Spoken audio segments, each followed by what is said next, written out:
Conundrum Audio presents The Cerberus Protocol by Nick Thacker. Produced by Nick Thacker and Conundrum Publishing. Copyright 2023 by Nick Thacker. For more awesome thrillers and amazing audiobooks, visit www.conundrumpublishing.com. Chapter 1. Dmitri. Dmitri pushed the thick, heavy metal door open and heard the hiss of the airlock as it matched pressure with the air from the hallway. He stepped in, careful not to catch his hazmat suit on the sharp flashing around the doorframe. Fully inside, he pressed the red button on the wall to repressurize the room to sterilize and kill anything that may have hitched a ride on his suit. Above his head, a countdown timer began at 28 seconds. Apparently, 28 seconds was the magic number for fully stabilizing and sterilizing a lab. He turned and peered through the tall rectangular window that led deeper into the laboratory's main space. It was late. No one would be awake. That was how he liked it. Ever since starting at the Russian laboratory, he had felt increasingly ostracized. It wasn't the others. They were all good people, good scientists. It was just how he was. Clinically introverted, Dmitri preferred working through the night. Not a night owl like Pablo, but a true nocturnal worker. He felt his best science and focus were achieved when there was no chance he would be bothered by human intervention. The others didn't exactly appreciate his schedule, of course. They were a team, and their team leader suggested more than once that they should work as one, implying that Dmitri should maintain a more regular schedule. But what was regular to them was not regular for him.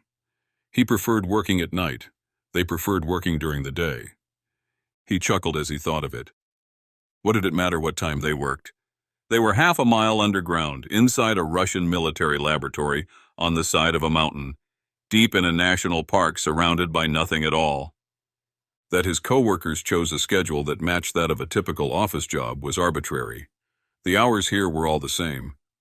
The countdown timer buzzed, and the door to the interior chamber was unlocked with another slight buzzing sound. This door slid to the right, and he hoisted it in that direction with a glove-covered hand.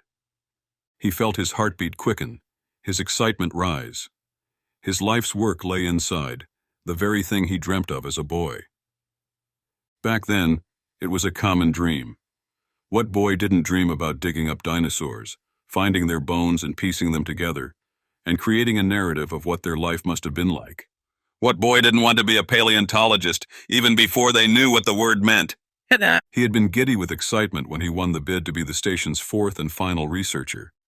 There had been a skeleton crew of helpers working in the installation as well, early on. Cooks, cleaning crew, admin, IT support. But recently they had all been reassigned, leaving the scientists alone in the base. He was one of only 4 people allowed to continue working at the clandestine research lab. It wasn't that the work they did was terribly important. It was still just research after all. But his government loved to cover up anything that might one day lead to progress and military advancement. If it could possibly be used as a weapon, it needed to be top secret. The joke was that because dinosaurs had turned into oil after millions of years of compression and heat, and oil was used to power tanks, paleontology was, therefore, a military endeavor. So far, nothing they had found around their site, and nothing that had been brought to them from elsewhere, even remotely suggested a practical military use. But rules were rules, and he got to do what he had always wanted. Studying the animal life that had once roamed the earth was his passion, and he was quite good at it. He walked forward, wasting no time moving toward his destination. The block sat in another, smaller room, one chilled to below freezing. His hazmat suit was lined internally with wool, and he also wore a merino wool sweater and thick sweatpants beneath it. Working in a sub-zero environment was an annoyance, but it was worth the discomfort. Their hands would often chill past the point of being useful, so during working hours the teams usually ran shifts of 30 to 45 minutes only, taking turns warming up back in the larger laboratory space. It didn't help that the block was literally a block of ice, and that everything they touched was frozen. The block had been discovered at the very site this base had been built on, and was thus the reason for the facility's construction in the first place. Dmitri had come onto the crew last, when the facility was declared finally finished. Building the base had been a monumental undertaking, a Herculean effort from dozens of Army architecture and engineering crews. And like most government projects, its purpose had never been disclosed to those who had built it. But 2 weeks ago, on Dimitri's first day at the office, they were brought into this internal room and allowed to inspect the block firsthand. Dimitri remembered the feeling distinctly. It was like a dream come true. The block itself was nothing noteworthy, literally just a block of frozen water. It was old, likely somewhere in the realm of 100,000 years old, but it was the object inside it, the reason the block had been retrieved from an underwater frozen lake deep beneath them in the first place, that had captured Dimitri's attention. An animal frozen in place. As of this moment, it had not been positively identified. DNA extractions hinted that the creature might be related to the Siberian tiger, but its ancestry pointed back to another creature altogether, the saber-toothed tiger. The saber-toothed tiger, or Smilodon, was a species of prehistoric cat that lived during the Pleistocene epoch, around 1.5 million years up to 10,000 years ago. It was named for its long, curved, saber-like teeth, which it used to kill its prey. Saber-toothed tigers were native to North and South America, not Russia, and were one of the largest predatory mammals of their time. The cat stood about 3 feet tall at the shoulder and could weigh up to 600 pounds, making them roughly the same size as a modern African lion. The problem was, their beast in the ice didn't look much like a tiger. It more resembled a bear, with furry, thick paws that met its body by way of tree-trunk-thick legs. Short and stout, it seemed more strength and power than speed and agility, and it was missing the most distinct part of the saber-toothed tiger, its canines. The long snout of the beast had no protruding teeth, but the mystery of it only intrigued the science crew even more. While Dimitri thought himself the local expert paleontologist, his team members were quite gifted in paleontology as well, and each of them also had a secondary interest that the Russian government had deemed important to the task. Clive was a chemist, Bettany was a cellular biologist, and Fyodor was a paleoarchaeologist. Together, the crew represented the best Russia had to offer when it came to exploring creatures from long ago. And this was absolutely a creature from long ago. Perhaps not quite as old as the ice surrounding it, or perhaps older still, the creature looked to be from a time just before the dawning of modern humans. And it was Dimitri's job to determine exactly what it was. Chapter 2. Dimitri. He eyed the block with suspicion, a twinkling in his eye. "What exactly are you?" he whispered. "What secrets do you have for me?" While he truly enjoyed working in the middle of the night rather than when everyone else was awake, bustling around with activity, there was another reason Dimitri preferred coming down here when no one else was around. Here, he could sit and stare at the beast within the block, as if waiting for it to speak to him, to give him answers as to its past, its nature. It was as though he felt the animal could speak to him, if only he could listen intently enough. Dimitri had an almost reverential superstition surrounding ancient Earth creatures. Always fascinated by dinosaurs, he had grown up loving the American Jurassic Park movies and the promise they represented. How much easier would it be to understand life that used to exist if we could simply figure out how to create it once again? He had almost majored in genetics, aiming for a career path that would take him down the route of the original Jurassic Park scientists, but had opted against it thanks to a wise professor who knew his heart better than he did. They had redirected him to paleontology, perhaps a stodgier career field, but one that offered more to a brain like Dimitri's. Genetics was fine, but there was little chance he would find work trying to bring a dinosaur back to life. That was pure fiction. Paleontology, on the other hand, was not limited by such realism. If he wanted to write a story about this creature's life, all he needed to do was study it enough to make some educated guesses about what it ate, where it lived, how it reproduced, and then publish it.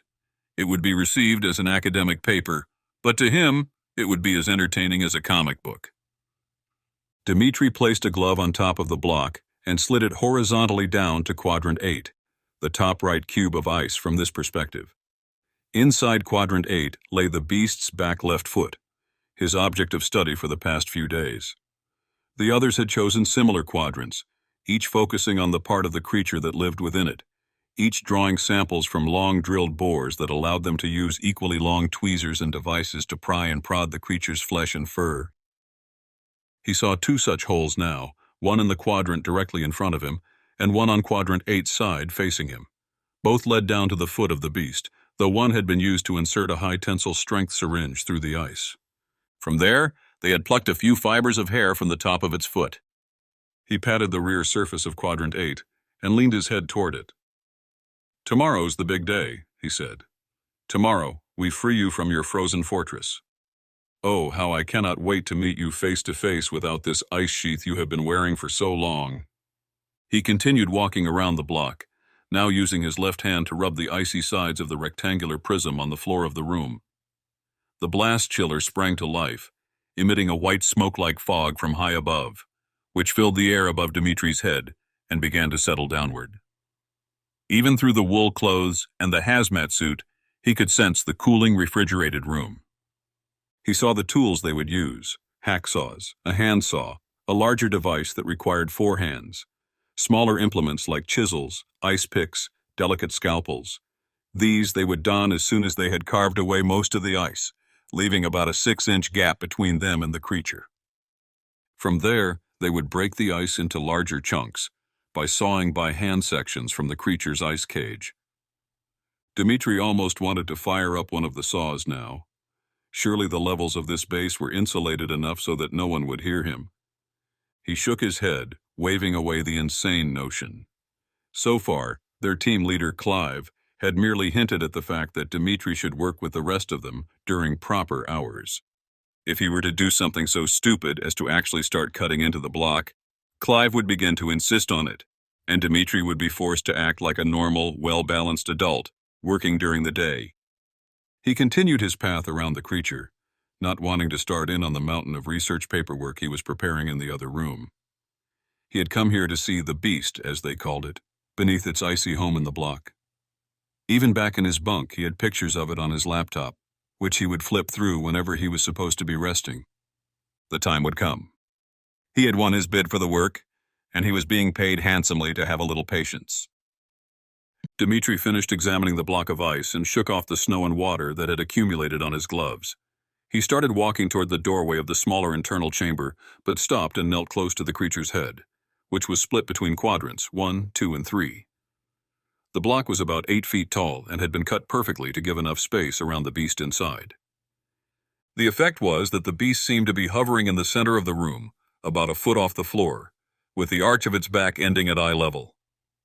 Thanks to the cold environment in which it had lived and died, the beast had been perfectly preserved. Tufts of fur seemed to be missing from its body, as if plucked away by another creature just before its death. Its face was smooth, lacking the fuzzy tufts of hair that covered the rest of its body.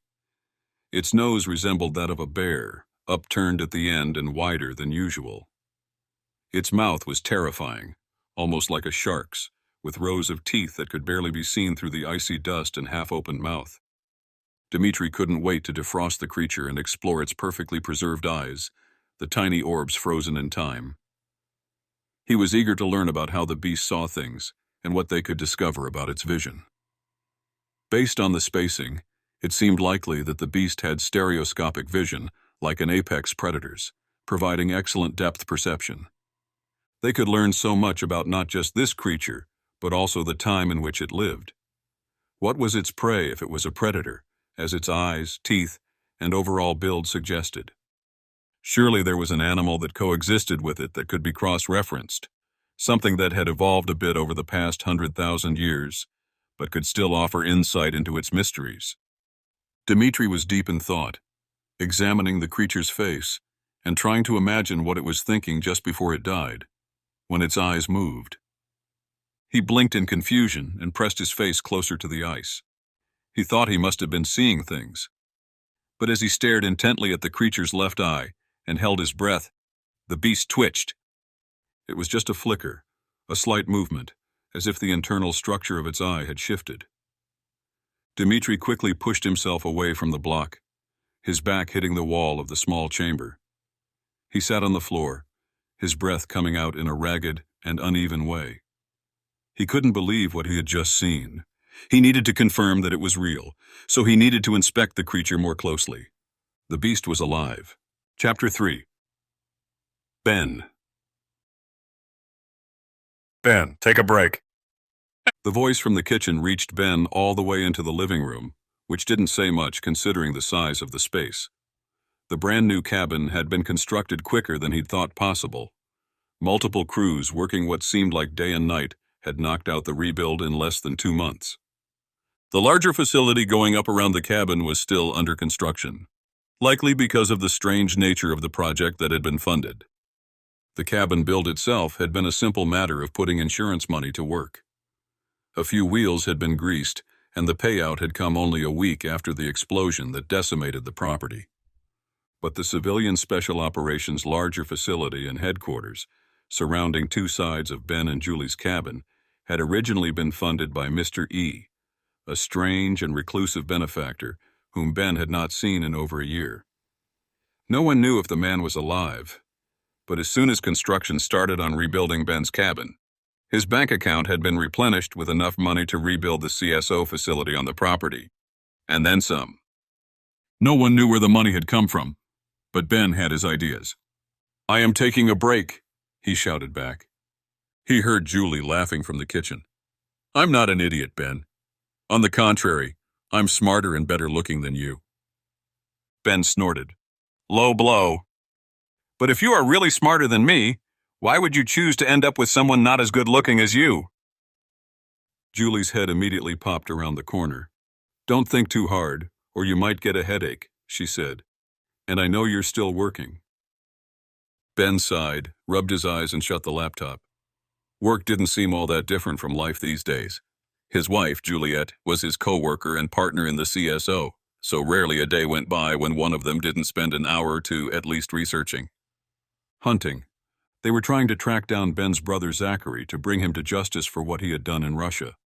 Ben didn't want the guy to go to prison, but if the U.S. government discovered how he had been conspiring with a Russian farm supply and chemicals company, he would be dragged through the mud, potentially publicly. The second reason they wanted to find Zachary was that Zach had been running a smear campaign against their organization.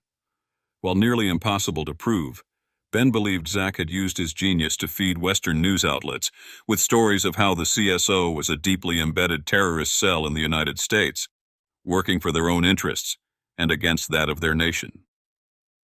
There was enough credibility in Zach's stories that the U.S. military and authorities didn't think they were terrorists, but rather a nuisance.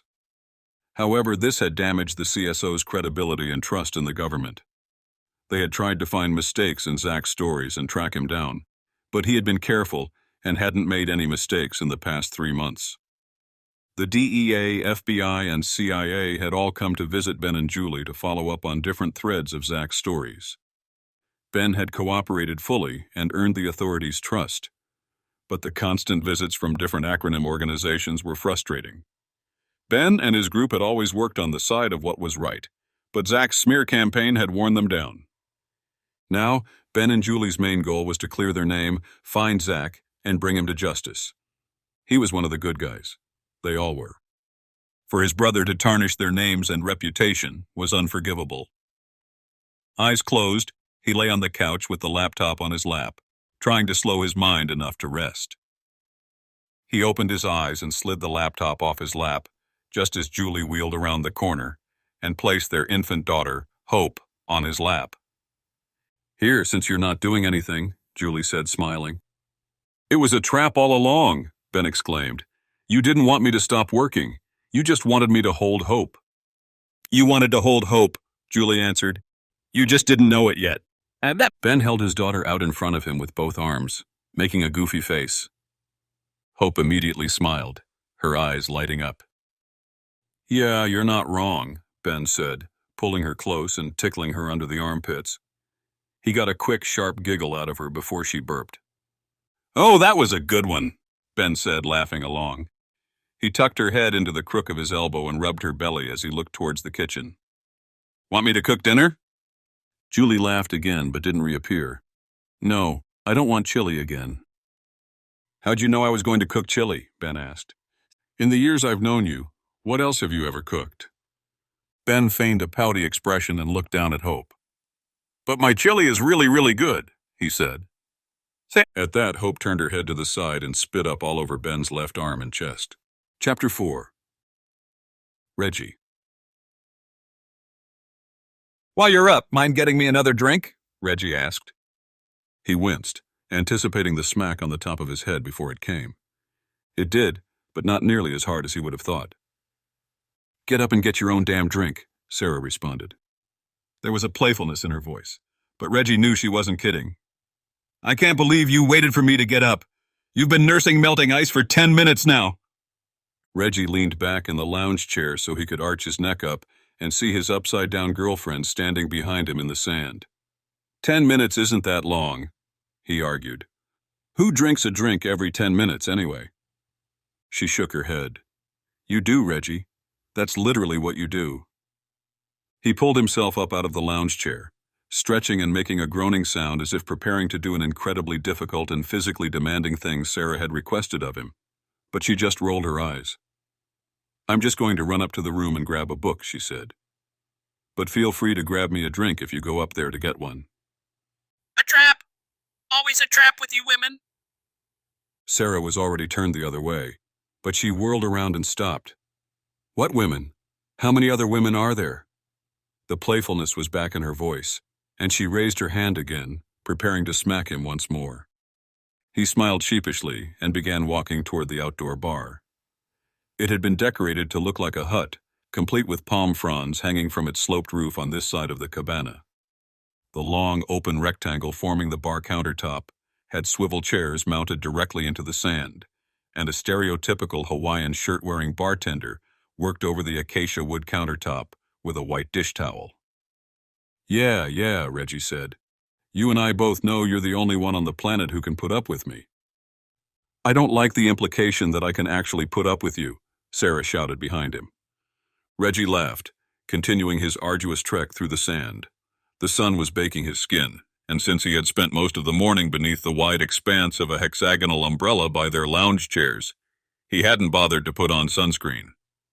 The problem, of course, was that he had made this trip to the bar more than a few times already that day. The umbrella side service had ended 2 hours ago, as if the resort's waitstaff was trying to tell them they had been there too long. For the last 2 hours, Reggie had had to fetch his own drinks from the cabana bar 50 feet away. He sidled up to the counter, and the bartender gave him a wide, pearly white smile. 2 more Mai Tais? He asked. Reggie nodded. Add a Bahama Mama as well, for the lady. Reggie dropped his hotel card and credit card on the counter and patted them. Better close up as well, he said. The missus and I will have to start heading back for dinner soon. The bartender frowned as he scooped ice into the metal shaker. Dinner. It's only 1 p.m. How long do you think it will take to get back through the resort? Reggie shrugged, doing his best theatrical impression of someone well past their limit of alcohol. He swayed left and right on the chair. You know, he began, we might have to meander around a bit first. The bartender laughed, continuing to mix the drinks. Plus, I'm hoping if I can get showered off and presentable enough, the missus might actually take an interest in me again. The bartender smiled again and winked at him as he threw the combined shaker contents over his shoulder and began work. Reggie watched the master at work, then grabbed the 3 drinks and took a careful grip, bringing them all back to their umbrella side table. Sarah was already there. Stunningly beautiful, she was now holding the book she had gone back to retrieve, the latest Kevin Tumlinson novel. She was wearing a large, floppy hat, and her long legs poked out from the bottom of a thin, sheer fuchsia top that was tied around her belly button. Her 2-piece swimsuit lay just beneath that, and Reggie had to do his best not to trip and spill their drinks as he approached. But as he got closer, examining his girlfriend's face, he realized that she didn't appear to be in a good mood. He saw that she was holding her phone in her other hand. Oh, he said, setting the drinks on the table. Is everything okay? She shook her head, holding out her phone so Reggie could see the text message she had just received. Looks like we're cutting our vacation short, babe, she said. Reggie frowned, trying to move the phone so it was under the umbrella and not in the direct light. What are you talking about? It's Ember, she said quickly. She found him. Chapter 5. Reggie. The sun was just beginning to go down over the mountain to their left. Long, deep shadows flowed over the grounds, crisscrossing the resort and pool area, and stretching to the shoreline. Reggie was sitting next to Sarah at a table near the same cabana they had been drinking from before. This time, however, the drink sat idle while they video-conferenced with Reggie's best friend, Harvey Bennett. She says she found him, Reggie said. Julie was also on screen, both their heads tiny on Reggie's smartphone. It was resting diagonally against the stand of the umbrella that shot down through the center of their table. Harvey nodded on screen. We got word too, he said. Apparently she thinks my brother is still somewhere in Russia. Next to him, Sarah stirred. Could be that he has to run things in person, she said. Perhaps he wants to be more hands-on with his little project. Heads nodded. His little project, Reggie thought, is going to change the world, and not for the best. They had narrowly escaped death in Russia only 3 months prior. Harvey's brother, Zachary Bennett, had been conspiring with a man who ran a large seed and fertilizer company in Russia. All across the Siberian plateau, where temperatures were often too low to sustain crops, Venelov Manufacturing planned to plant fields of wheat. Their seed, laboratory-created, boasted the possibility of being able to grow in conditions and elevations previously impossible. It would usher in a new era of wheat production, and, their assumption was at least, eventually, other crops. It would increase Russia's output of wheat at least twofold, if not more. It would be enough to make Russia a dominant world power and control the world's supply of wheat. That part of Venelov's plan made sense. No one could fault him for wanting to try. The man was a genius, someone who wanted to save the world. But that's where the altruistic intentions ended. Venelov's plan involved knowingly killing millions of people to fix the issue he most deeply cared about: overpopulation. He wanted to ensure that the world's resources would not be consumed by an out-of-control population growth, and he wanted to do it by literally controlling who got to live and who got to die. Reggie fumed, remembering how they had discovered Venelov's true intentions back in his office in Russia. Just before Ben had forced the man to jump out his own office window and plummet to the concrete far below. It seemed Ben's younger brother had taken up the mantle and wanted to continue Venelov's plan. He had made a case, passionate though misguided, that world population was in fact the biggest issue facing the planet in the next decade, and if left unchecked, billions could die rather than millions. It was a utilitarian approach, one that Reggie understood had more than one side. But they weren't battling the issue of overpopulation. They were battling the issue of one man trying to play God. It seemed there were other ramifications as well.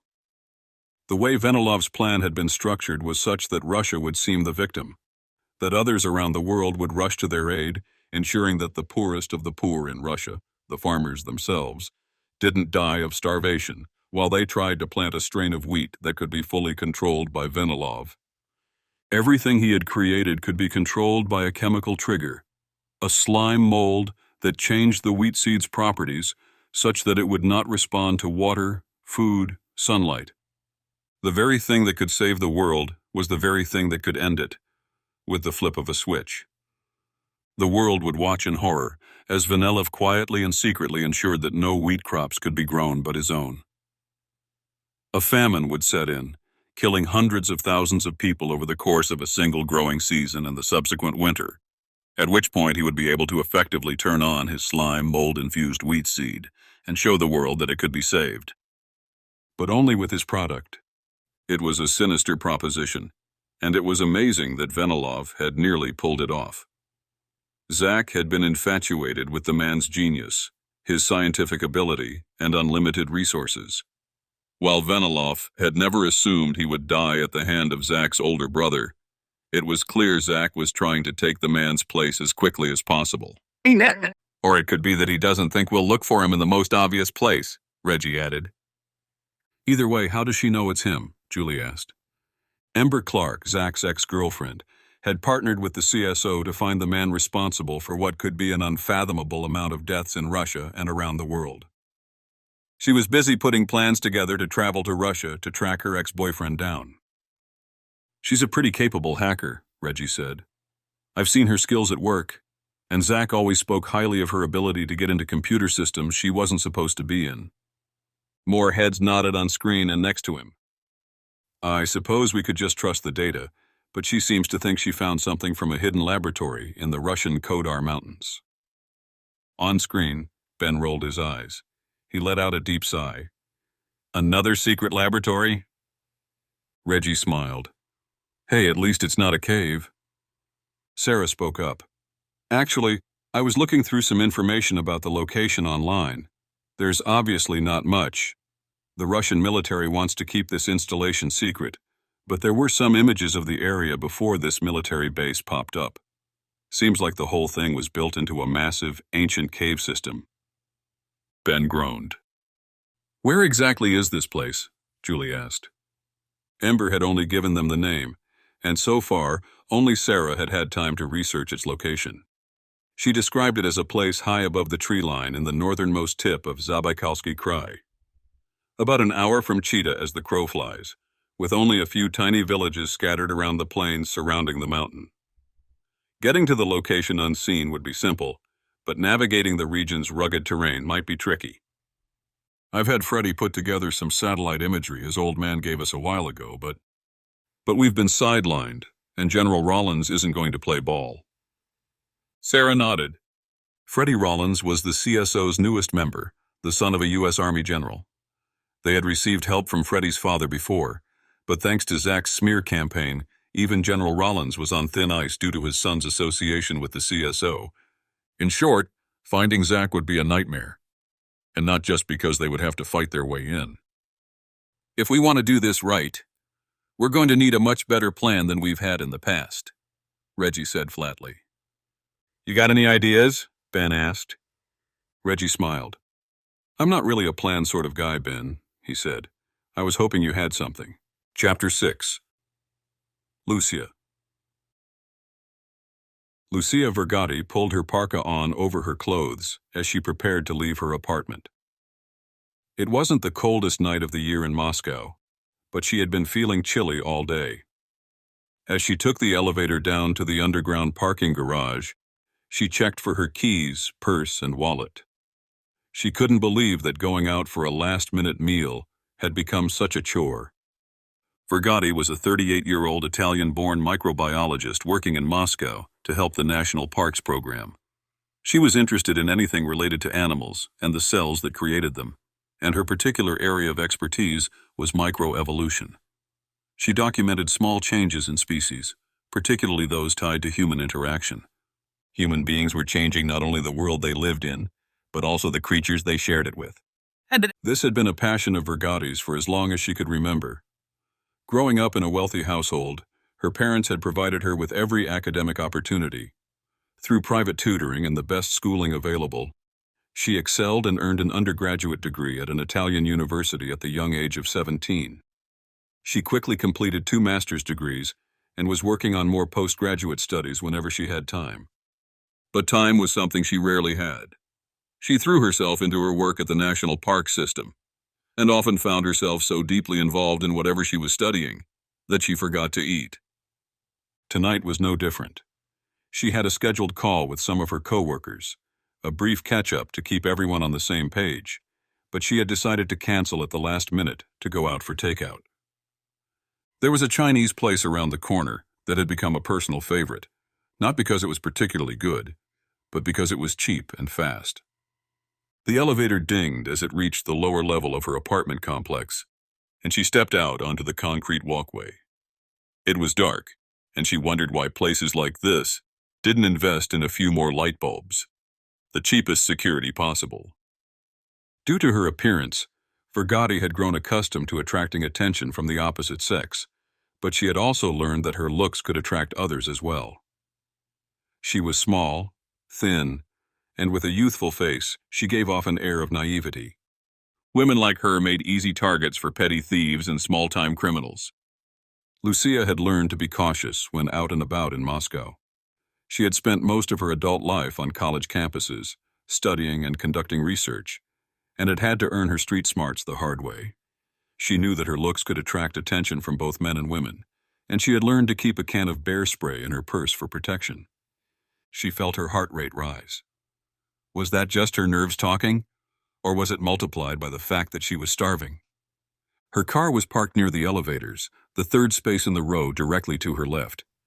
She made a beeline for it, careful to watch her peripheral vision for any movement. The garage was empty, aside from her.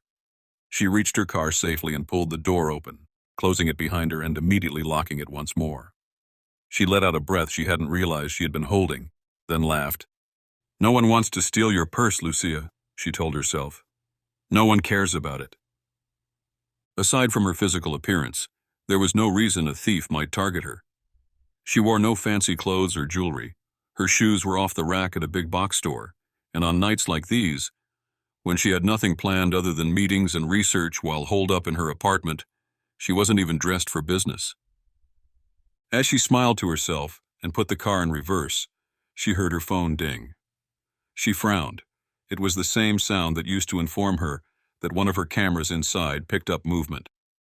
Her only roommate was a cat, and he slept 23 hours out of the day, and it was nowhere near time for him to eat. She pulled her phone up, swiping at the screen to load the app that would tell her what was going on. Sometimes, shadows from the busy street down below set the thing off, so she quickly read the information on the screen, satisfied to note that the alert label was motion detected. While she waited for the app to load, another alert came in from the top of her phone at the top of her screen. She frowned. Person detected. She felt her voice catch in her throat, still waiting for the camera to load. When it did, she let out a deep breath. There was nothing on screen. The camera had just captured a shadow, thinking it was a person, and sent the alert. She shook her head, pulling out of the space a bit farther and preparing to put it into drive to head down the street. She caught a glimpse of the screen while mounting the phone to its magnetic connection on her dashboard. What the hell? The shadow passed across the screen again. This time its shape was unmistakable. The app told her that a person had been detected inside her apartment again. Her breaths came faster, and she watched as two dark shapes zigzagged across her apartment's living room. How did they get in? She wondered. She had a security system installed on the front door that would inform her of anyone trying to break in, or if it detected the sound of windows breaking. One of the shapes turned and noticed the camera then. Terror spread through her entire body as she locked eyes with a man, staring at her from behind the camera. He flicked his head sideways, intrigued as he approached. He stepped close to it, reached out his hand. The camera feed cut to black. Chapter 7. Lucia. Her phone sat propped against a heavy salt and pepper shaker at the center of the cafe table. Lucia had considered calling the police, but she wasn't sure she could trust the local Russian authorities. Perhaps they were working with the intruders. Perhaps they were colluding with whoever was trying to kidnap her. She shivered, still wearing the parka and clothes she had on before. After leaving the parking garage, rather than looking for food, she had headed straight for a favorite little shop near the university, a 10-minute drive from her home, but a place that would put hundreds of stores and restaurants between her and the people who had broken into her apartment. She sipped a cup of tea she held between two palms, waiting for the terror she had felt to subside into a dense ball of fear that settled in her core. She didn't understand what this was all about, but she knew who she wanted to talk to. She had planned on reaching out to the group after uncovering some information on the government research network. It was a forum of sorts, meant to keep researchers and scientists in touch with one another who were working on similar goals. And though it was very likely watched by the Russian government, most of the information sent back and forth was tame, just the excitement of new discoveries and findings. She waited for the phone to connect, preparing her thoughts. She needed to tell them what she believed the manufacturing company was doing and how it was related to her own work. The implications and potential ramifications were staggering, so she wanted to get ahead of this the only way she knew how. A week ago, she had put things in motion by posting on the forum that she wanted to speak with the CSO group, as she believed her work and theirs might benefit each other. No one had responded on the forum, but about 15 minutes after posting it, she got a call from a woman named Ember Clark, claiming to have been the ex-girlfriend of Harvey Bennett, whom she believed had been working with a company called Venilov Manufacturing and was still at large somewhere in or around Russia. The CSO was very interested in speaking with her, she'd said, and they exchanged a few more details via email. Amber wanted to brush up on the situation a bit, so they had set up a time to chat tomorrow when two of the group's members would return from vacation, but she had been given a phone number in case anything else came up. Breaking and entering certainly counted as something coming up, she figured. The call connected, and Lucia saw on the screen the face of a younger woman, fit and composed. "Lucia Vergotti?" the woman asked. "I'm Amber Clark. Nice to meet you." She smiled, but Lucia could see the stress and tension on her face even through the tiny screen. She didn't have headphones. Those were back in her apartment, and she wouldn't be returning. She had to hope no one else was listening in, either snooping or just offended that she would take a call in the middle of a busy cafe. She brushed the feeling off. Lucia was wired to please others, to oblige and accommodate. She croaked out a few words. "Hi. I'm sorry," she stammered, her face flush. "It's okay," Amber said. "Is everything all right?" She shook her head quickly. Someone tried to break into my apartment. They did break into my apartment." On screen, Amber's eyes widened a bit. "Hopefully you were not there." She shook her head again. "Thankfully, I was just leaving to grab food. It happened 15 minutes ago. I was in my car watching the cameras in my apartment. I have recordings of them." "Send them over," Amber said suddenly, cutting her off.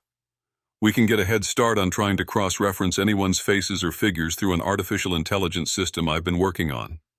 If we're lucky, we can get a match before they try to scrub it from any servers." She swallowed, then nodded. "Yes, right away. I know we had a scheduled call, but I'm afraid this all may be related." Harvey's face appeared on screen now. "First of all, just try to relax. Keep your head. They're still going to be looking for you, but it's possible they don't have your phone tracked just yet." She shuddered again. She hadn't considered that. Were they tracking her even now? Perhaps they were already on their way to this very cafe. She glanced around, the terror once again growing. On screen, Harvey Bennett smiled. "Listen, you're in a public place, right? They came to your apartment because they thought it would be easy to get you when you weren't paying attention. You're hyper-vigilant now, paying attention to your surroundings. That's good. We can help each other, I think. If you can trust me, trust us. We can hopefully get you somewhere you can lay low for the next couple of days until we get there." "You're coming here?" she asked, surprised. Amber took over once more. "We have to find his brother, Zachary," she said. "It seems you've stumbled onto something we've been dealing with for months now, and it's going to have an impact on the entire world if we don't stop it." "We'll tell you more, but we'll do it in person," Bennett said. "For now, we're going to send you a location via text message. It will be a real address, but you'll need to change it a bit, just in case someone has already hacked your phone.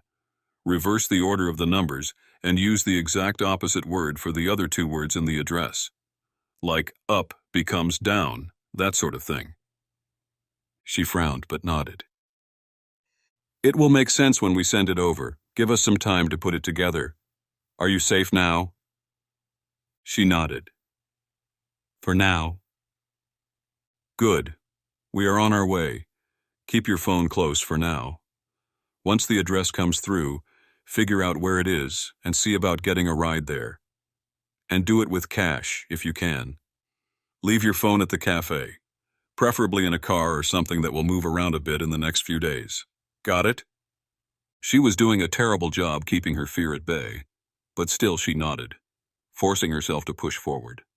This was not a situation she had ever been in, and her terror was combined with excitement and confusion. This was all new to her, something she never would have imagined getting involved in. For a moment, she regretted posting anything about the CSO on that forum, but her intelligence got the best of her. If there was any way she could truly help, she wanted to. Whatever they were talking about, whatever they were afraid of, she would know if it were real. These people had been working non-stop to try to find someone like her, someone who could help them connect the dots. She agreed, then ended the call. Once again, she gripped her tea and lifted it to her lips, closing her eyes for a moment and taking a deep breath, doing as Harvey Bennett had instructed and forcing herself to try to relax. Chapter 8. Dimitri. Ready for second injection? Dr. Clive Donahue said. Dimitri blinked a few times, trying to get the grogginess out of his eyes. He had only slept for a few hours, but didn't want to let the team remove the beast from the ice without him. He had made an exception to his preference of working through the night rather than during the day, all because today would be the day. Today, they would free the beast. Most of the ice had already been removed from around the creature's body, leaving about an inch-thick padding through which they could see the details of the beast's scars and scrapes from hitting against rocks or fights with other animals. It was like looking into a time machine, watching the world unfold through the stories told on this creature's body. Dimitri hadn't told anyone what he had seen the previous night either. He knew what they would say, that he was exaggerating, seeing things where nothing existed. He knew the scientific explanation as well. Flutter was the proper term for it. The eyes had fluttered, the ancient cells inside not reawakening but simply shifting, moving, creating a sort of apparition due to the chemicals injected inside the creature's thawing body by the scientists. Dimitri had the next 2 injections ready, both the same cryostabilizer product that they had used 1,000 times before. The company behind it was a provider of stabilizers, cryogenic compounds like antifreeze-enhanced proteins, and this, a compound that would loosen animal cells' adherence to structural elements, as if reversing the effects of rigor mortis. It allowed teams like Dimitri's to move specimens, to literally shift their limbs around without snapping them off. Because the near-perfect nature of this creature's state meant they were working with a never-before-seen opportunity, they wanted to do everything correctly. Once thawed, even in a super-chilled room like this one, the beast would begin to decay almost immediately. It would decay faster than a typical body, thanks to its unique frozen state. They needed to run tests to extract bigger and better samples of the different bone cores, muscle mass, and body matter from around the creature. Some of these they would send away to other labs for support, while some they would study here in the presence of the very creature they had taken the samples from. Dimitri was beyond excited. He couldn't wait to get started and uncover the secrets of their shared past. Some previous iteration of Homo sapiens had walked the earth with this very creature. Had they ever met? Had they ever interacted? Was this a predator for early humans? Or the other way around? Had this creature hidden in caves to disappear from the 2-legged hominid that hunted it? He knew they would find answers to these questions, all in good time. This was what he wanted more than anything in the world. He lifted the syringe, its foot-long needle steady in his hand. He watched where it was pointed, then nodded. The same hole they had drilled through the ice block before was now covered by shards of broken ice and melting water. Someone leaned down and brushed away the hole so Dimitri had easier access to it. He thanked them. Then he held his hands tightly around the large syringe as he poked the needle down into the beast's fur. Still frozen solid, they had had to drill an inch into the creature's fur to get through the frozen matted texture and to the skin. From there, though still frozen, the needle would do its work for them, poking through another inch into its hide, where Dimitri would slowly inject the fluid inside. The liquid compound would melt through the skin, spreading in a localized area inside the frozen specimen. It wouldn't go far, which was why they had to be careful yet consistent. 3 more injections were planned on the other side of the creature as it slowly thawed. The entire process would take hours, and they would be working well into the night. Dimitri hoped he would be able to maintain his stamina until then. He needed a nap, but he pushed weariness away. This work was too important. Waiting for Clive's nod of approval, he then hoisted the end of the syringe and slowly began injecting the fluid. He watched as it filled the frozen area inside the hole they had drilled, watching the fluid spread into deep pockets between ice crystals, microscopic and invisible to the human eye. It melted the ice as it spread, the compound delicate enough to not damage the animal's cells, but instead reinforce them while pushing away the dangerous shards of ice that could harm those very cells. A bit of fluid poked out the top of the hole, and he slowed. They would take turns, moving 0.5 millimeter at a time, waiting for the fluid to do its job on its own. If they forced it, all of the fluid would simply squirt back out the hole and dribble down the side of the block onto the floor. That would not do. It would be a waste, and would only require them to start over. He looked around at the other scientists as he applied pressure on the end of the syringe. Behind their masks, behind their suits, he knew they were smiling. They shared this at least, their love for study, for discovery. Each of them had come here their own way, their own expertise leading them to this shared path. Now they were on it together, taking this journey as a group. Dmitri couldn't be prouder. He was happy to share with them, happy to have people who understood the impact this situation had.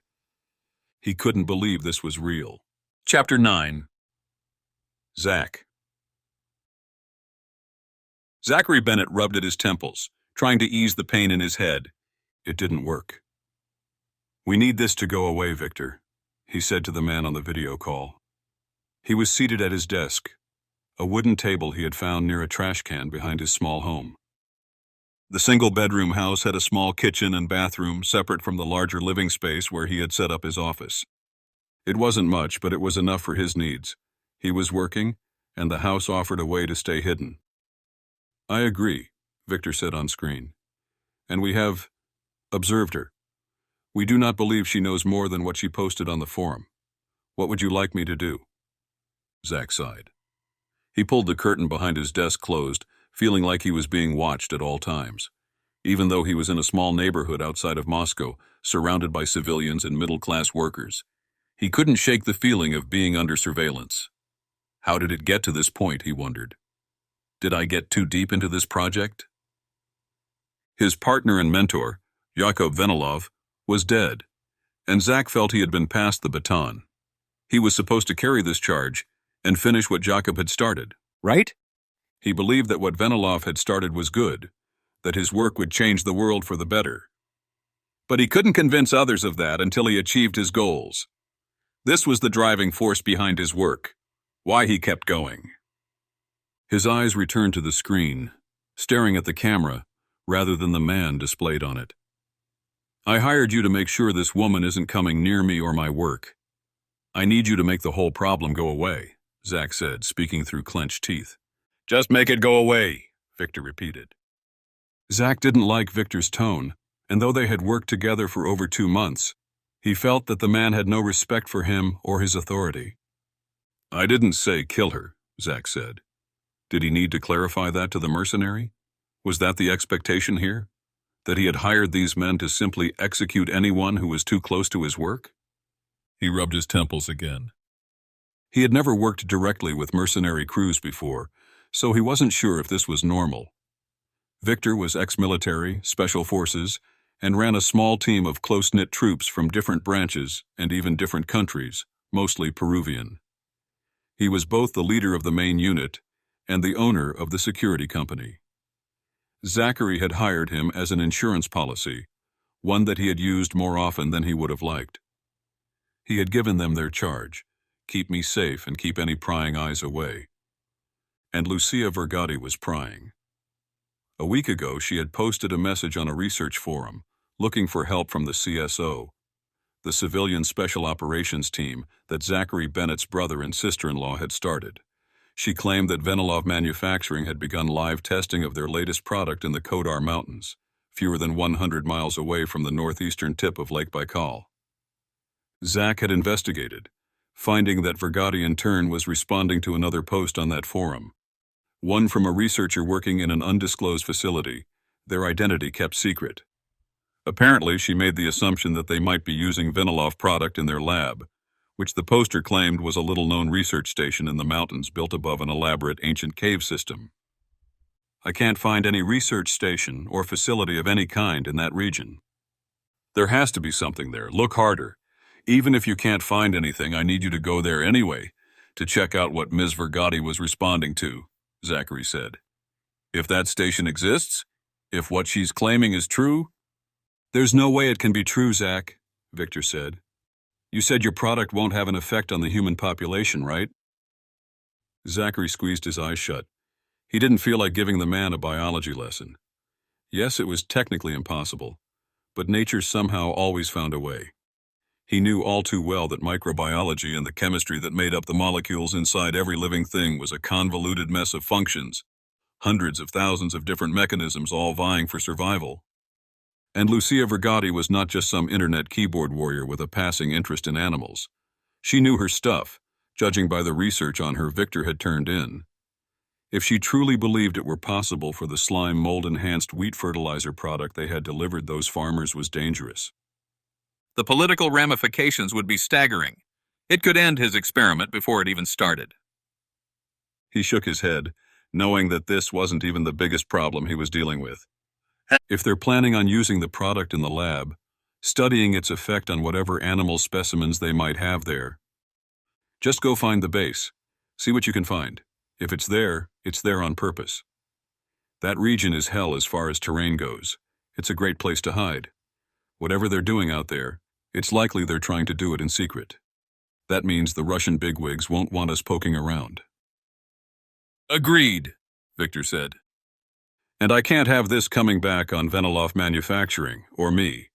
We are live testing the first batch of fertilizers near this region, so if theirs is a negative side effect on humans we didn't predict, I need to know about it. Victor didn't speak. I want you to get there before the Russian government gets wind of it and figures out Veniloff product is around.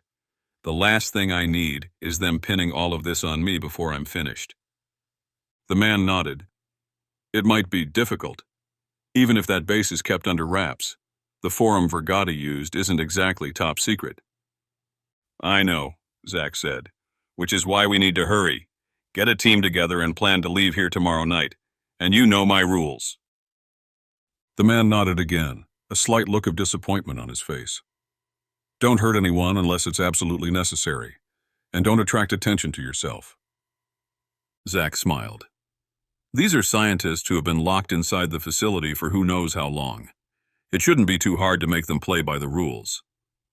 And what if we do find anything strange? If they've been studying something they want to keep secret?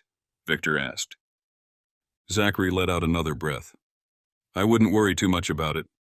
I just need you to get there and make sure that Venilov's product is nowhere near it. It will be easy enough to claim self-defense, though, if things get hairy. If you or your men do find something unexpected, be wary, but don't hesitate to remove them from the equation. Zachary was saddened by the words. He was no killer. Get to the park first, put a plan together for getting to this secret research station, and we can go from there. Victor confirmed, then left the video call. Zach stood, once again rubbing his temples. Finishing what he had started seemed so simple at first, but now it had become a lot more complicated. Why did he get the feeling he had bitten off more than he could chew? His thoughts returned to his interactions with his brother 3 months ago. The civilian special operations group had become a larger thorn in his side than he'd expected. His goal to silence them through negative media campaigns had worked to keep them off his tail, but he knew it was only a matter of time before Julie, as capable a computer scientist as anyone he had met, was able to track him down digitally. And if his ex-girlfriend Ember was working with her. He stood, walking to the kitchen. He rarely drank, but he felt today necessitated a glass of something dark and strong. Chapter 10. Freddie. Freddie reclined the plane's seat all the way back. I can get used to this, he thought. He had flown with the CSO team multiple times before, but this was the first time they had booked a private charter jet. It made sense, as the trip would involve almost a full day of travel. He had flown to Anchorage and met up with Ben and Julie earlier that morning, leaving shortly after. He put his hands behind his head, closed his eyes, and smiled. Don't think you're going to get away with falling asleep on us, a voice said. He opened one eye and stared up at the looming bear of a man, Harvey Bennett. Ben was the same height as Freddie, but where Freddie was built like the corn-fed Midwestern farm boy turned soldier he was, Bennett's build was leaner, crafted from years of exertion and practical use. He was no trained fighter, but Freddie didn't want to poke the bear. He knew Bennett's superpower was resilience, the ability to take a hit, sometimes dozens, before calling it quits. He respected Ben and was pleased to be involved with the group. It was unfortunate his father, General Rollins, had severed ties with him and his new employers due to political pressure, but he knew it would only be a matter of time before the CSO group could right the ship and get back in the good graces of the U.S. military. Freddie knew what everyone else knew. This was a game, and the CSO was currently the weaker opponent on paper. Their U.S.-based allies had gone to ground, but no one actually believed the group was harmful. The media liked to portray them as a cancerous thorn, but Freddie had learned to trust the media even less than politics. If they could find Ben's kid brother in Russia, they might be able to put an end to his smear campaign and begin working toward making amends. Either way, he was in it for good. He had left the military to join this group, and he was pleased to be able to travel with them now. Freddie opened his other eye and smiled wider. "I figured you'd put me to work right away," Freddie said. "No worries. I learned to sleep in 15-minute intervals, wherever and whenever I could." Right. "We'll have plenty of those intervals in a bit," Bennett said. "Julie and I just wanted to talk through everything before we caught some Z's. Figured we could work through what we know now and let our subconscious handle the rest of the problem later." "Works for me," Freddie said, pulling his seat forward and standing. He followed Bennett to the front section of the plane, where Julie was sitting in a chair facing him. She waved. "Glad you could be here." "Wouldn't miss it for the world," Freddie said, letting a bit of his accent slip. Ben took a seat next to Julie and saw the table in front of them covered with news articles and translated documents. It was everything they had on Zach, which meant it was everything they had on themselves. He was looking at news reports, media articles, and printed internet filings blasting the CSO. "We've been through these 1,000 times," Ben started. "I doubt there's anything new here, but in light of recent developments, I wanted to bring them along just in case." "New developments, as in hearing from Lucia Vergati?" Freddie asked. Ben and Julie nodded in tandem. "This could be quite the breakthrough, assuming she is who she says she is," he said. "She is," Julie said. "I was able to get into her university's servers to find her transcript. No reason she would go that far back to craft a story. Plus, she's got plenty of published papers under her own name. She's the real deal." "But that doesn't mean she found Zach," Freddie said. "Doesn't mean she didn't," Bennett said. "We've got nothing better to go off of, so we're going to follow this one. Besides, even if he's not in Russia or we can't dig him up, there's more to look into with this potential Venilov stuff she found." Freddie nodded as Julie continued. "Zach told us point blank he was going to continue what his old boss had started, what Venilov had been working toward. He most likely used his time wisely, keeping us occupied with one hand while continuing the plan with his other. Shipments went out, farmers processed their wheat and prepared next year's seed, and it's very likely the slime mold he created is already out in the wild." "According to Lucia, it is," Ben added. "She's looking into it at least. This may not be wheat-related at all, but when we told her there was a slime mold involved, she seemed to think it could have gotten released into the water system somewhere, which of course could affect plant and animal life in the region." "I thought the stuff couldn't affect animals," Freddie asked. He had read the briefings Ben had sent over, even going so far as to research the slime mold they had found a few months ago. It was nasty stuff potentially. It was a reminder that the power a single organization, or one man or woman, could have was staggering. As altruistic as Zachary Bennett had wanted Venilov Manufacturing to seem, Freddie knew the truth. Absolute power corrupts absolutely. If given the opportunity, the power potential would be too great for even a good person to ignore forever.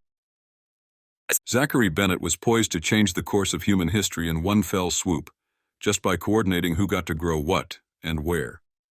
Now, to learn that the slime mold and its technological underpinnings could potentially affect animal life as well, that had even more unlimited ramifications. They needed to stop him. Chapter 11.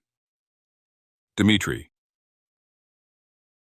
Dmitri's back was beginning to get sore. He was beyond tired, and they were only on the second injection. The first had taken over an hour, swapping once with someone to give his hand some relief. But the injections were working as expected. Even now, ice was beginning to melt from around the beast's form. What had been an inch-thick layer was now less than half an inch, and his three counterparts took turns wiping down the surface of the ice with warm cloths, the gentlest way they had found to melt these layers of ice that were in contact with the creature. A deep groan emanated from within the block, and Dmitri paused. He looked up at the others. "What was that?"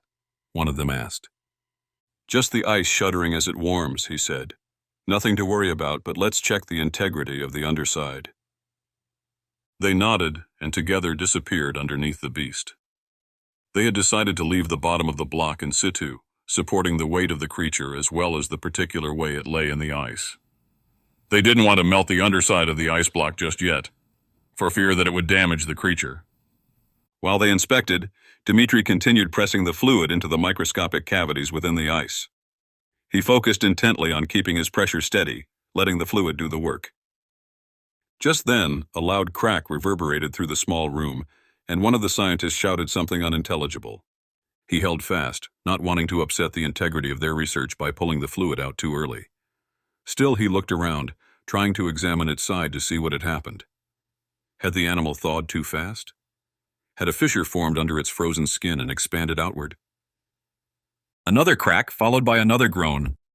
This time, Dmitri pulled the syringe out. He assumed the sounds were emanating from the quadrant he was working on. Perhaps he was forcing too much fluid into the creature's side. The others looked up at him, their eyes wide. He wasn't sure what the protocol was, but he wanted to finish the injections today. He was tired of waiting and wanted to see the majesty of this creature up close. Dmitri backpedaled away from the block and the creature inside, watching as larger shards of ice began falling from its side. "What is happening?" their leader asked, his voice frantic. No one answered. Dmitri stared at the animal's side, watched as its chest began moving, convulsing. His heart caught in his throat. If he wasn't mistaken, it seemed as if the creature was... "It's alive!" another scientist screamed. "It's waking up!" "Impossible," came the immediate reply. "It's been dead for thousands of years. There is no way." Ice shifted beneath the beast, and its head fell downward. Just as quickly, it snapped back up, as if recoiling in shock. It slid forward, no longer captured by its icy prison. Dmitri dropped the syringe, letting it shatter by his feet. Two scientists ran for the exit, but Dmitri held up a hand to stop them. "We cannot open the door," he said quickly. "The warm air could harm it." "Dmitri, we cannot stay in here. Are you mad?" He didn't meet their eyes. Instead, he was watching those of the creature lying in front of him. Only now it wasn't lying down. It seemed to be moving on its own accord, though not quite alive. There was something uncanny to its movements, as if it was governed not by its own mind, but that of something else. Perhaps something they had injected into it. "Come on," Donahue said, moving once more towards the door. Dmitri moved to the left, sidestepping one scientist, and standing directly in front of Donahue. Putting his body between them, he said, "No one leaves." This was the opportunity of a lifetime. This was something unheard of. If there were any possibility that this creature was actually waking up, that it had been alive all along, this discovery would be sensational. As far-fetched as it seemed, Dmitri knew it was possible, at least in theory. Dmitri had studied the effects of the wood frog, which was able to freeze and thaw every year. He also knew of the woolly bear caterpillar, Pyrarctia isabella, which was capable of freezing for long periods of time. Even the Greenland shark, capable of living 500 years, posed incredible genetic possibilities for researchers who were willing to take a leap of faith. This animal, moving around in front of them, represented such a leap. Rather than make assumptions about what it was not, Dmitri wanted to allow possibilities for what it might be. Whatever this was, it was miraculous. There was a scream, and Dmitri watched as one of the scientists cowered in the corner of the room. The beast eyed him, dead eyes still flickering with telltale signs of flutter. Millions of molecules and cells interacting, breaking apart, and congealing at a frenetic pace, as if the interior of the creature was made of nothing but liquefied glitter. And yet it moved. It reached and pushed up on its hind legs, steadying itself as if learning to walk for the first time. Its front legs extended as well, and for the first time Dmitri saw that the front of its foot was segmented into 3 massive toes. Large claws extended from each of them, slowly protruding. The whole scene was horrifying, yet incredible. There was no way this creature could be standing here in front of them. No way it could be alive. There had to be something in the compound they had been injecting into it that caused this effect. Something that created the appearance of life from something long dead. Whatever it was, they could research it later. Right now, they needed to make sure the creature didn't... It suddenly lurched forward, then darted to the right, directly at the young biologist on their team. She screamed, but the creature cut the shout short with a clamping of its jaws, covering her entire throat and the bottom portion of her head. It wrenched its neck sideways, ripping away flesh and bone. And blood. The dark liquid spilled out over her chest, and she fell to the side, dead. Donahue screamed loudly, directly in front of Dimitri. He ducked, stepping once again to the right as the creature jumped over the remainder of the ice block and landed on top of the team leader. This couldn't be real. This couldn't be happening. And yet it was. No longer worried about the creature's safety, Dimitri pulled the handle open and let the door fall inward, the rush of warm air feeling good on his face. But nothing else felt good. Everything was chaos, terror. He heard the gnashing sounds of the beast's jaws open and close as they worked in tandem to rip his coworkers to shreds. Dimitri slunk through the door, crawling on his hands and knees, hopeful that the creature was unaware that he was escaping. He didn't dare look back. Once inside the warmer laboratory room, he stood and ran directly to the side, diving for cover through the airlock door 20 paces away. There was no way to secure this room, no way to prevent anyone else from entering. There were no locks on this laboratory door, considering they were already inside a secure facility. Dimitri paused, panting. He was in the airlock now, looking out through the rectangular window. He stared wide-eyed, imagining the carnage inside the smaller chilled space. The only reprieve was that the airlock would remain secure for the necessary 28 seconds until whomever was inside had been sufficiently sterilized. This time the 28 seconds was excruciating. Dimitri stared through the rectangular window, waiting for the beast to emerge into the larger room. He thought of his friends and co-workers, lying dead or dying in the refrigerated space. He blinked a few times, still not willing to accept that what he had seen was real. He looked down at his hands, spatters of blood there he wasn't aware had landed. His hazmat suit was slick with the stuff as well, and he realized it must have been from his boss, the leader of their group. He began crying, almost convulsing and trying to hold back vomit. Still, he stood steady at the window, once again looking back up and through the rectangular glass. That was when he noticed the door to the interior room was still standing open just a crack. And that crack was widening slowly. Chapter 12. Victor. For the past 9 years, Victor had been looking for a retirement plan. As the leader of a small but successful private security firm, Victor was growing tired of the mundane tasks and day-to-day administration. He had started the company because it was the best situation for a discharged Army veteran with 15 years of experience running missions in all corners of the globe. He was good at that job, and moving into private security was a natural step for a lot of soldiers. He proved to be good at this as well, though he disliked the office work. And lately, most of the work he had been doing was nothing but office work. There was always somebody else to hire, someone else to promote or review, always another mission to draw up. As a smaller firm, Victor did not have the luxury of setting parameters and issuing demands. That was for the larger security forces, the ones that had a veritable army of paramilitary troops at their disposal. These companies were the security firms hired by multinational corporations, oil companies, banks, world sports organizations, and the like. Wherever there was dirty work to be done or any work that leaned over the line between clean and dirty, these firms were available.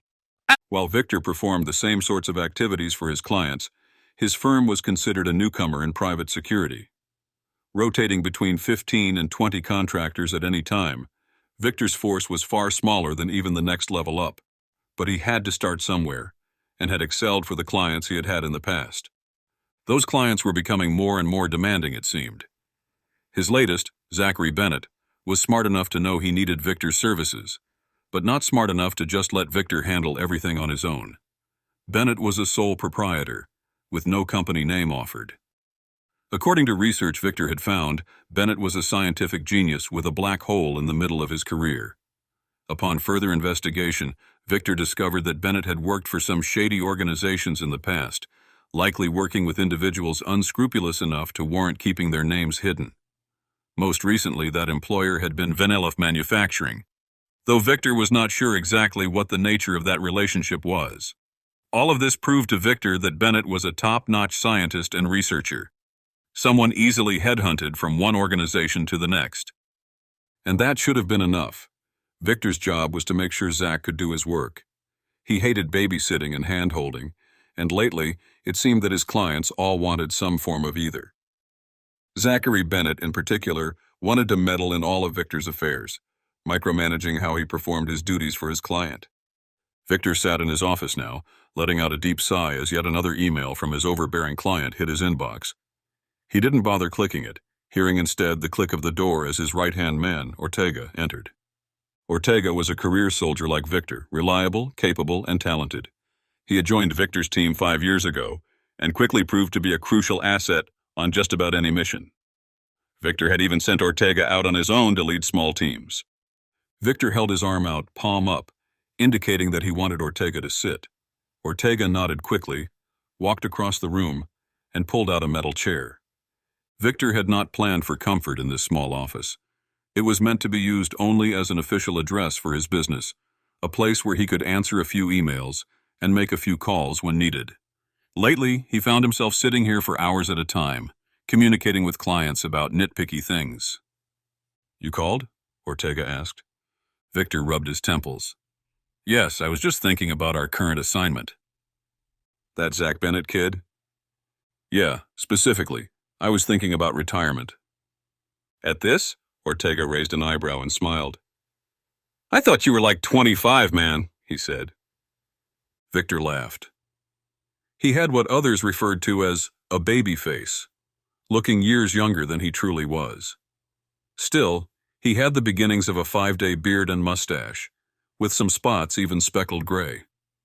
He knew it was his sharp, piercing gray eyes that somehow made him look younger than he was. Certainly younger than he felt. "I don't necessarily want to retire, Ortega," Victor continued. "It's just that when there's an opportunity—" Ortega shifted in the chair. "You think Bennett's contract presents such an opportunity? It's not like he's paying us our weight in gold." "No, he's certainly not." Victor had even lowered his price a smidge when approached by Bennett, simply because the kid seemed nice enough, wanting a little extra protection. "I just want someone watching my back," he had told Victor. Yeah, turns out you want that 24/7, while you also want me running around the world chasing your pet projects down and making sure no one gets too close. "Not Bennett directly, but something he's involved with," Victor said. "Seems there are some interesting scientific developments out east in Zabakalski Krai." "I didn't take you for the science type, boss," Ortega said. "I'm not, but when these nerds get all hot and bothered about something, there's usually a way to turn it into an income stream. He wants me to send a team down to the Kodar Mountains to check it out." Ortega whistled. "That's pretty rough terrain," he said. "Which also means it's going to be sparsely populated," Victor answered. "The kind of place someone could, get lost in." Ortega nodded, looking down as he contemplated what Victor was planning. Neither man considered themselves thieves. They weren't pirates or marauders. But Victor would absolutely describe himself as an opportunist. He played by the rules, as long as those rules suited him. It was the same sort of characteristic he appreciated in Ortega, the ability to follow orders, think on his feet, and not ask questions. "Whatever it is, I'm in," Ortega said, as if needing to explain his position to Victor. Victor laughed again. "Brother, I never had any doubt. I guess I just wanted your opinion on the matter. Is it something we're ready for?" "Well, I guess we need to hear the details first," Ortega said. "I trust you, though. If you're even bringing it up to me, you've already done enough research to know it's possible." Victor nodded, frowning. "That's just it. I've tried to do the research, tried to figure out what exactly this kid, Zachary Bennett, has gotten himself into. He's been covering his tracks pretty well, especially for a civilian. I think we'll crack it, but I want to get a head start on it all. He seems to think a third party is after him as well. He's pretty paranoid about it, actually. I remember you mentioning that. The Civilian Special Operations or something like that? Victor snickered. Yeah, the guy's older brother is the founding member. Apparently it's a little bit of a family spat between them, and we are supposed to play defense. Okay, it's starting to make sense. You want to get down there before this other group arrives, poke around a bit, see what's going on. You've already got the blessing of Bennett, so nothing will look strange. Precisely. If there's a way to profit from this without Bennett sniffing it, I want in. Get the unit together, 5 total. Typical loadout for recon, but a few packs of C4 into Perez's pack. I don't want to mess around with trying to break into an old bunker or whatever it is that's waiting for us with just grenades. He paused. And obviously I want you there. Ortega nodded once. You got it, boss. Wheels up? 0400, Victor said. Get some sleep if you need it. I want to get there in the morning tomorrow. Chapter 13. Lucia. Lucia sat in the booth next to the large American soldier. He had introduced himself as just Freddie. Next to him sat Julie, and across from her in the opposite booth were Harvey Bennett and Reggie, Gareth Red. Gareth had a prosthetic arm, but to Lucia it was almost indistinguishable from his other arm. He didn't mention it, and when she glanced at it, he slid it sideways, turning his wrist so that the tiny USB port on the underside of it was face down.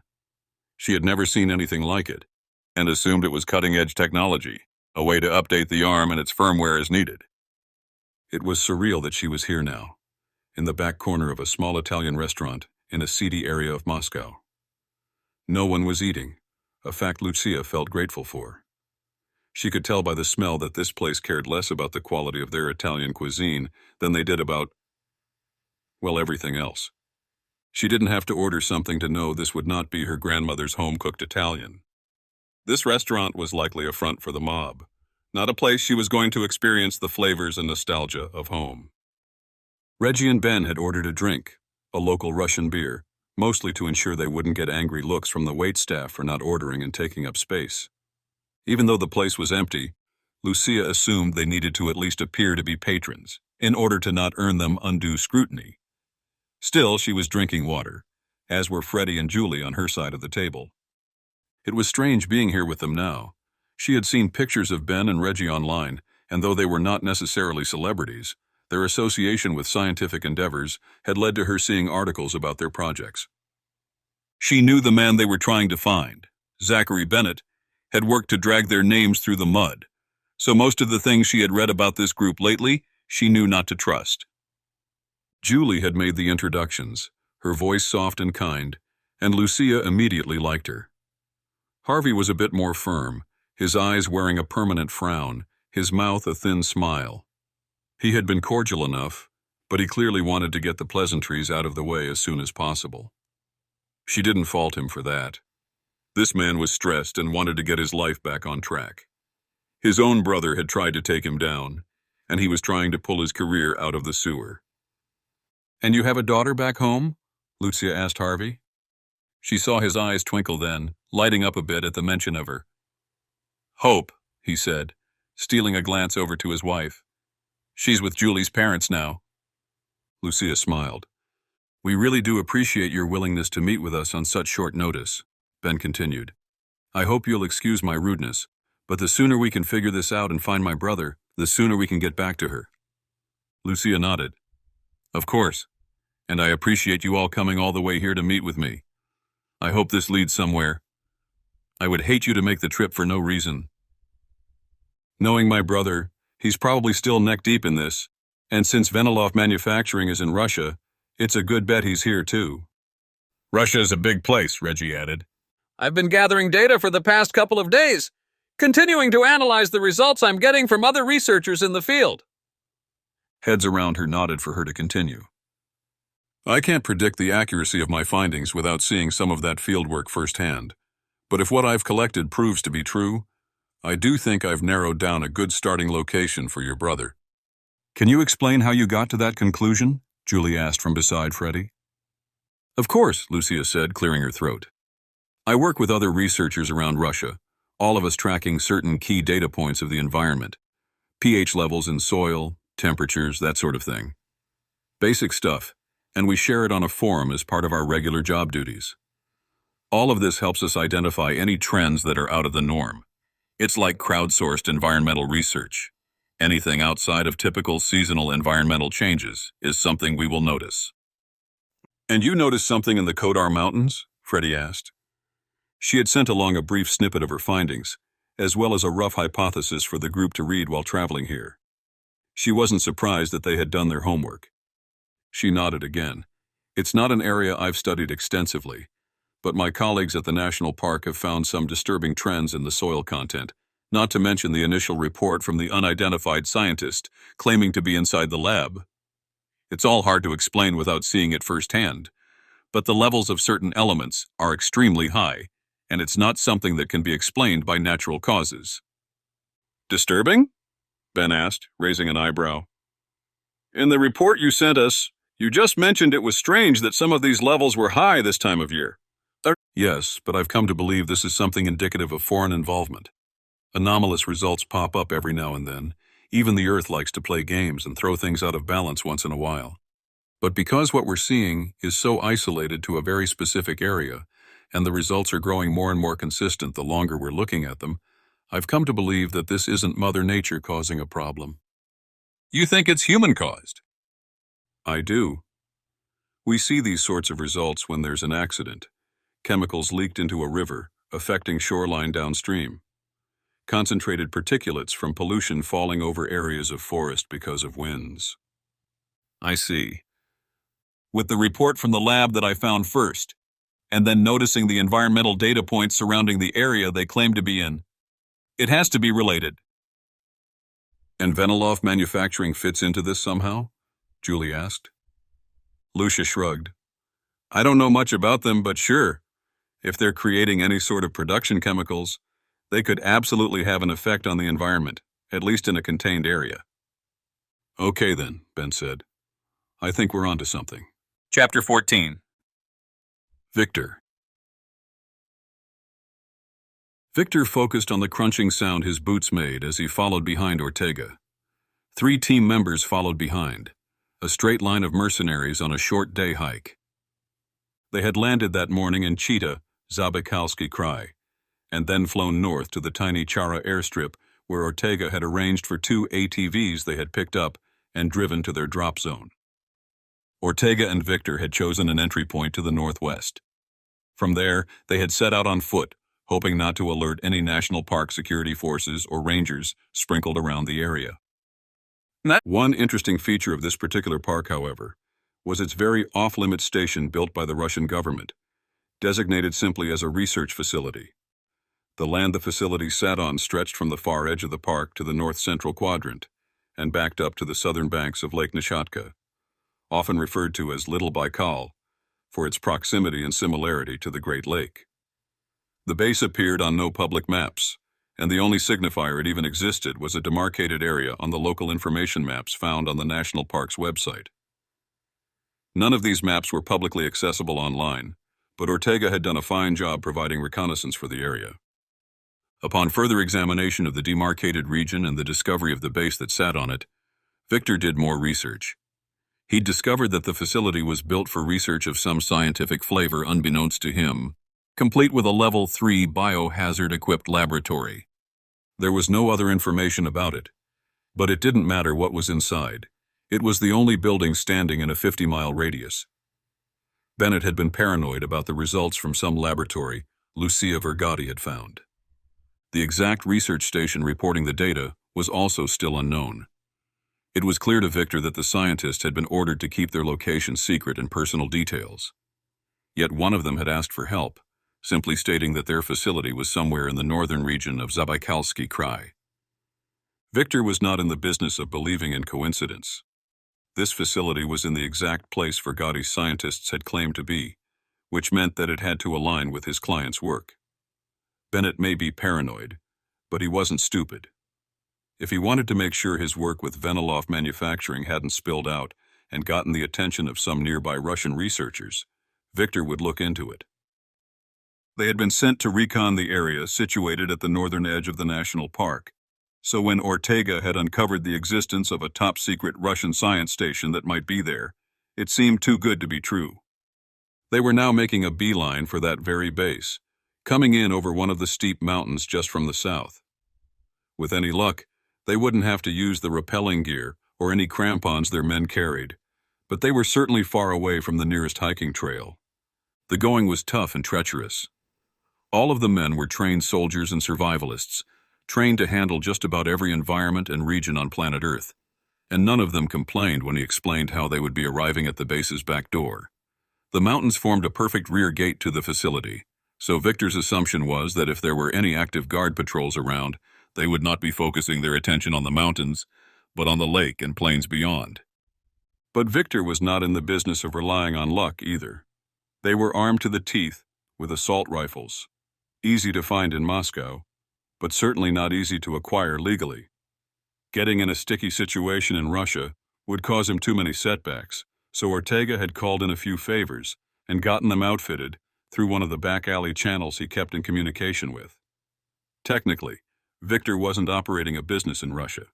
He had no interest in getting in bed with Russian clandestine services and FSS. He officially operated his paramilitary organization out of his home country of Uruguay, though he hadn't been back in over a decade. Ortega slowed, and Victor watched as the man bolted over descending rocks, each time landing softly on his boots and coming to a crouched position before jumping to the next. Ortega had always been athletic, and Victor was suddenly jealous of the slightly younger man's smaller frame. There was a thin layer of snow which gave their boots purchase on the rocks, and Victor was pleased with their progress. He could see the roof of a small shack in the distance, likely a guard booth or shed full of maintenance gear. A large outcropping of rocks stretched from one side of his vision to the other, about 100 yards past the tiny building. Interspersed amongst these larger boulders, he saw flat, concrete structures. This confirmed what Ortega had claimed. From satellite imagery, it seemed as though this base had been built into the side of a mountain itself, most of the facility completely underground. Why put a building above ground when you can spend 10 times more and put it underground? Ortega had joked. Running his team from Russia for the past 4 years, Victor had learned just how paranoid the country's military was. Mistakes were punishable by death, or technically disappearance.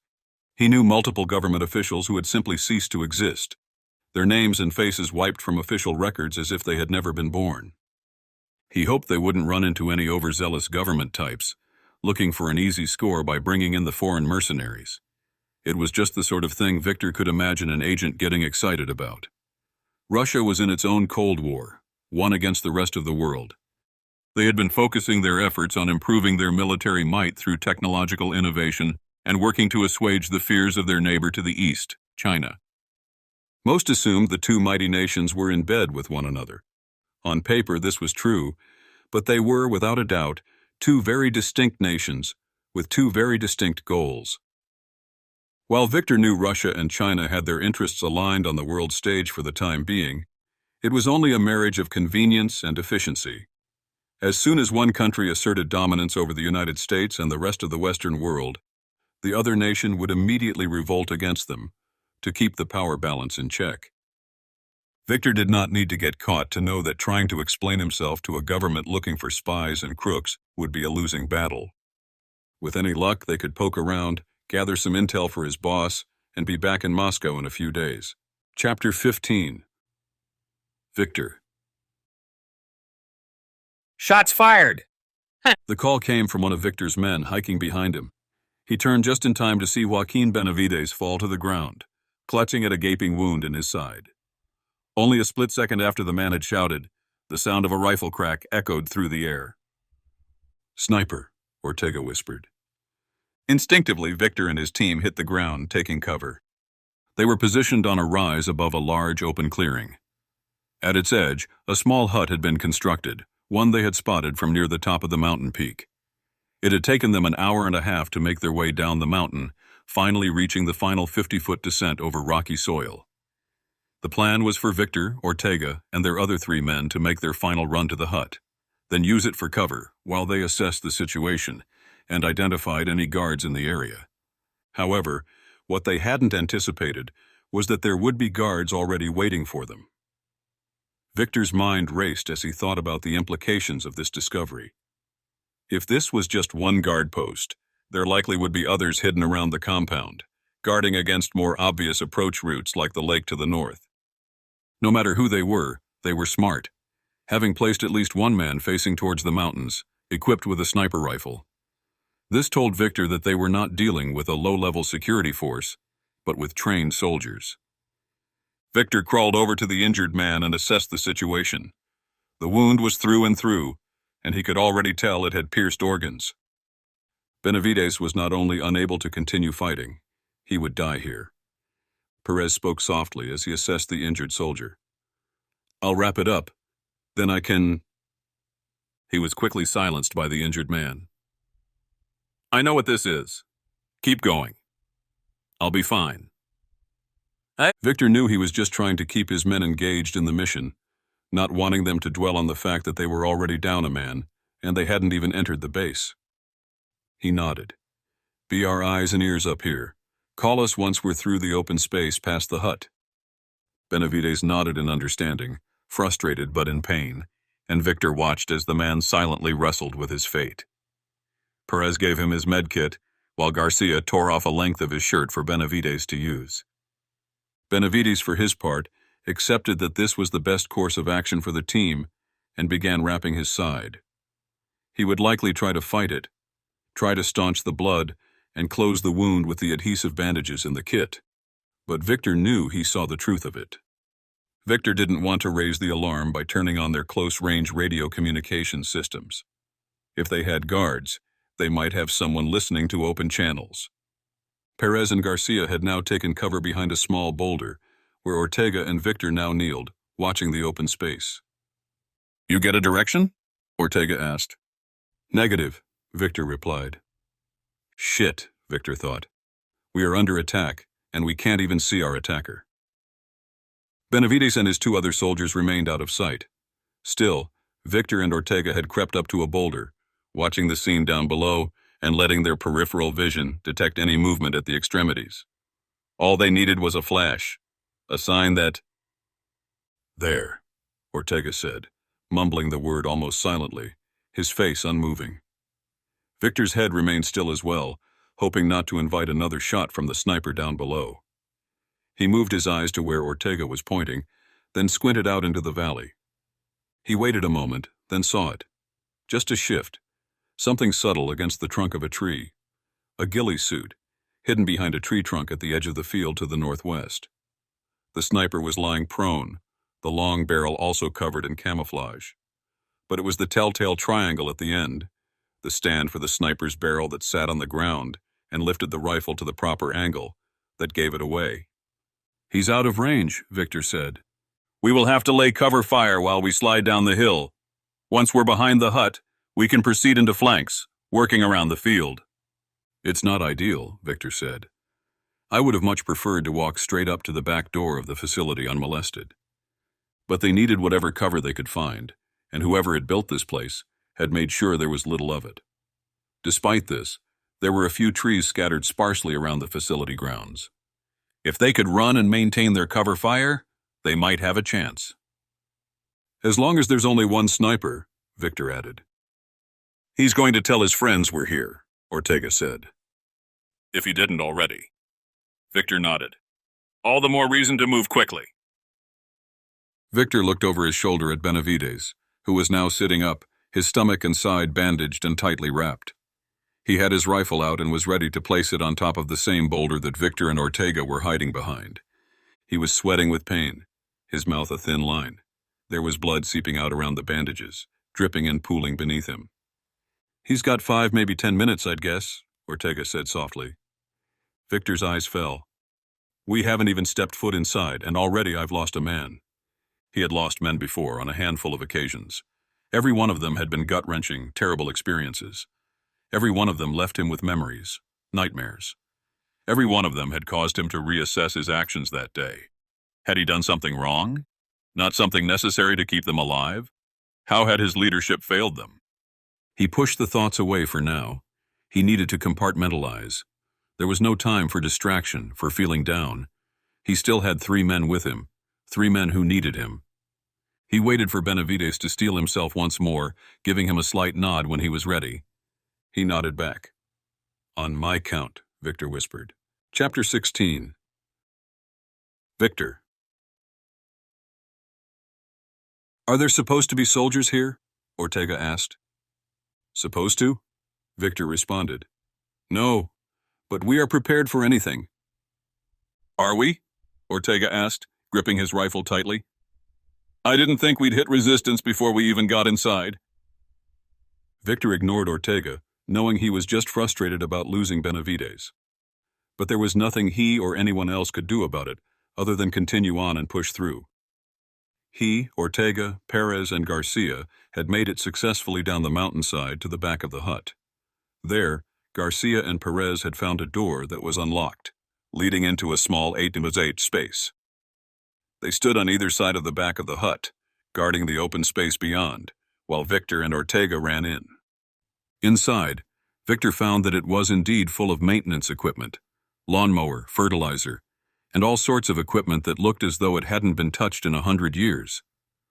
But it was what hung on the opposite wall he was most interested in. A window. Next to the front door opposite the door they'd come in through, a window had been built into the wall. Not surprisingly, the glass had long since broken away from the small frame, providing Victor not just with a clear shot outward, but also a way to get his gun situated without having to break glass and alert anyone nearby. The rest of his men stayed at the back of the hut, curling around its edges to prepare for any newcomers. So far they'd seen only the sniper, and Victor thought they had taken him out already. They had fired down on the sniper, and had not seen him pop up again. But at least the one enemy combatant had known their exact location, whether or not he had signaled the rest of his team, wherever they may be. And Victor's men were now known entities. The sniper had either remained hidden or had already been hit while Benavides laid covering fire, allowing Victor's team to descend the hill. As planned, they had not yet turned on comms, so Victor had no idea if Benavides had seen the sniper was still in his spot behind the tree trunk, or if he had decided to move back to the copse of trees at the northwest side of the facility. They were running deaf and blind, with no way to know where the enemy was or how many they were. Not a situation Victor liked being in. Victor watched out the window, careful to keep his head away from the center of the open space. The valley grew up around him, but he was focused only on the area just ahead. What seemed like a large pile of massive boulders, pockmarked with lighter-colored concrete walls and roofs, was their next target, the destination they had come for. And it was clear now that this destination was a popular one. Whatever Russian entity governed this facility, it was of primary interest to keep outsiders away. Victor noticed movement from one of the concrete walls. A darker shape passed in front of it, then crouched behind a boulder nearby. Ortega was next to him now and had observed the same thing. "Movement dead ahead. 1 o'clock. Victor nodded, gripping his rifle with 2 hands as he watched silently. "Did you expect company?" he asked. "No, I didn't," Victor replied. "You knew what I knew. Bennett seemed to think this place would be either entirely abandoned or just a skeleton crew of researchers.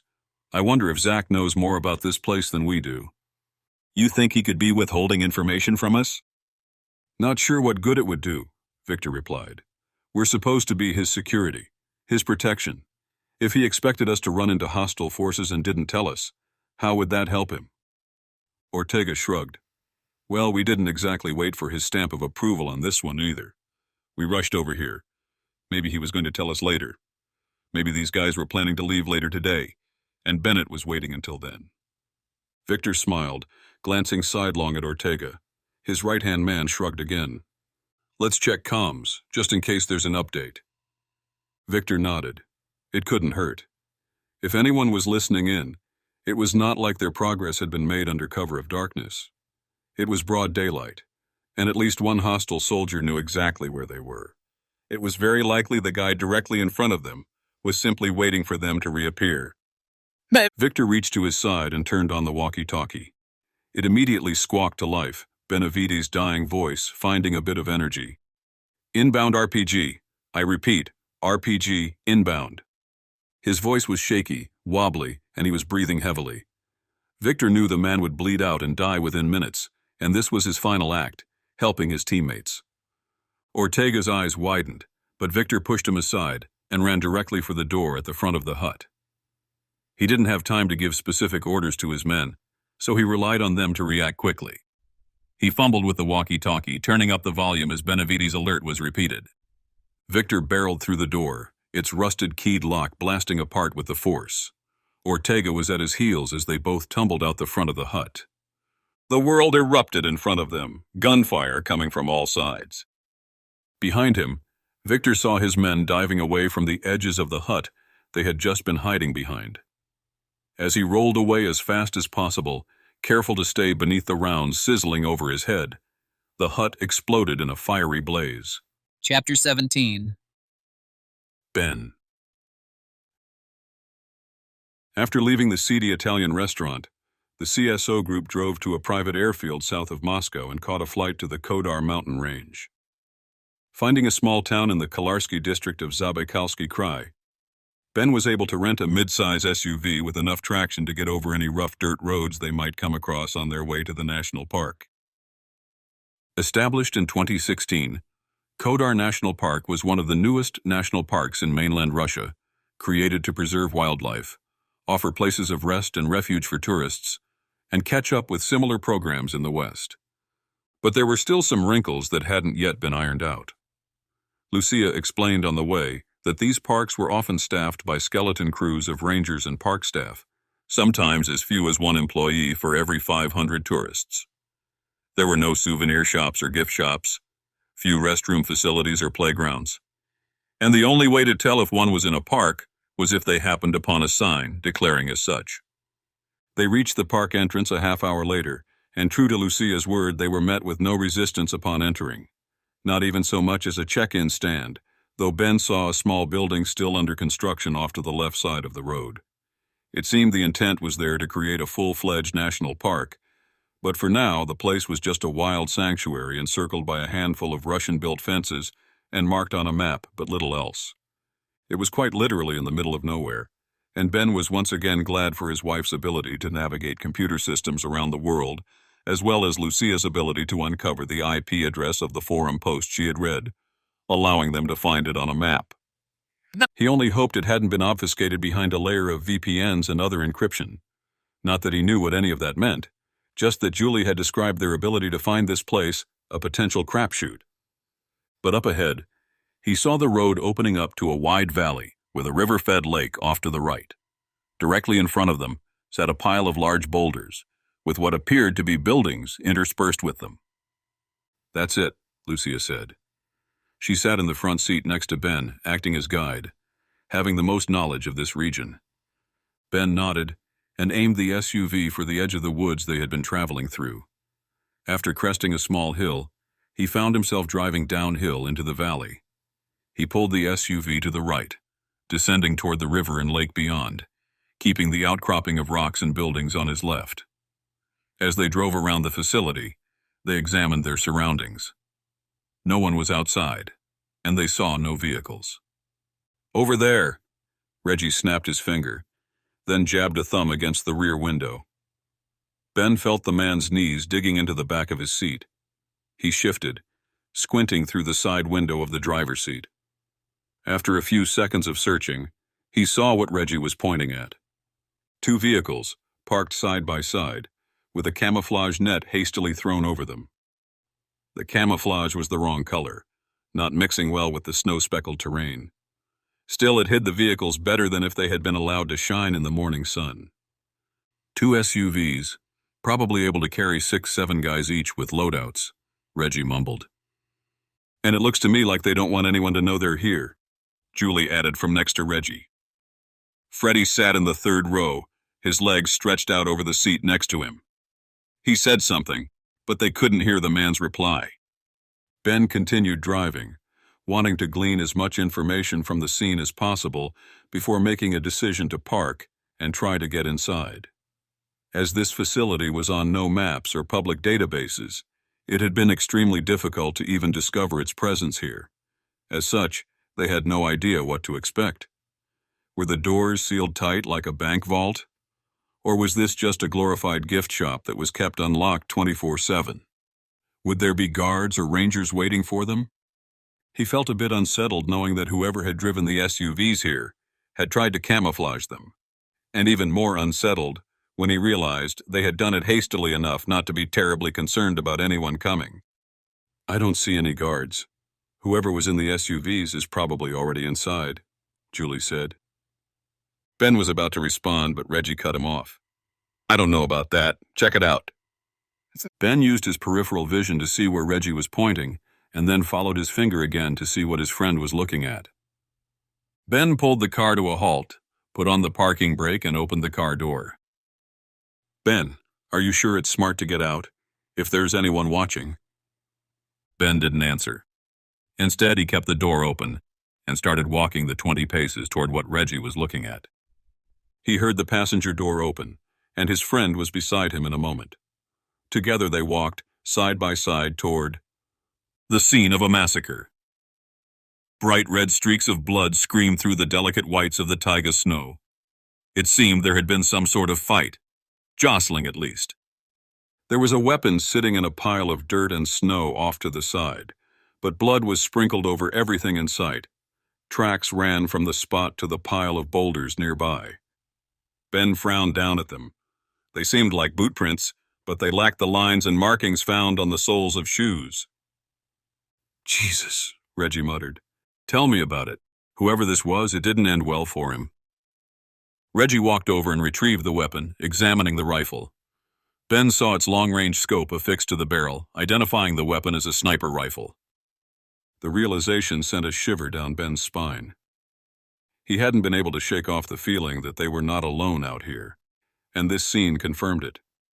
The sight of the massacre in front of them only intensified his feeling of dread.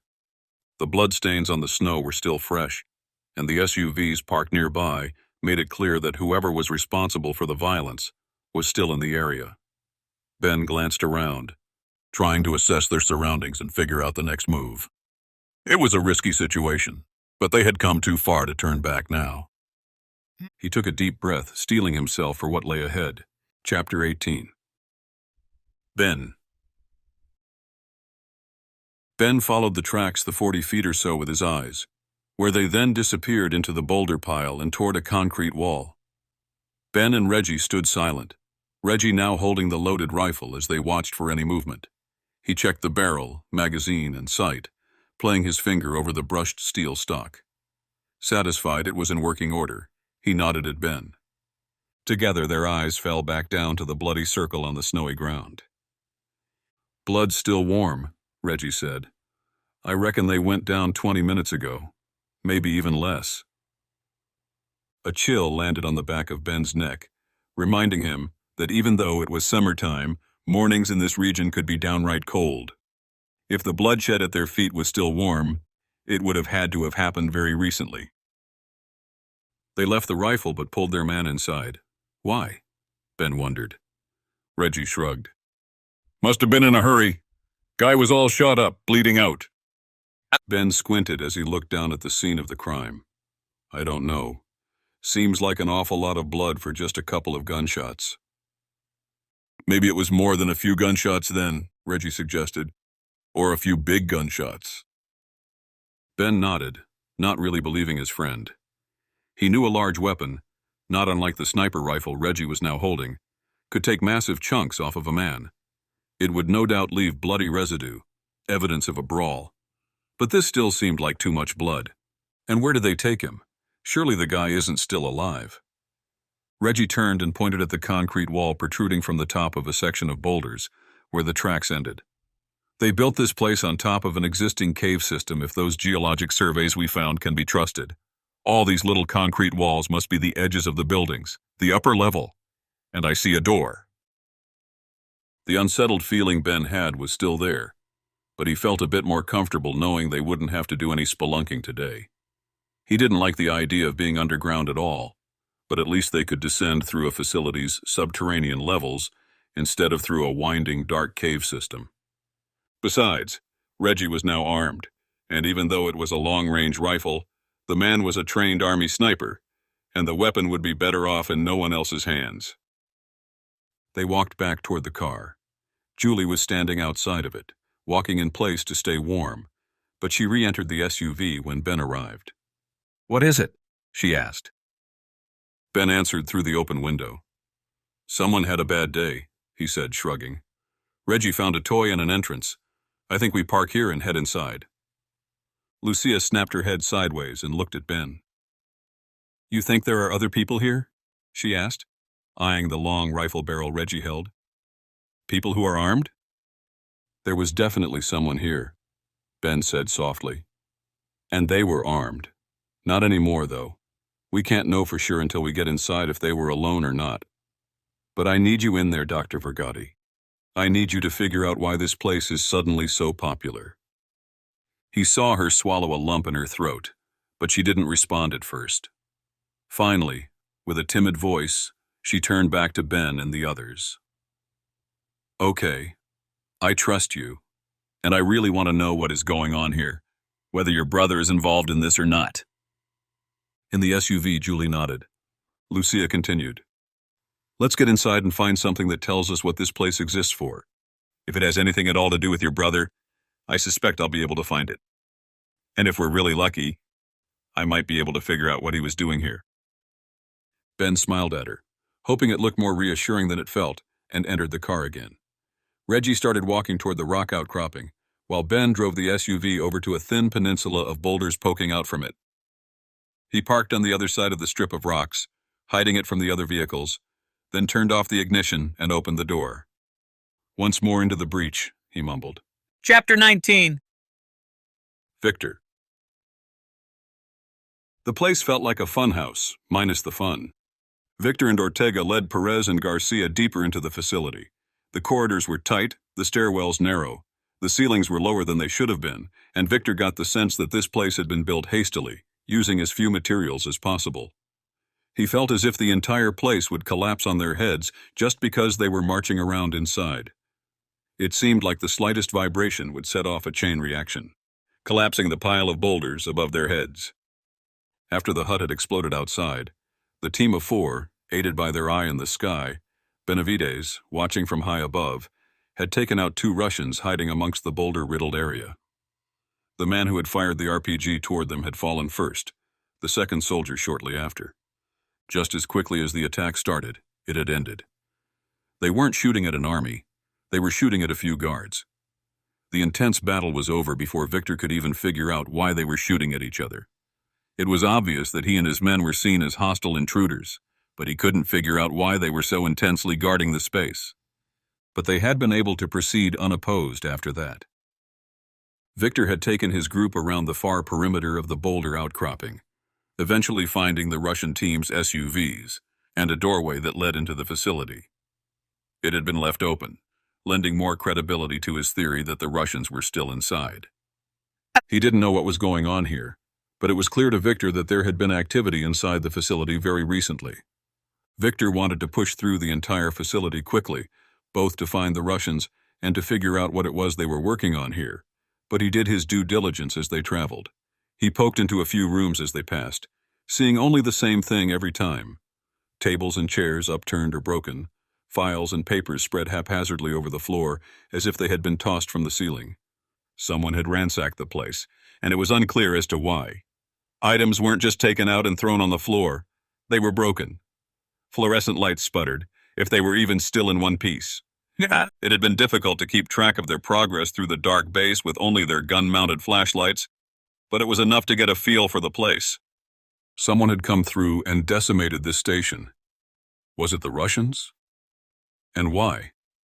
Why was it necessary to destroy each room after not finding whatever it was they were looking for? When they reached the 3rd subterranean level, there were no more working lights. They rounded the staircase and came onto the hallway floor, and Victor cautiously pressed forward.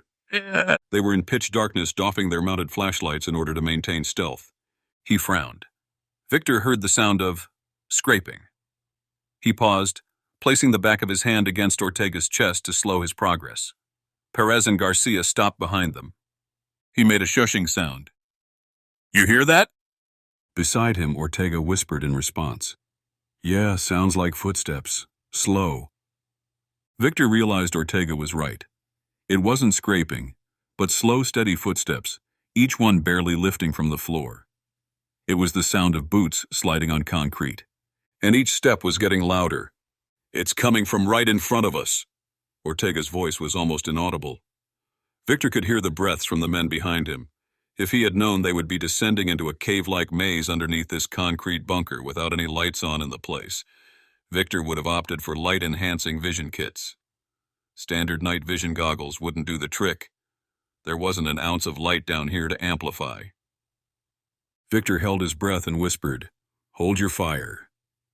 The team stood together in a tight square, with Ortega and Victor in the lead, straddling the narrow corridor on this level. He wondered if the space in front of them was similar to the floor above. Just a short, narrow hallway with only a few doors leading to rooms on either side. If he had to guess, he figured they were likely 20 or 30 feet underground now. The air was chilled and grew colder with each step, and Victor could swear he felt a cooler breeze coming from farther down the dark hallway. The scraping sound was directly in front of them now. Victor wanted to fire, to simply spray the darkness with rounds and take care of whatever terrifying thing was sneaking up on them. But instead, he held his ground, and his men waited, well-trained and trusting of their leader. With slow, calculated movements, he moved his left hand over the flashlight and placed his thumb over the button on the back of it. He gave himself a silent countdown, and then the scraping stopped. It was as if whatever had been sneaking up toward them had sensed their presence. But it was pitch black here. Not even a pinprick of light emanating from upstairs reached this level. He flicked the beam on and illuminated the entire hallway in front of them. Victor wanted to scream. Chapter 20. Freddy. Before the SUV had even stopped, Freddy was in motion.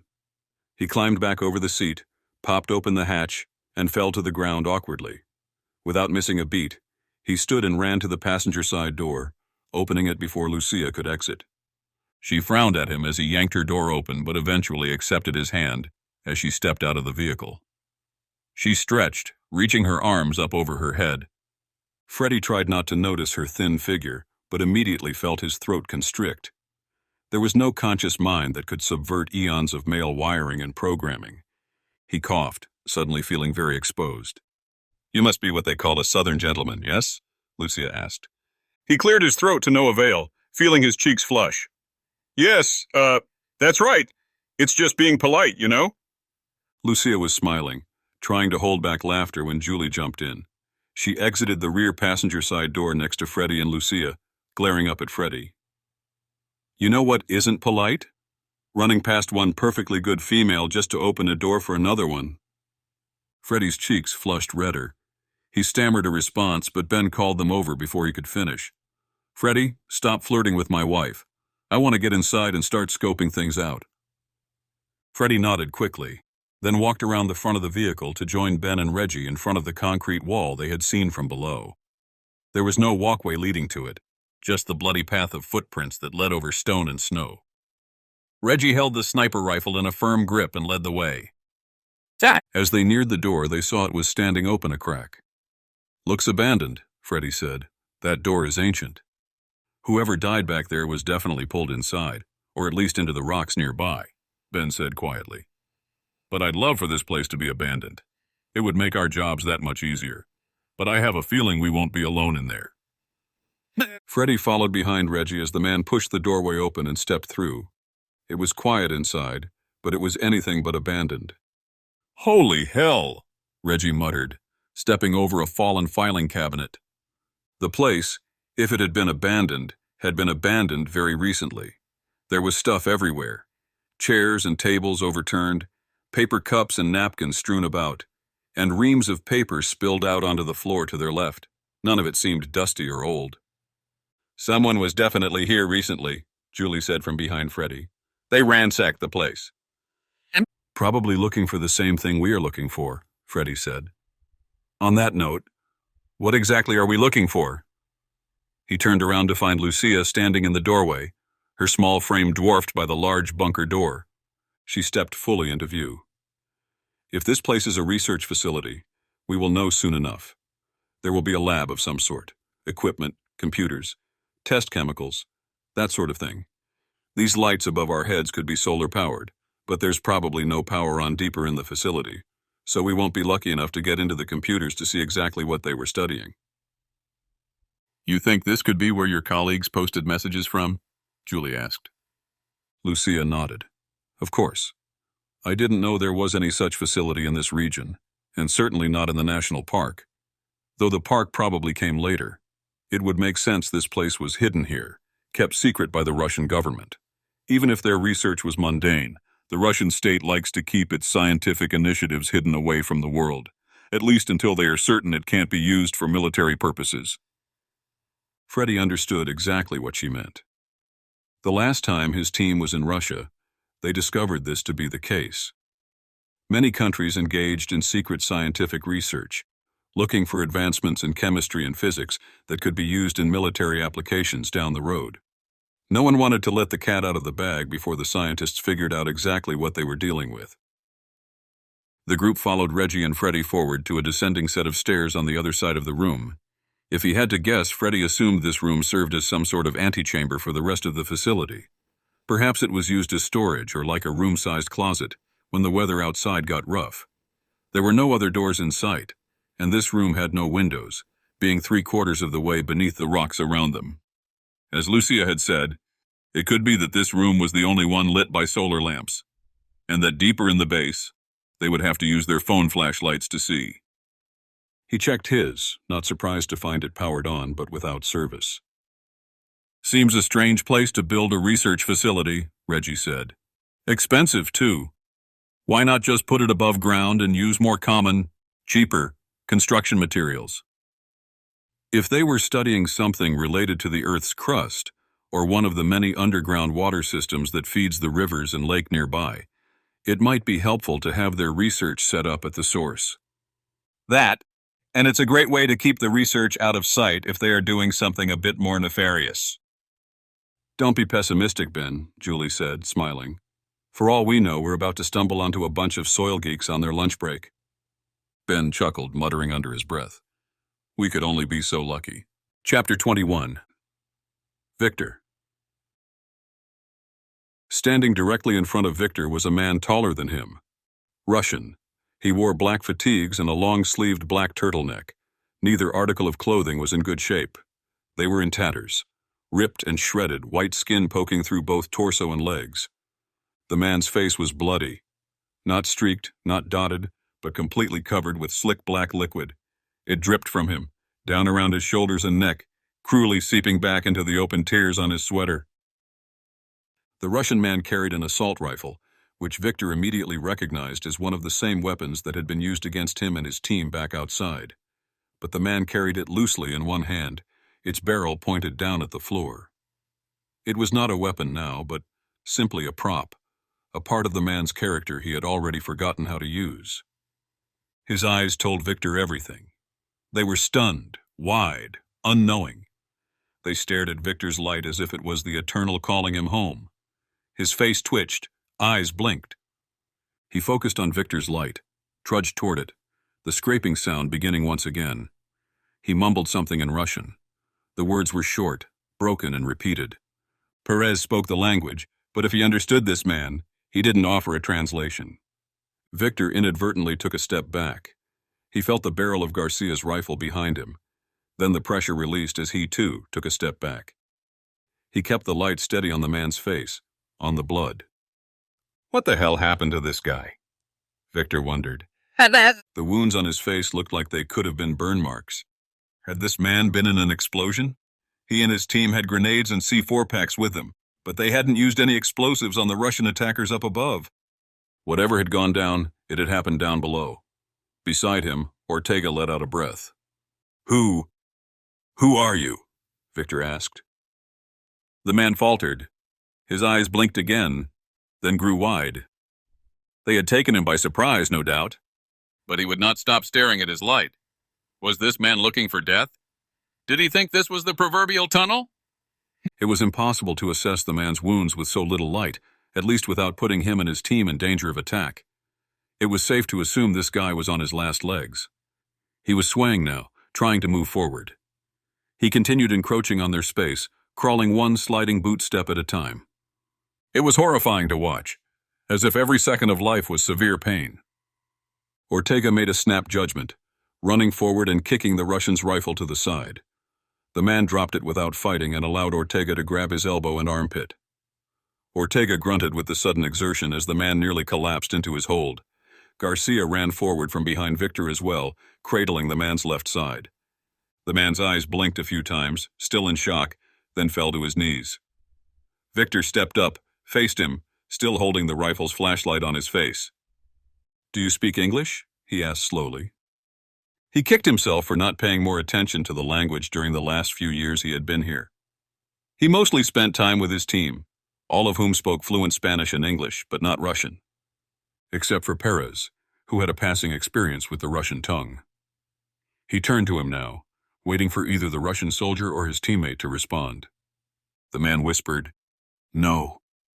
Perez spoke to him, a question. The man looked up at him, surprised, then whispered a few words. Perez answered, "He says he does not know."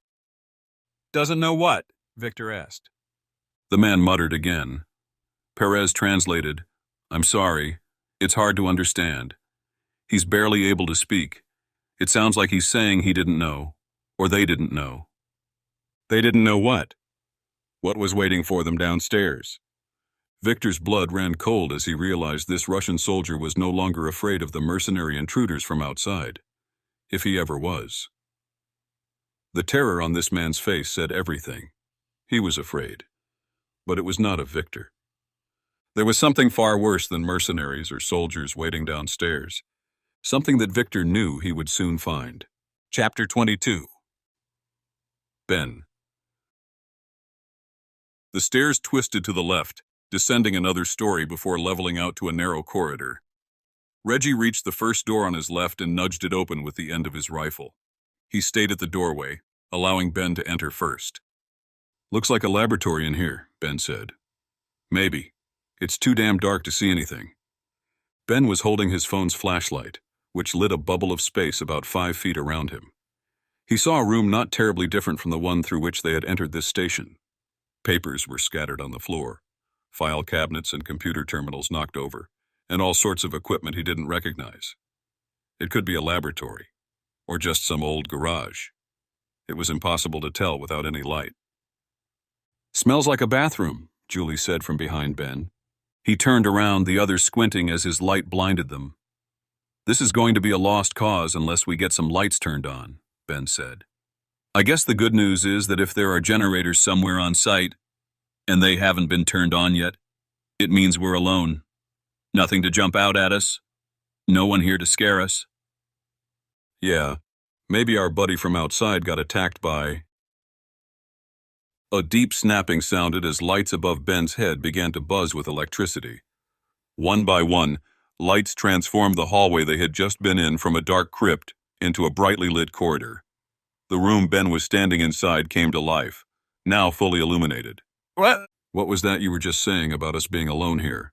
Freddie asked, a grin on his face. "I guess that answers that question," Ben said. "Okay, everyone on high alert.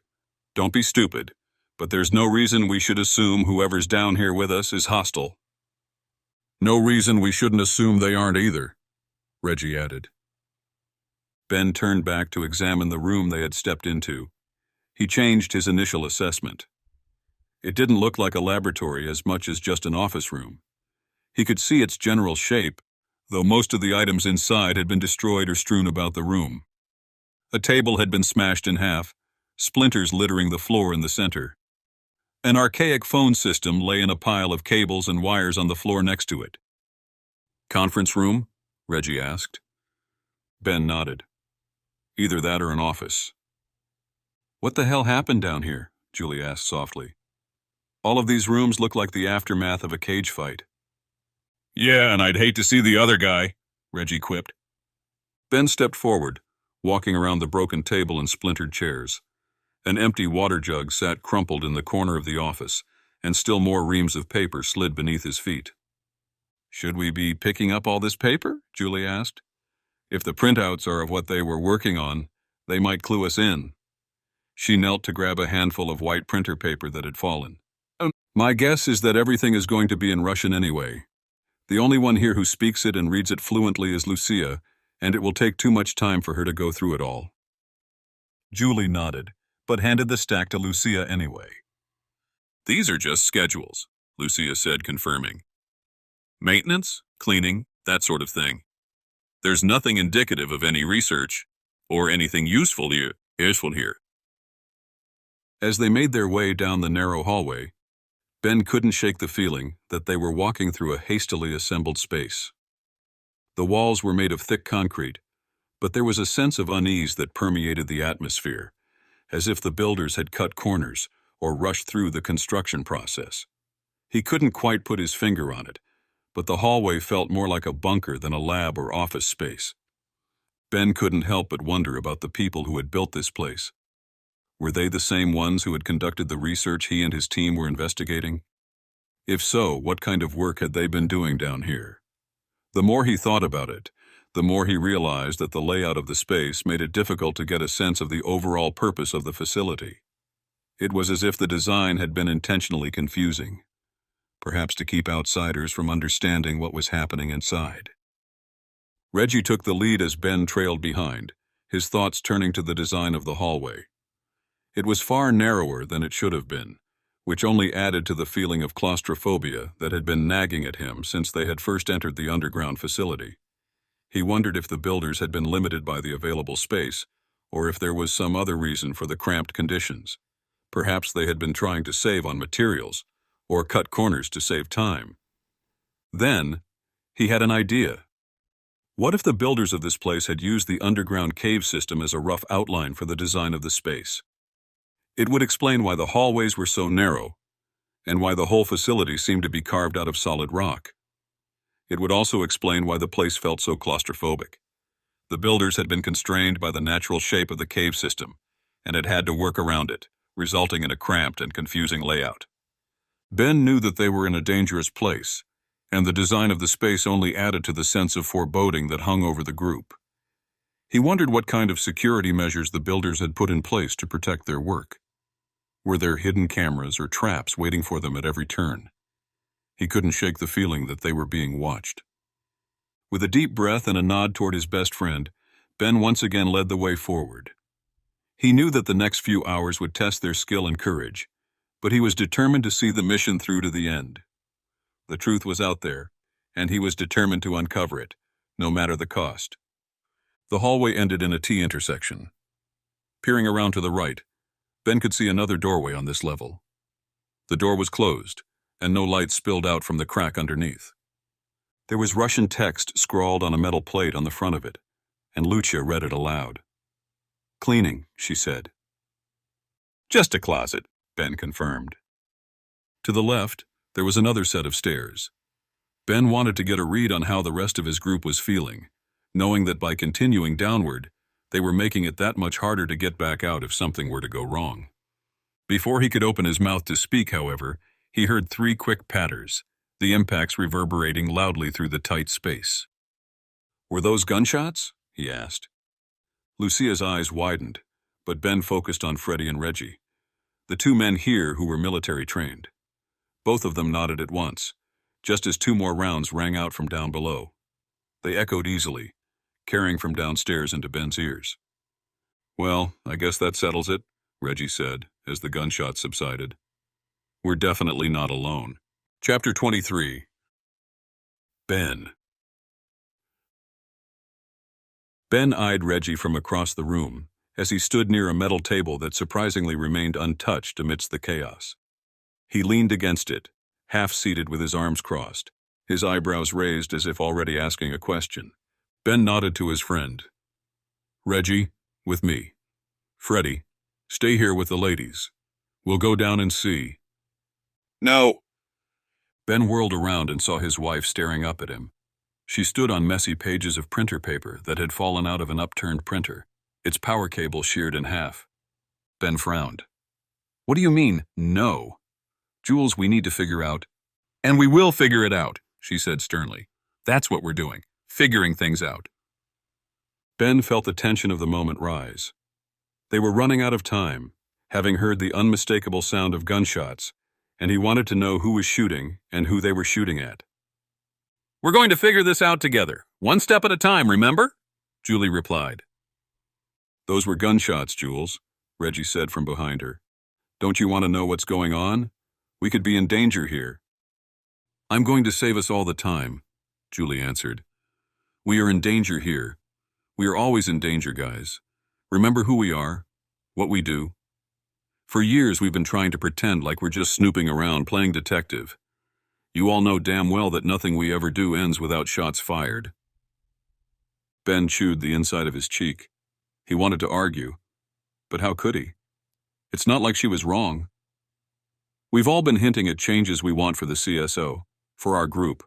All of us, either privately or out loud. We've been frustrated, beaten down, exhausted. We've lost friends, family. She turned and faced Ben again as she spoke these words. Why do you think that is? We are a good team, but only when we're forced to be one. Reggie met Ben's gaze, and Ben was reminded of how he had met his best friend. Brazil, in the Amazon. They had been in a hotel lobby, pinned down by a group of trigger-happy mercenaries who were ready to destroy anything and anyone in sight. Broken glass surrounded Ben and Julie, pinning them into their defensive positions, which were entirely impossible to defend since they were unarmed. The mercenaries closed in, one of them lobbing a grenade into the hotel foyer.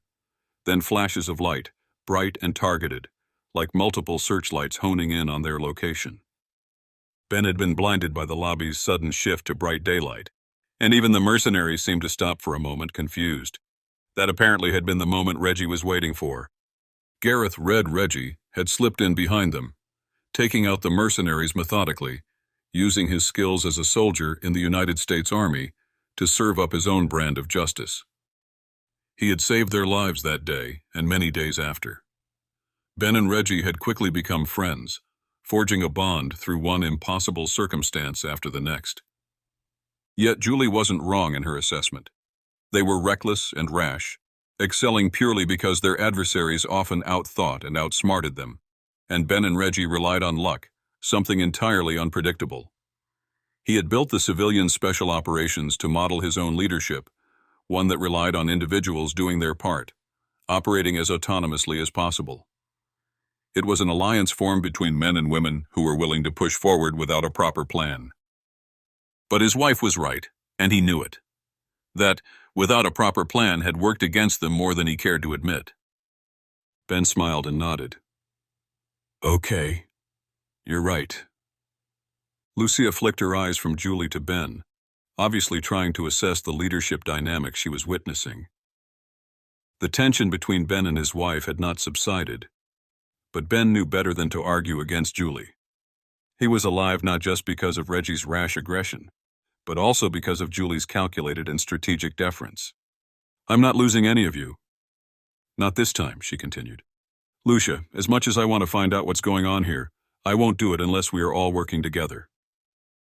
There was a long pause, the air in the room seemingly gone as Ben waited for Lucia's response. But even before she spoke, he knew her answer. Of course, she said. I thought that was the plan all along. Chapter 24. Victor. Can you tell me your name? Victor asked. Perez, now playing the part of translator, did his best to parse the words. Victor understood a few of them, as most of the exchange was entry-level Russian. The man's eyes rolled around in his head, each controlled separately. It seemed as though he was going to pass out. Still kneeling on the concrete floor of the corridor, held up by Ortega and Garcia, Victor looked down at the Russian soldier. It was hard to tell where exactly the man was wounded. It seemed as though he had scratches and gashes across his face and arms, where his clothing was torn. But upon further inspection, it didn't seem like there were many wounds beneath the torn fabric. The blood covering his face was either not his own, or remnants from wounds the man had received prior. But in that case, why was this blood still wet? He couldn't see any overt cuts or scrapes, even though it was clear the man seemed to be in agony. The whole thing was more terrifying to Victor than he cared to admit. He was obviously injured, but it was not an injury he had seen before. "Do you have a name? What is your name?" Victor repeated, altering the question to make it even easier for Perez to translate. The soldier sputtered, then coughed. He fell forward, jerked upright by Ortega and Garcia. Blood landed on Victor's boot. He didn't wipe it off. Whatever was afflicting this soldier, he didn't want it on his hands or any open skin on his body. He reached forward, using his rifle's barrel to lift the man's chin. The man looked up at him with those same wild, terrified eyes. Is he neurotic? Going insane? Victor thought. He looked to Perez, but the man shrugged. Sorry, boss. Russian is pretty tricky. Victor nodded, frustrated but understanding. He looked at the kneeling man again and delivered the main message he wanted to get across to the Russian soldier. Ask him if he has any partners here. A team, a unit, any word that you know. We need to find out if he's alone. We found his friends upstairs, but I need to know how many more there are in here. Perez's eyes widened, and Victor watched as the man delivered the words in Russian. He thought he understood the word for team, and the Russian soldier's eyes seemed to steady and lock onto Perez's face as the question came. The man nodded once, quickly, then collapsed deeper into Ortega and Garcia's grip. Great, Victor said. Where? Down below? There was a bit of back and forth, and the Russian soldier finally mumbled a few words. He says there are more, Perez answered. About a dozen total, but then he said there are fewer now. I don't exactly know what that means. Sorry, boss. No need to apologize. That's helpful, Victor said. Ortega made a face at Victor and then motioned with his head. Should we continue? Victor nodded. They were exposed here. Garcia's and Ortega's backs were to the corridor behind. He told Perez what to translate next. We need to keep going, to keep getting deeper into this place. Whatever the hell. This is, whatever happened to him, we need to know if it's something Bennett wants to get his hands on. I want to know what he was doing here. If these soldiers were part of the research team, or guards. Perez, just figure out the best way to get that information. While Perez fumbled for the correct Russian words to use, Victor changed his mind. Actually countermand that. We need to keep moving. Perez, Garcia, you two push ahead. Keep your flashlights on in case the lights go out again. I don't want you running into anything that takes you by surprise in the dark. We need to know what we're getting ourselves into, so stay alert, but keep moving. Don't get pinned down, and don't get cornered. He thought he saw a flash of trepidation. No more than a shake. Pass over Garcia's face as he let go of the Russian soldier's elbow, but his men were good. Neither would argue, and both would understand that the mission was more important than their fears and worries. Garcia stood, waiting for Perez to check his weapon. Once ready, Victor and the two men set off, continuing down the corridor toward the next set of winding stairs. Ortega, let's get this guy inside one of these rooms. I want to stay out of sight, just in case. Ortega grunted in confirmation, pulling the Russian back to his feet.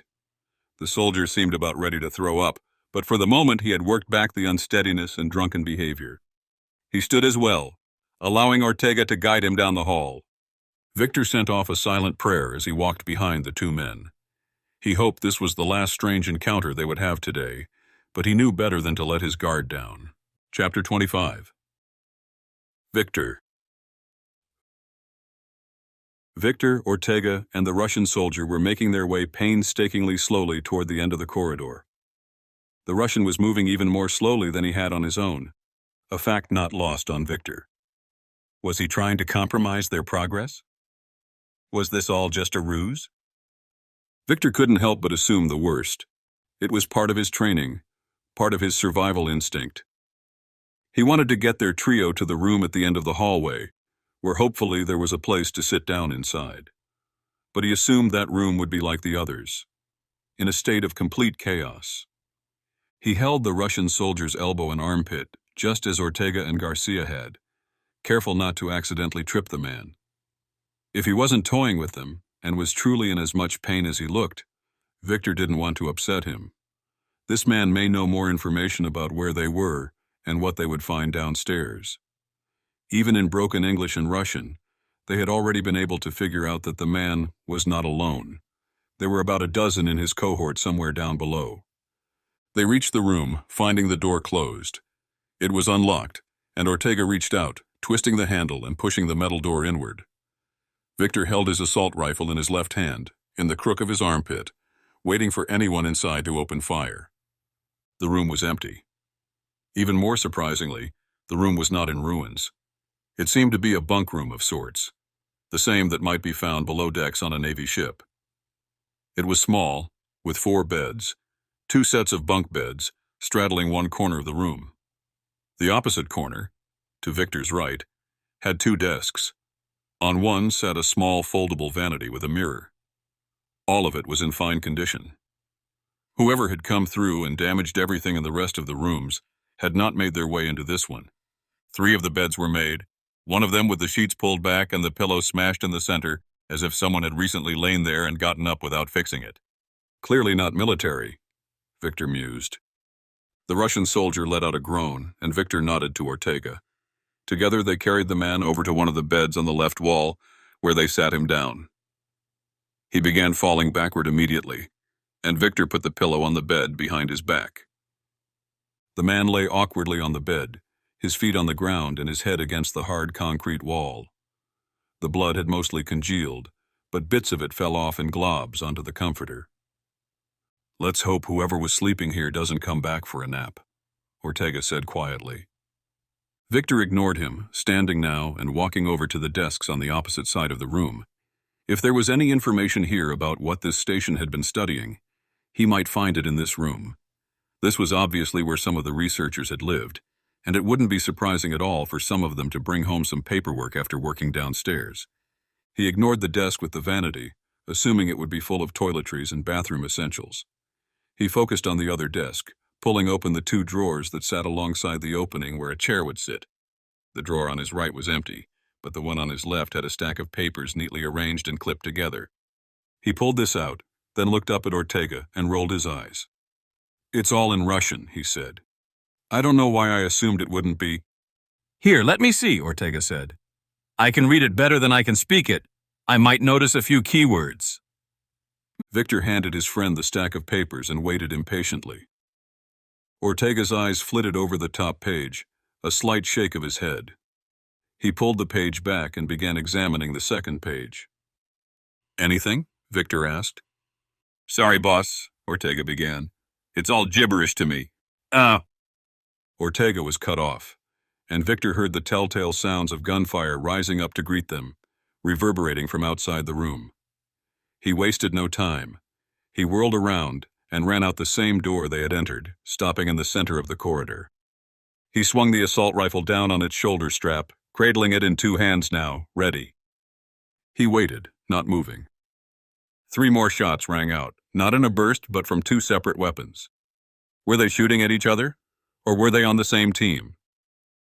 It was clear the shots came from beneath his feet, ringing out from the narrow set of stairs just to his left at the end of the hallway. So far, all of the activity seemed to be coming from down below. Down where his men had gone. Victor shuddered, hoping he had not just sent 2 of his best soldiers to the slaughter. They were good men, loyal. He enjoyed their company when they were off mission. Ortega was in the hallway now, pulling the door closed behind him. A smart move. It would give them a few extra seconds to prepare, in case the Russian inside had been playing them the whole time. "From down below?" Ortega asked. Victor nodded. He gripped his weapon tighter, checking the magazine and putting his eye through the aim-point red dot as a test. "Should we go?" Ortega whispered. He waited for an excruciating 3 seconds. There was no more gunfire, but Victor thought he heard the sounds of voices. Screams? No, not loud enough. Talking or whispering, perhaps. Maybe the same sound he had heard before, the Russian's boots scraping against the dusty concrete floor. Victor shook his head. "Yes, but no reason to rush," he said. His eyes reached the floor, not wanting to believe it, but knowing it was true. No more gunfire could only mean one thing. Care is our best option now. With the lights on, we won't be able to move unseen, so let's go slowly so we don't alert anyone down there to our presence. Ortega confirmed the order, prepared his own weapon, and stepped forward. If that Russian soldier is playing us, I would still rather find Garcia and Perez and link up first, he whispered. But I don't think he's going anywhere. Let's hope not, Victor thought. All we need are more surprises. Chapter 26. Vladimir. Vladimir waited silently in the darkness, his breath ragged. He tried to control his breathing and lower his heart rate. Can it sense fear? He gripped his knees, trying to work his blood through his limbs, needing to stay active, to stay moving. And yet, he didn't dare move, didn't dare call attention to himself. Down here, 5 levels beneath the surface, it was nothing but darkness. The lights were broken, and the power from the generator in the cavern section on this level, still disrupted by fits and starts. The old machine hadn't been used in decades, it seemed, and the fuel was likely no good.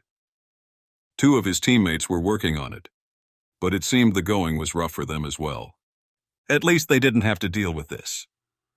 As part of the 14-man group sent to patrol the mountain range 2 days ago, Vladimir was the second youngest soldier, and the youngest one still alive. Fresh out of training, he had been assigned to this unit as an honor. His father was a high-ranking official in the Russian government, and this detachment was supposed to be an easy gig. They were a patrol group meant to support the edges of national parks and open spaces that bordered hostile nations, playing watchdog in regard to civilian security teams. Unfortunately, the hostile forces down here were like nothing Vladimir had ever seen. And to be fair, he hadn't exactly seen the hostile forces yet. Whether one or many, he didn't know. He just knew there was someone or something down here with them. He had watched one of his teammates get mauled by the thing, the sickening crunch of bones snapping and blood squealing out against gnashing teeth as he was dragged away in the darkness. Illuminated only by a flashlight, the terror was unending. His mind had pieced together the remnants of what he had seen in the blink of an eye, and it was far worse than what he would have seen had the lights been on. It seemed to be a monster of some sort, a bear perhaps, but it moved like a cat, far more agile than its enormous size should allow. They had been patrolling this 5th level, the one that connected to the longer cavern system surrounding the subterranean complex. Typically, groups of 2 would be sent on patrol, a half hour at a time. Vladimir had come along as a learning experience, opting to gain insight into how his older counterparts operated. It seemed his overzealousness had cost him his sanity. He had watched as the sergeant had been carried off, and his partner, a private like Vladimir, had attempted to retrieve their friend. Vladimir had dropped the flashlight then, the light forming crazed shadows as the beast destroyed their higher-ranking squadmate, then turned to his friend. Vladimir had waited in the darkness for as long as he could bear, finally hearing slow footsteps. They were just slight scraping sounds, heading the opposite direction down the hallway. If his partner lived, Vladimir was not about to find out. He was not going to cross the section of hallway where he knew the beast remained, eating their friend. So he waited. Silence had fallen over him. The darkness consumed him. The lights in the rest of the facility remained on, but he was plunged back into darkness, feeling safer in the room with no light. He sobbed silently, careful to make sure his breaths measured evenly as possible. He didn't know what they were dealing with, if it could see in thermal or infrared, measuring the heat signature of Vladimir in the corner. He assumed it could. And yet, he was so cold. Surely he had to be disguised enough to make a run for it. Could he go the other way? Could he head back down to the cave where the remainder of his men waited? Another patrol would be up to replace Vladimir's group of 3 in a few minutes, and their commanding officer, a brutal slab of a man, would not be amused that they were late. He would send the second patrol after them, unknowingly sending even more men to the slaughter. Vladimir had to make it back. He had to alert his men. With a sudden surge of courage he did not know he was capable of, he stood, wiping the tears from his cheeks. He felt around for his weapon, which he had leaned against the wall next to him as he sat. He found it, gripped the cold metal and held it tightly, knowing it was his only lifeline. Even that felt futile. He slowly turned, squaring his shoulders toward the direction he knew the doorway to be in. He had to do this completely silently, completely in the dark. If there was any chance this creature could not see his thermal signature, perhaps it was as blind now as Vladimir. That might give Vlad the slight edge he needed to get back down to the cavern safely. He sniffed quietly, then sucked in a breath. He had his mission now, his goal. He had little experience in matters of war, but he was a good student. He needed to keep his objective front and center, to move toward his men and commanding officer with as much speed and stealth as possible. The only way they could possibly win against whatever they were fighting was to do it together. With one careful, precarious step, Vladimir began his arduous journey back down the hallway toward the cavern. Chapter 27. Zach. Zachary Bennett needed to get away, perhaps on vacation to a beach somewhere far away from Russia. He wanted a break, to relax for the first time since he couldn't remember when. He was driving around Moscow, heading to a restaurant in a shopping district he and Ember had frequented back when they were dating. He missed her most of all. Their split had been hard on him, compounded by his isolation and the constant barrage of work-related nuisances. Some of these nuisances were morphing into full-fledged problems. Victor's team had left for the Kodar Mountains far sooner than he would have liked, sooner than he had told Victor to leave. Likely because the man was finally willing to play by Zach's rules and wanted to please him.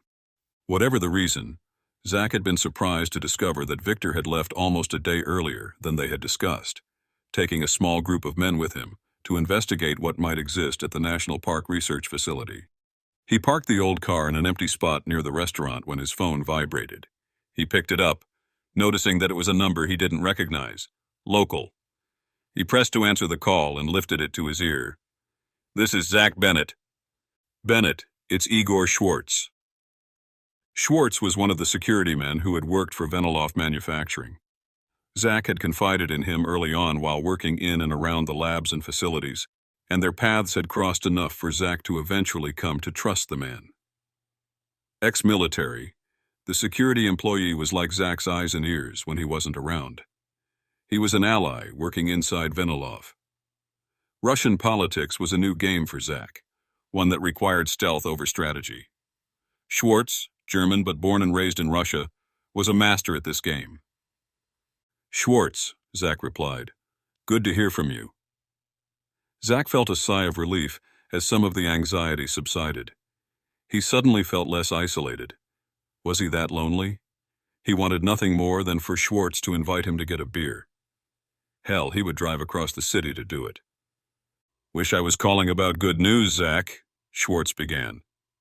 Zach's heart sank once more and he gripped the phone tighter. "I've heard about some maneuverings that may interest you." Maneuverings? Government? One of Zach's major battles was with the Russian government. Not necessarily in working with them, but in keeping the right information from them. The Russians weren't as tightly wound as their Chinese neighbors, but the heads of state here in Moscow enjoyed having access to the flow of information. They preferred keeping their privilege of knowledge to themselves, and any Russian company allowed to do business in the nation and on their soil was required to have a good rapport with their closest government oversight agency. Venilov, a shrewd man himself, had done his best to maintain the facade that Veniloff Manufacturing dealt only in farming tools, equipment, and chemicals. But it didn't take a genius to see that the massive profits Veniloff had reinvested into research and development had gone into chemicals and products quite unrelated to farming and agriculture. It was these research facilities that Veniloff had established over the years all around the world that needed to be watched carefully in order to prevent prying eyes from discovering their existence, or worse, their reason for existing. Government types, overt agency personnel and spies alike, trawled the country trying to uncover any organizations or companies working against the Kremlin. Subterfuge of any sort was not allowed and was punishable by death. Venilov himself had disappeared certain employees for their lackadaisical efforts to keep their research hidden. The man had been paranoid, but he had no choice. This plan required getting to the finish line. Half measures would not do. It seemed Zach had adopted some of this paranoia after Venilov's death. Or maybe he was wired this way all along and just had never experienced the extreme pressures required to surface it. "Military, actually," came the reply. Schwartz's voice was cool, smooth, his Russian having no hint of a German accent. Zach had picked up the language quickly, even thinking and dreaming in Russian now. I heard there's an army detachment that's been deployed to the Kodor mountain range. Zach's blood ran cold. That's where Victor is headed. Why? Why there specifically? Zach hoped it would just be a fluke, a coincidence. But Venilov had taught him the mistake of trusting too heavily in coincidence. Seems there was a post on some forum, some scientific community, I guess. Zach knew what the man would say even before he finished. I guess there's a research facility there run by some backwater office of the government. No idea what they're studying or how many personnel they have, but seems like one of the scientists asked for help identifying the effects of some chemical stuff. I see. Gotta be honest, this seemed like it was right up your alley, what with the chemistry nerd stuff and all. Yes, this is definitely something I need to be aware of. Thank you, Schwartz. I couldn't get any information about the size of the detachment deployed, or if this went any higher in government or not. Chances are, this is just a little scout troop sent out to do some investigation before the higher-ups file a report. Who told you about it? Zach asked, curious. No one told me, Schwartz said. It's just sort of a hobby of mine. A talent, if you will. I see one thing and then another, and my subconscious makes the connection. It's as simple as that. Zach frowned. Nothing was ever as simple as that, but he knew better than to pry. Gift horse in the mouth and all that, he thought. Surprisingly, Schwartz laughed, then continued. I've got a friend of a friend who was deployed there, actually. Pulled off their cushy patrol duty and sent to the corner of the country, post-haste. Seems to think it was a bit strange, so I did some digging around. That's when I made the connection. The ones who sent the patrol of Army personnel are the same ones who claim to control this research facility. Zach frowned. This was new information, and it had to be connected. He just didn't know how. He thanked Schwartz, ending the call and leaning back in his seat. He needed to make another call, one he had been putting off for some time. Chapter 28. Victor. The pair hadn't made it as far as the stairs before Victor heard footsteps again. He stopped Ortega at the stairwell, his eyes darting left and right, looking for any cover the place might offer. But this stairwell was like the others they had come down, save for the one that featured a closet to the right. It was narrow and low-ceilinged, the walls made of concrete. No design features had been added, not so much as a nook to duck behind, or a soffit to use as an obstruction. In other words, they were sitting ducks. The footsteps were moving quickly, the person in a hurry. Victor and Ortega simultaneously pushed their fingers over their rifles' safeties, wanting to be ready for anything. While it could be one of the Russian soldiers come looking for his friend, Victor wanted to believe it was one of his men. But then, that would mean it was one of his men. Only one. Garcia rounded the staircase and stopped on the landing between the two subterranean levels. He looked up, the dim single bulb hanging above them the only light. Long shadows cast his body off in all directions, strange angles. He looked like a character from a film noir, his eyes looking sunken, hollow, and he was absolutely terrified. Boss, he stammered. Perez? He's... Victor lowered his rifle and held out a hand. It's okay, brother. Slow down. As he spoke, Ortega began descending the stairs towards Garcia, rifle at the ready as he rounded the corner. Suddenly, Garcia reached his hand out and grabbed Ortega. No, he shouted. Ortega jumped back, startled by the volume of his teammate's voice. What the hell, Garcia? Victor stepped forward. Where's Perez? Are there any other Russian soldiers still alive? Garcia swallowed. He shook his head. It wasn't Russian soldiers. But we heard gunshots. They were yours? Ortega asked. Garcia nodded again. He started walking up the stairs again, his head dancing to the side as if looking over his shoulder. Something had the guy completely freaked. Once Garcia was on the top level where Victor waited, he seemed to relax a little. His eyes were still frantic, moving quickly, surveying their surroundings every second, waiting for something. It came out of nowhere, Garcia whispered. Something. I don't even know how to... He lurched forward, nearly falling, but Ortega was there. He held up their partner, steadying him. Victor frowned. He was acting like the Russian soldier they'd met in the same corridor. He seemed confused, wild-eyed, unsure. Victor wanted to smack the guy, to get him to focus and deliver whatever words he was trying to form. Instead, he waited as patiently as possible for his team member to explain. Finally, he regrouped. It wasn't the Russians. "You're sure?" Victor asked. "You didn't see them? We heard gunfire." "Something, I don't know what, took Perez. 1 second we were walking down the corridor. It's another one just like this one, but with a lot more doors. Laboratory rooms and chambers, that sort of thing." "I don't understand," Ortega said. "Who were you shooting at if it wasn't the Russians?" Garcia steeled himself again, as if holding back a bout of nausea. He shook his head, swallowing. "No, I don't think so. There was something in one of the rooms. It was dark, pitch black in there. We heard it moving, and—" "Heard what? What sound did it make?" "Some kind of animal, I don't know," Garcia said. "We heard it bumping against tables and chairs, knocking things over. It was huffing a lot, like it was having a hard time breathing." "So you just started shooting at it?" Victor asked. "Perez went first, just poked his head in. I stood by the door. The lights weren't working in there for some reason. Maybe it knocked them out." "This thing was tall enough to knock lights off the ceiling?" Ortega asked. Garcia looked pained. "I don't know," he emphasized. We were standing near the door, Perez a little bit in front of me, and then everything went quiet. We waited. I even held my breath, counted to 4. And then Perez was gone. Just disappeared." "Keep going. How do you know he was gone?" "Before it happened, we had our flashlights on, tight beam. We were making little arcs around the room, trying to figure out what made the noise. My light swept over it for a split second, and it just disappeared from view as soon as it was in the light. I kept moving it, trying to find it again, but I heard Perez next to me yelp, then the sound of air." "Air?" Ortega asked. Garcia nodded, tears in his eyes now. "Yes, air. Like, whoosh, and he was gone." Victor didn't believe what he was hearing, but he let his man continue. "That's when I started firing.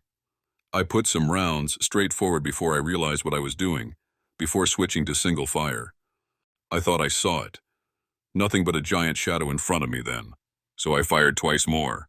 I don't know if I hit him, but I didn't want to. I didn't want to hit Perez." "Did you hear anything after that? Did he scream? Call out for help? How do you know he wasn't just playing tricks on you?" Garcia glared at Ortega. Ortega put his hands up, palms out. Okay, sorry, just had to ask. I believe you." "I don't," Victor thought, his frown darkening, but he kept his mouth shut. It seemed his man was afflicted by the same strange thing that had affected the Russian. Something had both of them spooked. He shook his head. He hated superstitions. They always led one astray. "I've never seen anything like it," Garcia continued. The wave of nausea seemed to have passed, but he was now looking down at his hand. A tiny pinprick of blood was on his wrist, and he picked at it. "It was so fast, 1 second in front of my light at the other side of the room, and then all of a sudden, it was directly in front of me. Smelled like rotting flesh, like death. I didn't even see it happen. I just sensed it, felt it. After I fired 3 rounds, my nerves got the best of me. I started running. Made it all the way down the corridor before I heard anything again." Victor's eyebrows rose. This was interesting information. "You heard something else?" "Can't be sure exactly, but it sounded like voices, like someone whispering." Victor let out a breath. He smiled. "I understand." He reached out and patted Garcia's shoulder, comforting him. "You're in shock. It happens.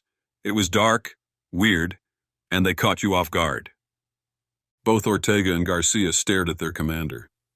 "It's obvious, isn't it?" he continued, laughing now. "These Russians, they're playing with us, taunting us. I think it's time we go and have a chat with our friend in the room back there." Ortega pondered for a moment, then nodded.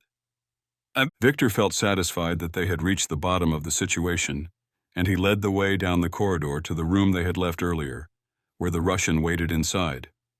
But he got the sense that Garcia wasn't buying his interpretation of the events. The white shock of terror was displayed openly on his face, as if he had seen a ghost. Before they reached the door, Garcia grabbed Victor's elbow and pulled him aside. He spoke in a low whisper, his eyes still crazed. Victor frowned, looking at his man. "What is it?" "I know you don't believe me, but—" His voice trailed off. Victor urged him on. "But what? What is it?" "It's just, you're wrong, and I'm afraid there's only one way to prove it to you." Chapter 29. Zach. "Come on, pick up," Zach muttered, as he looked down at his phone. After 30 seconds with no response, he hung up and tried again. Again, there was no answer. Frustrated, he ended the call and slapped the phone down. He hadn't left his car since arriving at the restaurant. After his call with Schwartz, Zach had contacted one of his contractors back in the States. The man slept all day and worked all night, so he knew he would be awake. It was possible Zach could have done enough research on his own, but it was uncomfortable working in the driver's seat of his vehicle. Plus, his contractor could work much faster in front of his wide bank of monitors. It hadn't taken the man long to confirm everything Schwartz had told Zach. There was a Russian contingent headed to the Kodar Mountains, if they weren't already there. The man had passed along the official orders to Zach as well, hacked from a private military network, and Zach had read them while on the call. Details were sparse, but that seemed to be no coincidence. Somehow the Russian military was also interested in whatever was taking place at this science facility. He had his man do a little more research on the facility, digging up anything he could find about it. Unfortunately, the contractor had not been able to find anything Zach didn't already know. It was a research facility established long before the national park had grown up around it, and the area was patrolled by park rangers and a part-time security force. The facility itself had a skeleton crew when it was active, but no one knew if research was still being conducted at the base or if it had been abandoned decades ago. He had ended the call and immediately sent Ember Clark a text message. "Ben might be in danger. Call me, please." He knew his ex-girlfriend was his best hope at contacting his older brother. They never answered their cell phones anyway, and both his and Julie's had gone straight to voicemail. He feared the worst, that Ben and his group had journeyed to Russia once more, eventually getting into contact with Dr. Lucia Vergati, the scientist who had posted on the forum asking for their help. If she told them about the research station? Zach shook his head, not wanting to admit to himself the truth. He knew his brother. He knew him to be hard-headed, stubborn. He had joked that Julie was even more so. This was a group that had been successful in uncovering conspiracies and plots all around the world. Why should this be any different? He couldn't convince himself otherwise. He knew his brother well enough to know that Harvey was either on his way to Russia right now or already at the facility. They could be walking into a trap, marching right into the Russians' hands. The phone vibrated next to him, and he snatched it up quickly. He didn't bother looking at the number, pressing to accept the call. He put it up to his ear and heard her voice immediately. "Zach?" His heart fluttered, and his breath fell faster. It was really her. "Ember, hey, I just want—" "What do you mean Ben's in trouble?" she interrupted. He squeezed his eyes shut. Of course she wasn't calling to make up, to ask him to apologize so they could continue where they had left off. Of course she was still upset about his betrayal, even though she didn't understand. Of course she wasn't calling to try to understand. This wasn't about them. "Ember, you need to contact them. If they're planning to come to Russia, they're—" "What do you know?" she demanded. Zach almost smiled in spite of himself. This was certainly the girl he had come to know and love. She was shrewd, trained in the dark arts of killing, espionage, and intelligence gathering. She wouldn't budge, wouldn't give an inch. If she wanted to extract information from him without giving him any, that's exactly what she would do, and he wasn't going to fight it. Ember, they might be in danger. The Russian military knows about the research station in the Kodar Mountains. They're sending a team there. They might already be there. There was a long pause. He wondered if it had worked. If Ember had been caught off guard by his admission that there even was a research station. Did that mean she already knew about it as well? Okay, she said. Keep talking. He breathed a sigh of relief. At least she hadn't hung up on him. Look, I've got reason to believe the Russian army sent a group out to investigate, to poke around this weird little research base. I don't even know what they were studying there, but if the CSO guys are planning to come, you need to call it off. Another long pause. I can't just call it off, Zach, she said. We've got reason to believe you've got your fingers in the research station as well. I don't, I swear, Ember, you have to. What? Believe you? He sighed. He should have seen that one coming. I mean, you have to trust me when I say I don't know why this place is suddenly a hotbed of activity. We are still testing the first round of Venilov product, and Venilov manufacturing chemicals are being used in that region, Ember finished. Zach frowned. How did she know that? Is she just guessing? He didn't feel like playing games, however. Yes, he said softly. I know for a fact the chemicals are safe, that they won't harm the environment. Ember, I'm a microbiologist, remember? This is what I do. It's what I've always done. You used to be a scientist, Zach, not a terrorist. Terrorist? Ember, you've got to be kidding. I know you don't understand the full breadth of all of this, but... Ember screamed. Then tell me, Zach. Tell me now. You had all the time in the world to tell me before, to tell all of us. To try to prove to us that you weren't working with the terrorists to try to affect population growth. Tell me that's not true. Zach paused. How could he tell her that wasn't true? Sure, it wasn't the full truth, but it was the ugliest part of the truth.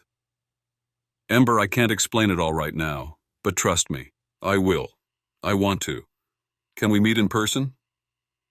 You know I can't set foot in Russia, she said. Ember, you're something else. You know what you are as much as anybody. If you wanted to sneak into the country, you could do it. Zach, you know the risks. Don't even try to tell me it's worth it. You know what they do to people like me there. If I'm caught... You have to stop Ben and Julie, he pleaded. As much as I want to help you, if only to help them, I can't. My hands are tied, Zach, and I don't think I need to remind you that all of this is your fault. If you want to make it right, make it right. You go fix it. You're there, aren't you? Moscow, he mumbled. And there's no target on your head. You're free to move about the country. I suggest you do exactly that. Go help Harvey. Get him out alive, and then we'll talk. He was about to protest, about to argue, but the line disconnected. Still, what would he have said? What argument could he possibly make?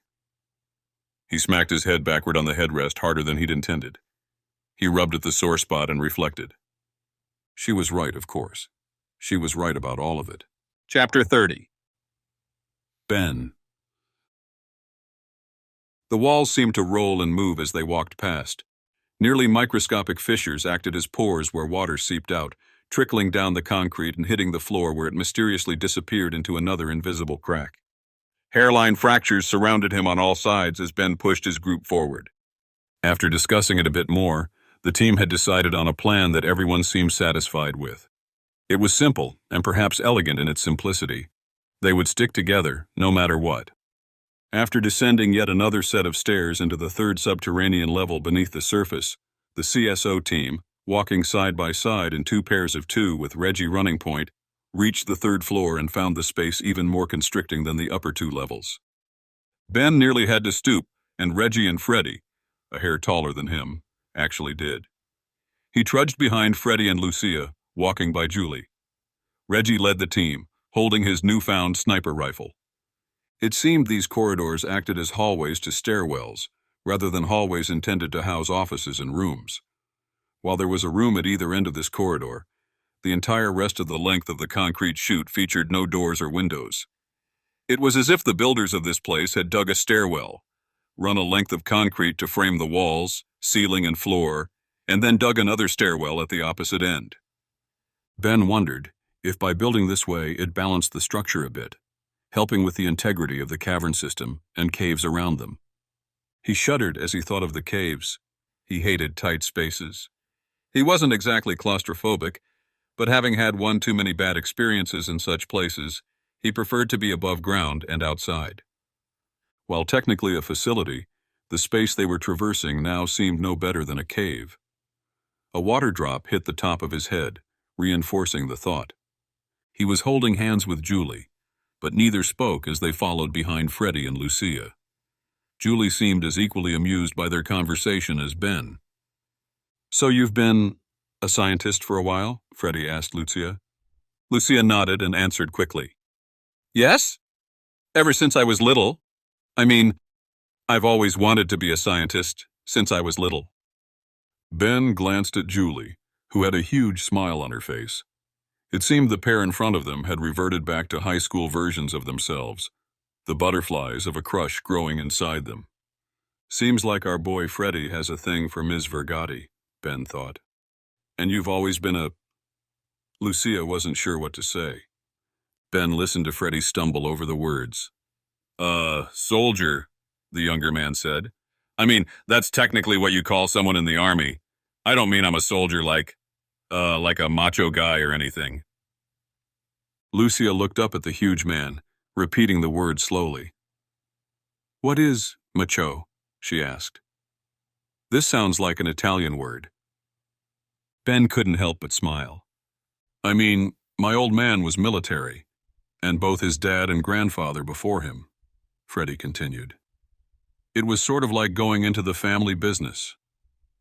Lucia continued their slow walk, looking up at the bigger man as he spoke quietly. "I enlisted after high school, after 9/11. Up ahead, Reggie held up a fist, and the group stopped. Ben heard voices spilling out from the room at the end of the corridor. Beyond this room, Ben saw the other stairwell, leading deeper beneath the surface. How deep does this place go, he thought. How many levels do we have to search? The voices were English, two distinct males. It seemed they were arguing about something, yet their voices were hushed. Scared? Ben released Julie's hand and walked over to his friend at the front of the line. Neither man spoke, each already knowing the plan. Ben and Reggie had worked together so often now that they were like one mind. Reggie gave Ben a nod, though he saw a hint of trepidation in his friend's eyes. He was the only one armed, but it was a sniper rifle. It would be effective close range, but far more difficult to aim. Bigger, slower, and while it packed a punch, Ben would have preferred for his friend to have something lighter and capable of putting a lot of rounds through at once. They would have the element of surprise on their side. But if the two men inside were armed, or if there were more than just two people inside. Ben rushed forward, Reggie following suit. He ran through the door, knowing their best bet was to take them by surprise. He had to believe these men wouldn't just shoot before taking stock of the situation. Still, he held his hands up as he ran in. "Don't shoot!" he shouted. Both men whirled around and stared wide-eyed at the newcomers. Both men were armed, assault rifles slung over their shoulders. Ben felt Reggie's presence behind him, holding the rifle out to his left, aimed at the two men. "Who the hell are you?" the man on the right, slightly older, asked. He had dark curly hair, cut short over a furrowed brow. His ears were small, his face round. He probably stood a head shorter than Ben, shorter even than the man next to him. Both men wore packs, belts with gear clipped to them, and held weapons. Ben saw both also had a sidearm, some sort of pistol, on their sides. The man to his left looked younger, but Ben knew it was a trick his eyes were playing. The man had steely gray eyes that seemed to assess everything in an instant. Specks of gray shot out from his wavy hair, hinting at his age. Ben cut himself off. Good question, he thought. Who are we pretending to be? Ben hadn't thought they would run into hostile forces, or even anyone armed beyond a security guard or two. He had assumed this place was a research station only, one staffed by nothing but scientists, researchers, employees. The assault rifles swung around in the men's hands, reminding Ben that he and the others had just stumbled onto something going on here beyond benign research. The younger-looking man frowned. "Do you not know who you are?" he asked, the beginnings of a smirk on his face. His eyes remained passive, calculating. Let's start with names. My name is Victor. Who might you be? Ben swallowed. Next to him, Reggie stepped forward and answered for him. We are here to figure out what the hell's going on in this place. Seems like we have similar goals in that case, Victor said. This is my man Ortega, and behind us on the bed is Garcia. Ben hadn't even noticed the third man in the room. His eyes shot over to the corner, where a dark shadow shifted on the bottom rack of a bunk bed. He was seated on the mattress, looking straight down at the floor, rocking quietly back and forth. Name's Ben, he said. This is my man, Gareth. Victor cut him off. Gareth Red, but you go by Reggie, right? Ben couldn't help it. His mouth fell open. They know who we are? Yes, I know you. Or rather, I know of you. You are the team that gets themselves into quite a bit of trouble. What is it? Civilian Special Operations? Chapter 31. Zach.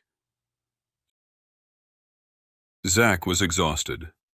After a day of flights, haggling over car rental options, and driving another 200 miles, he was able to get into the national park without more fuss. He pulled up to a narrow, flat valley slightly sloping down towards the river. The road he had come in on was hardly more than a hard-packed path, trodden only by the vehicles of whoever worked at this facility. Even then, it seemed no one had traversed this route for months. Grass grew up through the frosty ground, making it difficult for him to tell where the road ended, and the forest began at some points. As much as he had wanted to rush in and figure out if his brother was already here, Zach knew caution was in order. He could already see the tops of 2 black vehicles parked near the massive pile of boulders. Individual buildings seemed to poke out from between the boulders, as if the facility had been built directly into the rock itself. He frowned as he slowed the vehicle, taking in the surroundings. A destroyed structure sat far in the distance on his left, still smoking from an explosion. There had been some sort of fight, some sort of battle here. He shuddered as he let his mind collect the evidence. All evidence suggested his brother was in trouble.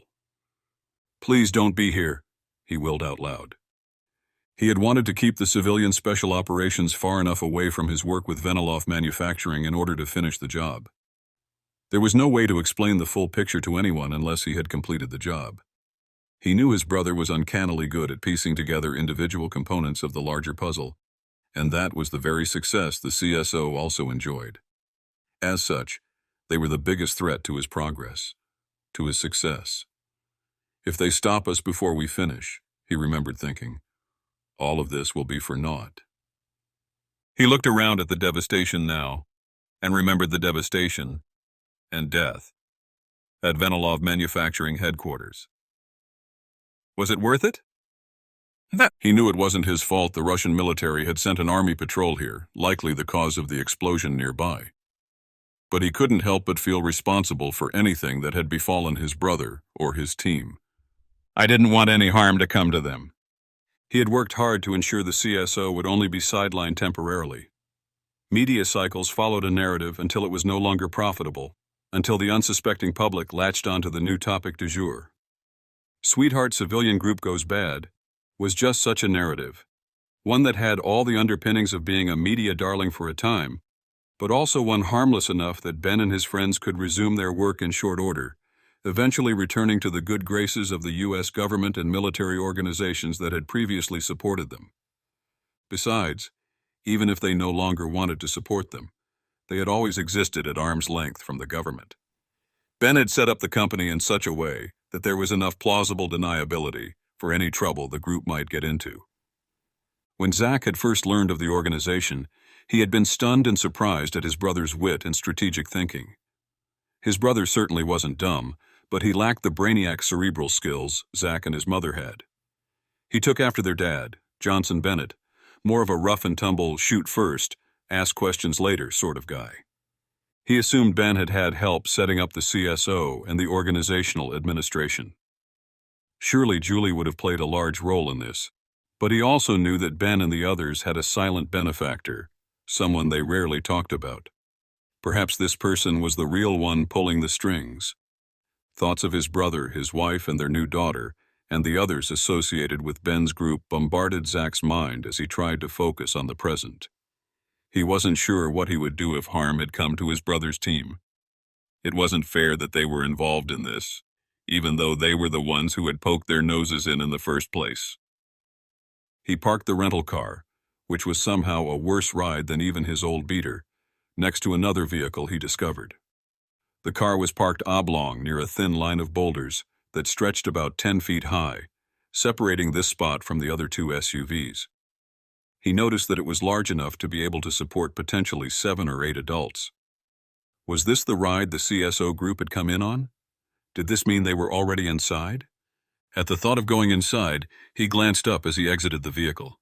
The cold mountain air hit him first, causing a chill that started at the back of his neck and ran down his spine. He was ill-prepared for this in every way. He had not packed specific clothing, had no weapon, and no plan of attack. And if he had to defend himself, what did he hope to do? Flail his arms wildly to scare them away? Another memory played at the back of his mind, causing pain. His father, his older brother Harvey. Camping.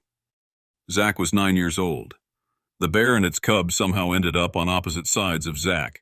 He had stumbled into the woods, on a trip with their family, reckless and curious, just like the bear cub next to him. A gunshot. The loud crack deafening his senses and dulling his reflexes. Zach remembered the fear, the palpitations as his heart seemed to rise in his throat. He couldn't tell why until it was almost too late. And then his father stepped in between him and the mama bear. Zach shook his head, not wanting to resurrect these long-dead memories. He swallowed, steeling himself. There was no reason to suspect foul play here. He tried to remind himself that anything could have caused the explosion. Chemicals, ignited fuel, someone messing around. He saw a door, a stone pathway hewn from the rock leading up to it. Was this the main entrance of the facility? He had read that it had taken an enormous amount of excavation to create this base, but the plans and blueprints had been long since lost, likely never having been uploaded to any server in the first place since the place had been built so long ago. In addition, there was an ancient cave system beneath his feet, deep down in the mountain, sharing a water source with the very river that lay 200 paces to his right, downhill. He wondered if the space had been situated here purposefully, not just out of the way from prying eyes, but also because of the natural resource of the open caverns down below. He wondered if it stretched from the surface all the way to the caves, if they had used the structure of the caverns as a foundation for the facility. He approached the door, surprised to see it standing half open. He had to force it open further, realizing that the frame had shifted on its hinges over the years, becoming stuck if he pushed far enough back. He entered, pulling it all the way closed, and hearing the latch click before turning around to see what exactly he had just walked into. He checked the handle, satisfied that it was still unlocked. The last thing he wanted was to be stuck down here with an unknown enemy force in an unknown facility. He let out a breath, letting his eyes adjust. As he took one step forward over debris and clutter, he looked up and saw searingly bright lights above his head. They buzzed, the long fluorescent bulbs casting eerie shadows around the room. He shook his head, laughing to himself. "Get a hold of yourself, man," he said. "You're a grown-ass man. You're a Bennett. Act like one." And that was when he saw the two men standing quietly in the corner of the room. Chapter 32. Vladimir. Nothing would stop him now. Not humans, not animals. Vladimir ran like his life depended on it. Because it did. He had first tried pushing back toward the caverns, where the rest of his team and commanding officer waited. The new patrol would be sent by now, and he had intended to intercept them, hoping their numbers would bolster his courage. He had made progress, moving slowly, trying to stay against the wall, out of trepidation for what lay inside one of these rooms. And he had almost reached the end of the corridor. There, the hallway lurched 90 degrees to the right, where it terminated in a concrete archway that led to the open maw of the caverns beyond. His men were there. He had even heard them in the distance, their voices and laughter echoing all the way to his ears. They were only a quarter-kilometer beyond the archway, just around the bend. But he had not made it that far. As he approached the end of the hallway, one final door was open on his left. Vladimir had felt around, gripping the edge of the door frame with his exposed fingers. They were shaking with fear, uncontrollable. and that's when he had heard it. A low, guttural groan. A growl. It sounded like a cat, if the cat were the size of a cow. It vibrated the hallway, vibrated him. He shook with a new intensity, literally hearing his teeth rattling together. He had backed away from the doorway slowly, not wanting to be anywhere near the open doorway any longer, but also not wanting to call attention to himself. Had the beast known he was there? Whatever it was, he knew it was the same thing that had killed his comrades. He had swallowed, closed his eyes, and tried to pretend he was somewhere else. In this manner, he had backed the entire way through the hallway, coming once again to the stairwell on the opposite side. That's when he had turned and made a run for it.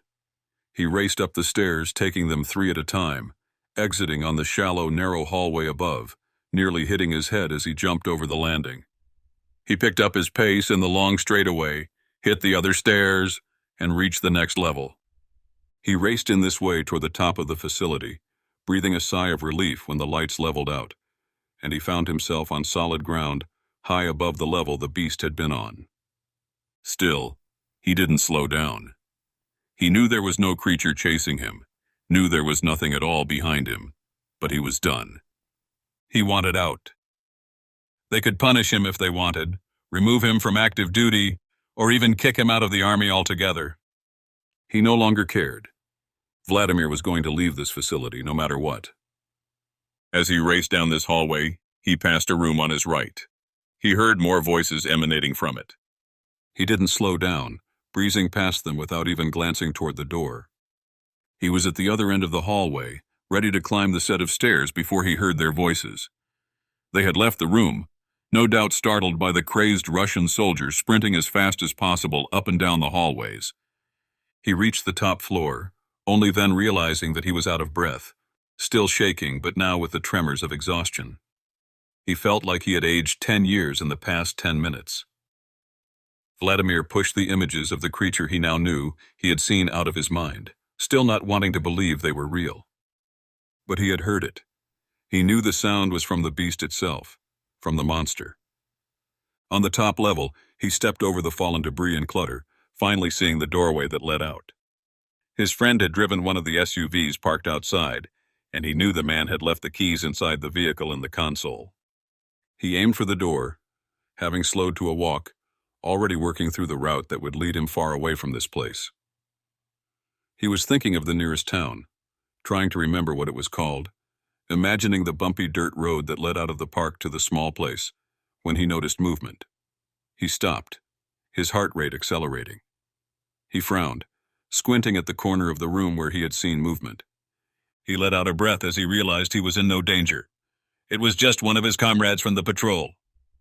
He stepped forward, and Vladimir saw that his counterpart was covered with blood. Was it his own? He thought he saw ragged scrapes and wounds on the man's face, but in the darkness, and with black liquid covering his entire body, it was hard to tell. The man's eyes were wide, ghost white. He stepped forward still, coming further into the bright light of the room. No longer camouflaged against the dark wall, Vladimir was able to assess his fellow soldier. He seemed to be okay, obviously shaken. He knew what this man had seen. He too had seen it. But unlike Vladimir, this man had been attacked. Vladimir saw the claw marks, the ripped clothing where the beast had burrowed its claws into his stomach and flesh, where they had scraped away cloth and Kevlar and skin and muscle. He assessed the soldier quickly, trying to lean on his training. He was no medic, but they were all equipped to clean a few wounds and get their teammates back into the fray. This was far more than just a few wounds, however. Vladimir didn't need to remind the man of this fact. He stumbled, falling to one knee. Vladimir rushed forward and tried to help him to the ground. "Sit," Vladimir said, before he could help himself. He felt a sudden bitterness. He was this close to getting away, of escaping this hell, but he couldn't leave this man behind. They were not friends, but he knew him well. 7 years older, a career military man, this man would not want to leave before their mission was complete. No matter, Vladimir thought. I'm leaving with or without you. The man's eyes examined Vladimir, seeming to know this. I can't help you, Vladimir whispered. The man shook his head, saying nothing. Only then did Vladimir notice the semi-coagulated blood gushing from the soldier's side. The gash was deepest here, and he saw 3 massive claw marks running from his rib cage down to his thigh. This man was going to die, and it would happen very soon. Chapter 33. Ben. "How do you know who we are?" Reggie asked. Victor's smile grew. From what Ben could tell, it seemed genuine yet playful. Ben frowned as Julie, Freddie, and Lucia Vergati funneled into the room behind them. He shifted, moving shoulder to shoulder with Reggie to form a protective barrier. "Intel, my friend," Victor said, his eyes widening. "So there are more of you. I knew you all like to travel in packs, but I can't blame you for that. Safety in numbers, right?" Ben's hackles were raised. He was poised for attack, either to attack these 2 men or to be attacked by them. That his wife, the mother of his child, was standing directly behind him and was equally as unarmed as he was, did not make him feel any better. Reggie's sniper rifle suddenly felt worthless next to him. He knew the ex-army sniper was as capable a man as there had ever been with the weapon, but they weren't long range. On the contrary, he wondered if Reggie would even be able to lift the thing and get off a shot before these 2 men, clearly trained operatives, fired their own weapons at them. More than enough firepower to make mincemeat out of him, his family, and his team. "How do you know who we are?" Ben asked again, letting a little bit of growl come into his deep, threatening tone. Victor waved it off.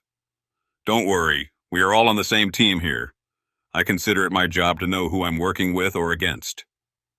Ben noticed the man didn't specify which of the 2 the CSO group fell into. "I studied your exploits on the way here," Victor continued. "Heard of you before that, though. Seems you're quite intimately familiar with my employer." Ben squinted through one eye at Victor. "Yes," he confirmed everything we found. "Much of what's been written publicly about you is just a media narrative, I presume." Julie spoke from behind Ben. "You work for Harvey Bennett?" she asked. Victor's eyes lit up, and he craned his neck to try to see the smaller woman behind them. Ben didn't budge to make it easier. "You must be Juliet Richardson Bennett," Victor said. "Julie or Jules?" "Only to those I'm familiar with," she said, biting off her words. Victor backed away in mock fear. "My apologies. I assure you, we're not here to hurt you or your team. We are surprised to see you here, though I guess it makes sense. You seem to have a knack for being in the right place at the right time. Certainly a knack for intelligence gathering. I suppose it shouldn't be surprising at all that you would end up here, in this backwater corner of Russia, investigating what Lucia Vergati found online." Ben tensed more. This man was operating from the exact same information they had, it seemed. Proof that he was most likely telling the truth, that he did work for his kid brother. Of course, Zach was no kid now. While Ben still thought of his younger brother, 10 years his junior, as a kid, Zach was clearly an adult. He had proven to be mature enough to embark on a full-fledged smear campaign against Ben's company, one he had helped build from the ground up. An organization he took pride in. Zach was university educated, trained and tested with years of experience in microbiology, chemistry, and related fields, and had proven to be nothing short of brilliant when it came to his own unique brand of entrepreneurship. So he should not have been surprised at all that Zach would hire a private security team. "He sent you here to do his dirty work, didn't he?" Reggie asked, stepping closer to Victor and Ortega. The third man in the room had not moved from his spot on the bed, though he had looked over at the team as they entered. Ben and Reggie pressed to the side, allowing the 3 others to gather behind them. They were all in the room now, and Ben appreciated that he and his team were still closest to the open doorway, with Victor and Ortega pressed against the opposite wall. He intended to keep it that way. "I'm not sure this is dirty work," Ortega said, still gripping his assault rifle, though it was no longer aimed at them. "Victor and I were sent here to poke around just like you." "And yet armed to the teeth," Reggie added. Victor shrugged. "Be prepared, right?" Ben couldn't help himself. He chuckled. "Yeah, a phrase I wish I would have paid more attention to over the years." Victor returned the laugh, suddenly stepping forward. He let his assault rifle fall back to his side, held to his shoulder on its strap. He walked across the room, his arm outstretched. Victor still wore the smile, though his eyes gave nothing away. Was this man playing them? Was he trying to coerce them into thinking he was on their side? He believed this man was in charge of the mercenary crew his brother had hired. This only intensified Ben's fears as to whether or not this man was going to be outwardly hostile toward them. Surely Zach hadn't told this man to just kill his own brother and sister-in-law and the rest of their team. Still, Ben couldn't help but be wary. He had experienced too much over the years to suggest this man was harmless. Just then, he felt a hand on his arm. Julie. It immediately calmed him and reassured him. He trusted her above all else. If she felt safe here, he would lean into that faith and at least reciprocate. For now. He stretched out his hand, and the two met a few feet away from where Ben had been standing. They shook, neither trying to crush the other's hand in a show of power. The concrete room groaned from some unknown pressure down below. "I hope we can get off on the right foot," Victor said. Ben didn't reply, though he was no longer scowling down at the shorter man. The time for trying to intimidate one another was over. This was diplomacy now, one group trying to suss out what the other was able to offer, or what the other was hiding. "You know as well as I do places like this are fraught with surprises," Victor continued. "I hope you will forgive our intensity.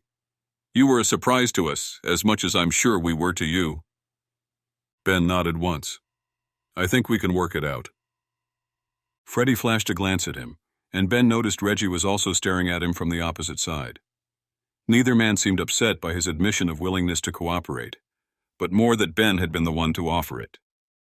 In the world of subterfuge, mercenary hostility, and conspiracy theories, olive branches were not often part of Ben's game plan. But he thought of Julie, and of Hope, of their commitment to sticking together. He felt as though they had turned over a new leaf, established a new M.O. "Glad to hear it," Victor said, his smile wide. Ortega walked over as well now, shaking Reggie and then Freddie's hands. Julie and Lucia stepped forward as introductions were made. Ben kept a wary eye on the men's assault rifles, but now that they were in close proximity and the rifles were pointed to the ground, slung over their shoulders, he felt his team would have the upper hand if things got hairy. He trusted Freddie and Reggie with weapons, but he trusted them even more in closer engagements. "Your brother sent us here," Victor said. "I've been running his security team for the last few months, mostly protection in person, bodyguard-type stuff. But he seems to have developed a somewhat paranoid air lately, no doubt due to what he's been working on." Ben listened intently. Did this man know more about what Zach was working on than he did? "I'm not sure exactly what he's gotten himself into," Victor continued. "You understand, this really isn't part of our purview. We just follow orders." The last of the sentence was clipped, cut off, and Ben thought he detected a hint of bitterness in his voice. Was this man someone who felt relegated to a corner? Someone with career aspirations that had been stunted because of his choice to become paramilitary? "I can assure you he's always had that paranoid air," Julie said, smiling. Victor chuckled. "Very well, it seems he's acting according to his personality then." "However," Victor frowned, "I must say, I'm not quite sure exactly what we are looking for here. This place has been a hotbed of activity of late, yet I have no idea why. I'm sure you heard the gunshots earlier." Ben and Reggie nodded profusely. "Russians. Army." The CSO team exchanged glances. Victor cocked his head to the side and looked at Ortega as he explained. "Yeah, surprised us as well. Whatever's here, or down there, it's apparently worth the Russian military getting involved. From what we can tell, it seems to be about a dozen men." Ben watched Victor's eyes, saw the flicker as he gave the number. "From what you can tell? How do you know? Were those your gunshots?" "Well," Victor paused, regaining his composure. "My men's gunshots. We're missing one." He turned and faced the man shaking on the bed. "He's the other.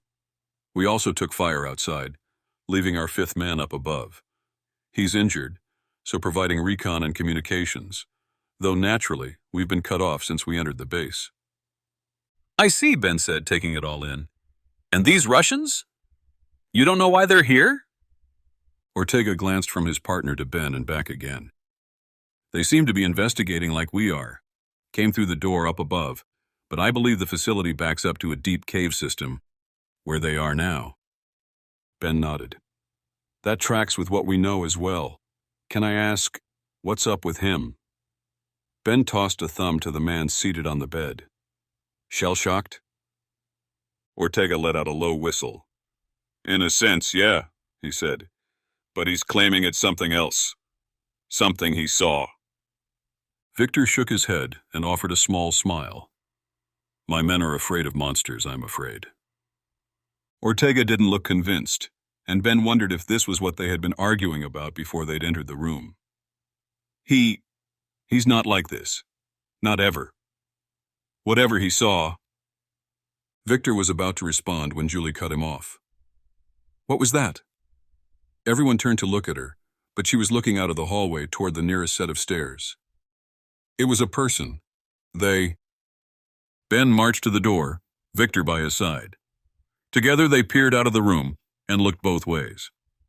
Ben heard the footsteps of the man now, noticed how quickly they were moving. He turned the other way and saw the back of a thin young man sprinting toward the opposite stairs. He carried an assault rifle, but Ben couldn't see the details of it. Whoever he is, he's in a hurry. Is it Perez? Ortega asked. Victor shook his head. No, but let's go check it out. Ortega pushed through the group, but eventually the entire CSO team and Victor's man joined Ben and Victor in the hallway. He just disappeared up the stairs on the other side, Ben said. He's moving up and fast. I want to catch him before he gets outside. Victor and Ortega were already in motion, so Ben followed suit. This day was getting stranger by the second. Chapter 34. Zach. Zach placed his hands behind his head, his elbows out. He stepped fully into the room, the door already closed behind him. Who are you? He stammered. One man to his left was covered in blood. Scrapes, scratches, and bruises littered his face and any open skin Zach could see. His shirt was tattered, crusted with dried blood. He had been attacked. Was it the second man in the room who had done it? He turned to the second man, the one holding an assault rifle and pointing it at Zach's front. It shook in his hands. Was it fear? Adrenaline? Something else? Neither man responded. The injured man seemed to wobble a bit, then swallowed and caught his balance. Zach kept his eyes glued to the biggest threat in the room, the man pointing a gun at him. He tried again, this time in Russian. Who are you? Army. Zach made a face. Well, I guess I should have expected a response like that, he thought. Why are you here? The man didn't answer, instead flashing a glance at the other person. Zach noticed now they wore the same clothing, dark fatigues. The man holding the gun at him seemed uninjured, his uniform intact. He eyed the guy, no more than a kid, rail-thin, tufts of pants sticking out the tops of his black combat boots. He wore the insignia of the Russian army, a symbol Zach had come to know well when he was in Russia. It wasn't a surprise that they were here. Schwartz had told him as much. But he didn't know why they were here now. To his knowledge, this place had been staffed by researchers and employees of the government, and security was provided by Kodar National Park. He hadn't seen a ranger or park employee the entire route from the town to this place. He knew the government had intended to keep it hidden, but that was par for the course with the Russian government. They tried to keep everything secret. Anything could be used against their enemies, and therefore was important enough to keep hidden from prying eyes. But that didn't mean a docile research station like this one should have army personnel patrolling inside. And it certainly didn't mean they should be attacking each other. Who did this to him? Zach asked, taking a different tack. Was it you? The man's eyes widened slightly. It was exactly what he was looking for. He had caught him off guard, caused him to start thinking of the downsides of insubordination. If this kid thought Zach was in some position of power, he could easily turn him into his commanding officer for reprimand. Niet, he said. It was... The man's eyes flicked to the side once more, fear settling in them. They stayed wide, and Zach frowned. It was what? The man shook his head quickly. I'm not here to harm anyone, Zach said, stepping another foot into the room. The man's grip on his rifle tightened, but Zach still had his hands above his head. He did his best to look unintimidating, vulnerable and innocent. Still, one wrong move, and the man could spook and pull the trigger. At this range, it would be certain death. I'm just here to investigate the research facility down below, Zach said, noticing the stairs behind the Russian army soldier. You're here doing your job, he continued in Russian. Just following orders, right? The man wasn't sure what to make of that. His eyes danced. And those orders are probably to protect this place from anyone who might come snooping around, Zach continued. People like me. But I assure you, you've got nothing to fear from me. The soldier squinted at Zach, and he knew he needed to play a card that would buy him some credibility. Who's your ranking officer here? I might know him. I certainly know who he's working for. Zach rattled off a list of names as quickly as possible, both real and made up. But the last one he spoke was the name of an actual colonel he had gotten to know during his dealings with Venilov Manufacturing. A colonel who had political aspirations and was now sitting in a high seat of power in the Russian Ministry of Natural Resources and Environment. It was a gamble, but Zach had no other option. He needed this man to trust him, and he needed him to trust him immediately. He certainly did not want to be shot.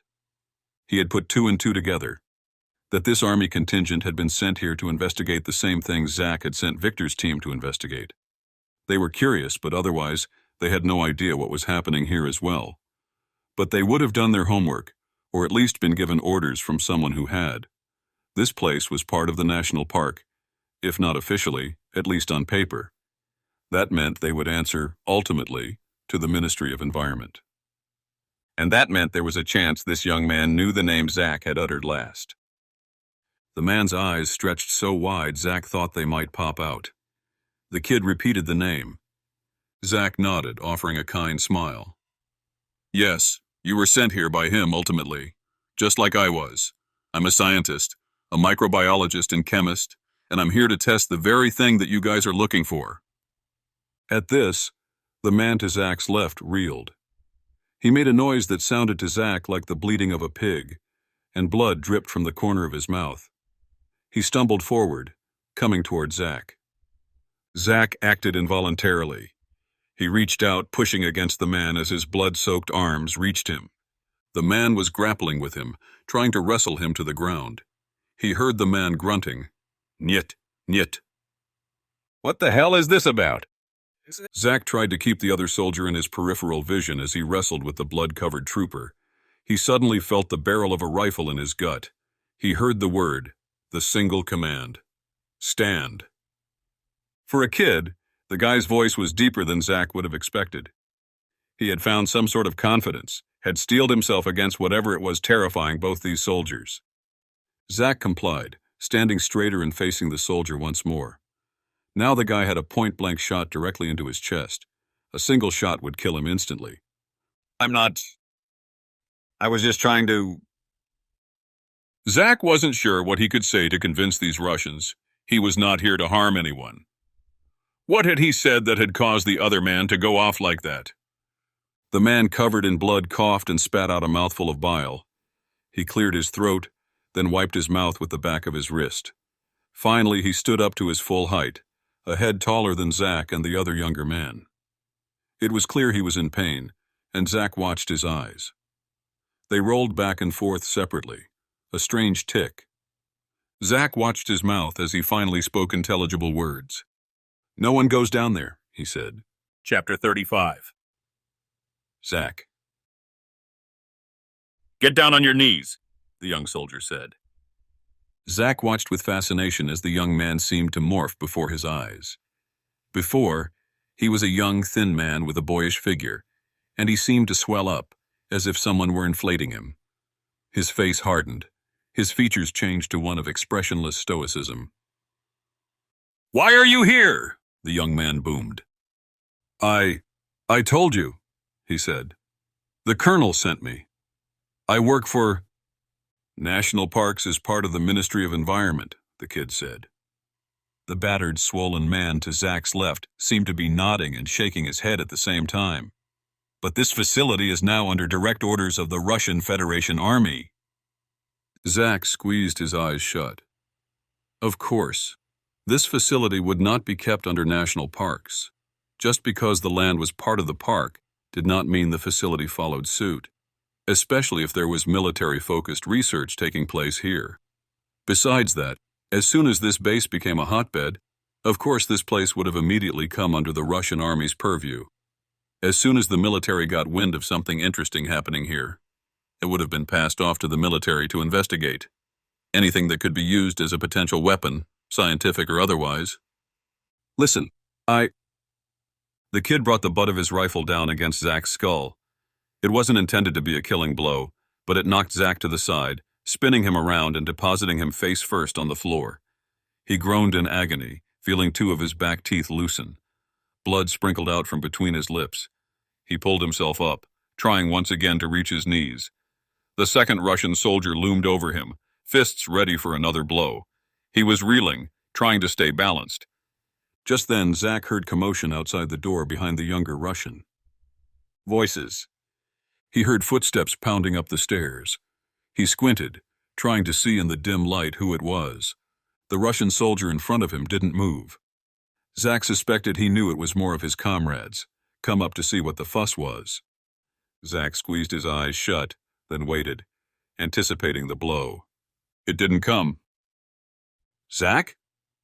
Zach heard a man's voice and his eyes darted open. He looked up, craning his neck to see around the larger Russian soldier. Ben? Zach asked incredulously. Standing in the doorway, side by side with his best friend Reggie, was Zachary Bennett's brother Harvey. Zach pulled himself up to his feet, not getting any pushback from either Russian soldier. They seemed to be as stunned as he was, and the younger Russian whirled around and started toward the door. The injured Russian soldier suddenly fell backward, hitting the wall and crashing to the floor. No one moved to help him, and he stayed on the floor, his eyes still moving around wildly. Reggie pulled up a long, sick-looking rifle and pointed it directly at the Russian's head. I wouldn't recommend that, he snarled. The young Russian stopped. Reggie motioned down toward the kid's rifle, and he finally sighed and let the assault rifle clatter to the ground. Then Ben rushed forward and pushed the Russian out of the way, grabbing Zach by the arm. He yanked him back toward the wall right next to the door. Zach, what the hell are you doing here? Ben snapped. Zach felt the weight of the emotions. His brother was still alive. The rest of his team appeared to be so as well. And yet he was here, meddling in the Russians' affairs. Was he working with them? Don't make me ask you again, little brother. Zach swallowed, suddenly sneering. He looked up at his taller, older brother. Stop with the antics, he said, his voice slow and calm. You think this is all a game, something you can change? You don't even know what you're doing here, do you? Ben's mouth opened, likely to reprimand or insult him again, but then he snapped it shut. Zach saw the sudden shakiness on his face, the same fear he had seen the day their father had been mauled by the bear. That's what I thought, Zach whispered. The others filed into the room. Reggie and another man Zach didn't recognize corralled the Russian soldier to join his comrade in the corner of the room. A woman followed Julie into the room. Zach was about to speak again when he noticed another face he recognized. His head snapped to the side. Victor? Is this your man, Ortega? What are you two doing here? Are you working with the CSO? Victor seemed frozen in place for a second, likely trying to determine how best to handle the situation. He looked around the room, his eyes landing on each individual before speaking. It seems all of our interests are finally aligned, he said. I doubt introductions need to be made. It seems the only unknown variables are your two Russian friends here. Zach noticed the two Russians in the side of the room watching the interchange. The broken man had started bleeding again, and he was dabbing his face with a piece of crumpled paper he had grabbed off the floor. He sat in a chair that Freddie had turned over for him while the other younger Russian stood to the side. They're Russian Army, Zach said, addressing Victor but raising his voice loud enough for the others to hear. I just got here. I was trying to figure out what was going on here as well, but they... The Russian soldier shot a threatening look toward him. Zach ignored it, repeating his question. Are you working with them? Victor chuckled, then shook his head. No. We're still in the dark about why the Russians are here and what they're looking for. Seems both of them were pretty spooked, though. We were about to investigate why, but one of them ran past us and headed upstairs. Seems like you got here just in time. I was trying to escape, the younger Russian spoke in his native language.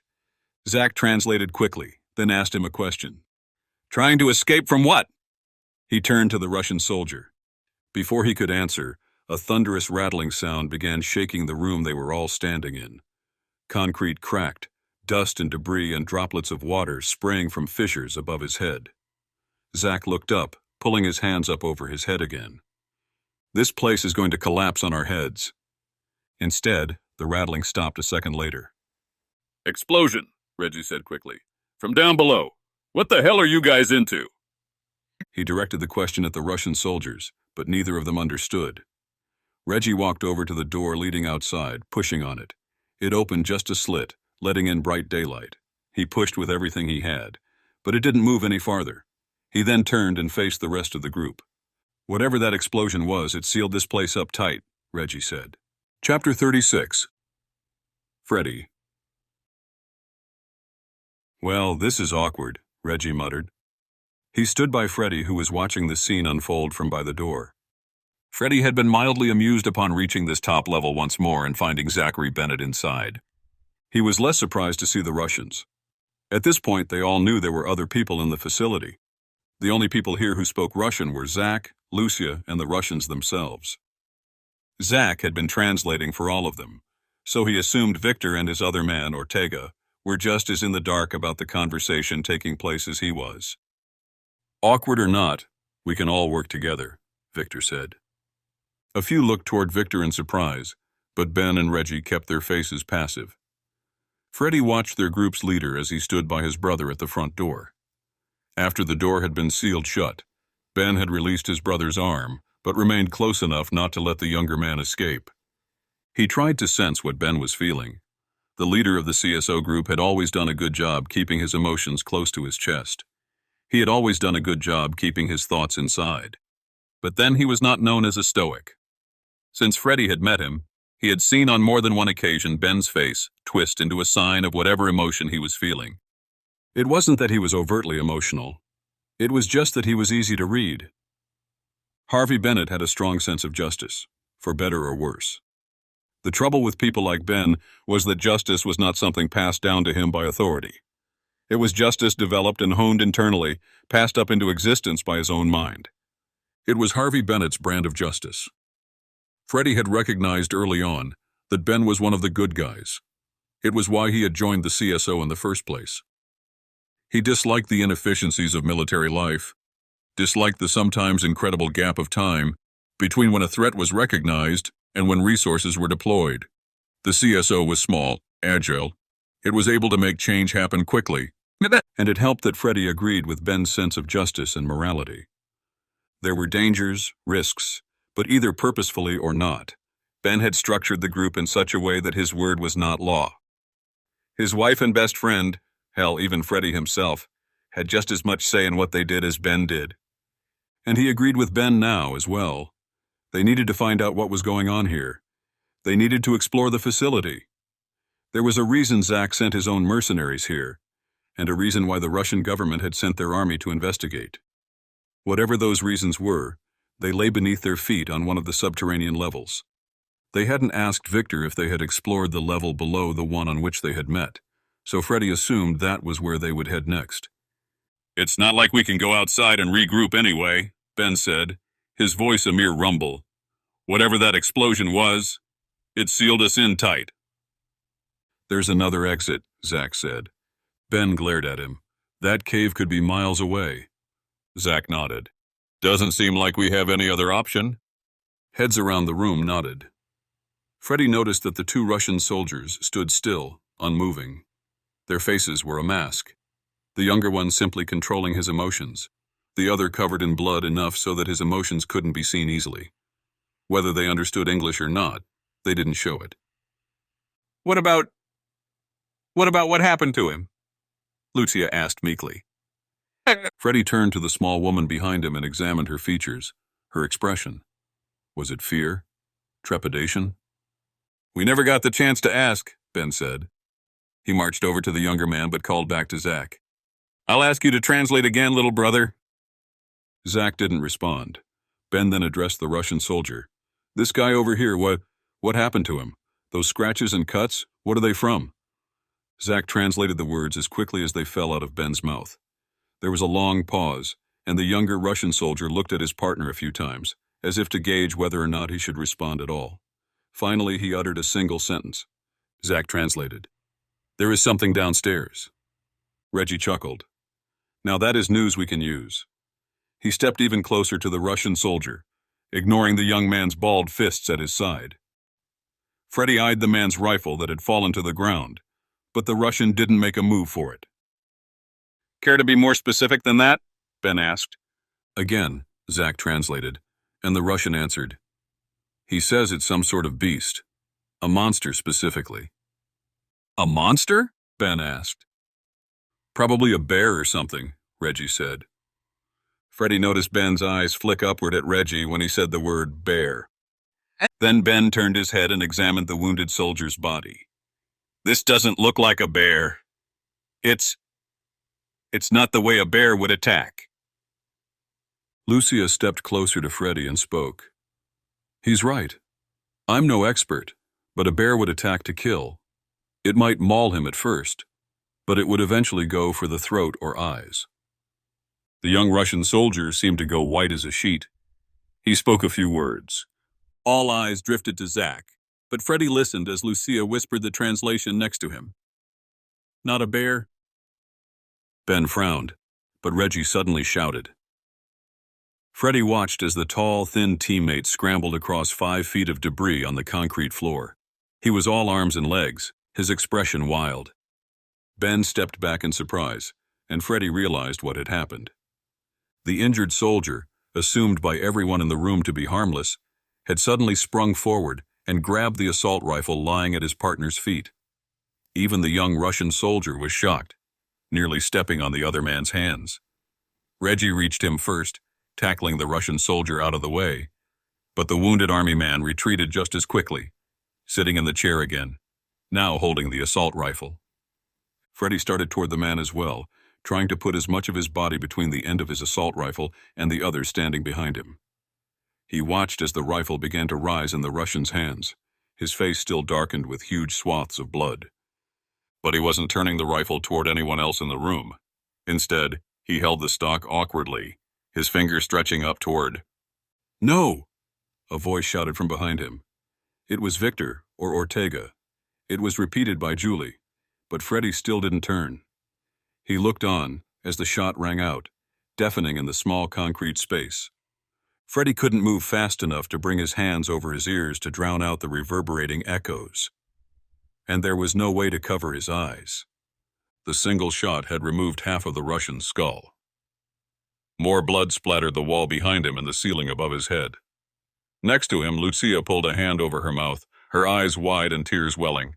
The young Russian soldier that had been tackled by Reggie began to stand, in a daze. Ben allowed him to move back toward Zach against the wall. Freddy and the others stood motionless in the room. His ears were finally returning to normal. The only sound was the dripping of blood from the slumped corpse against the wall. Chapter 37. Lucia.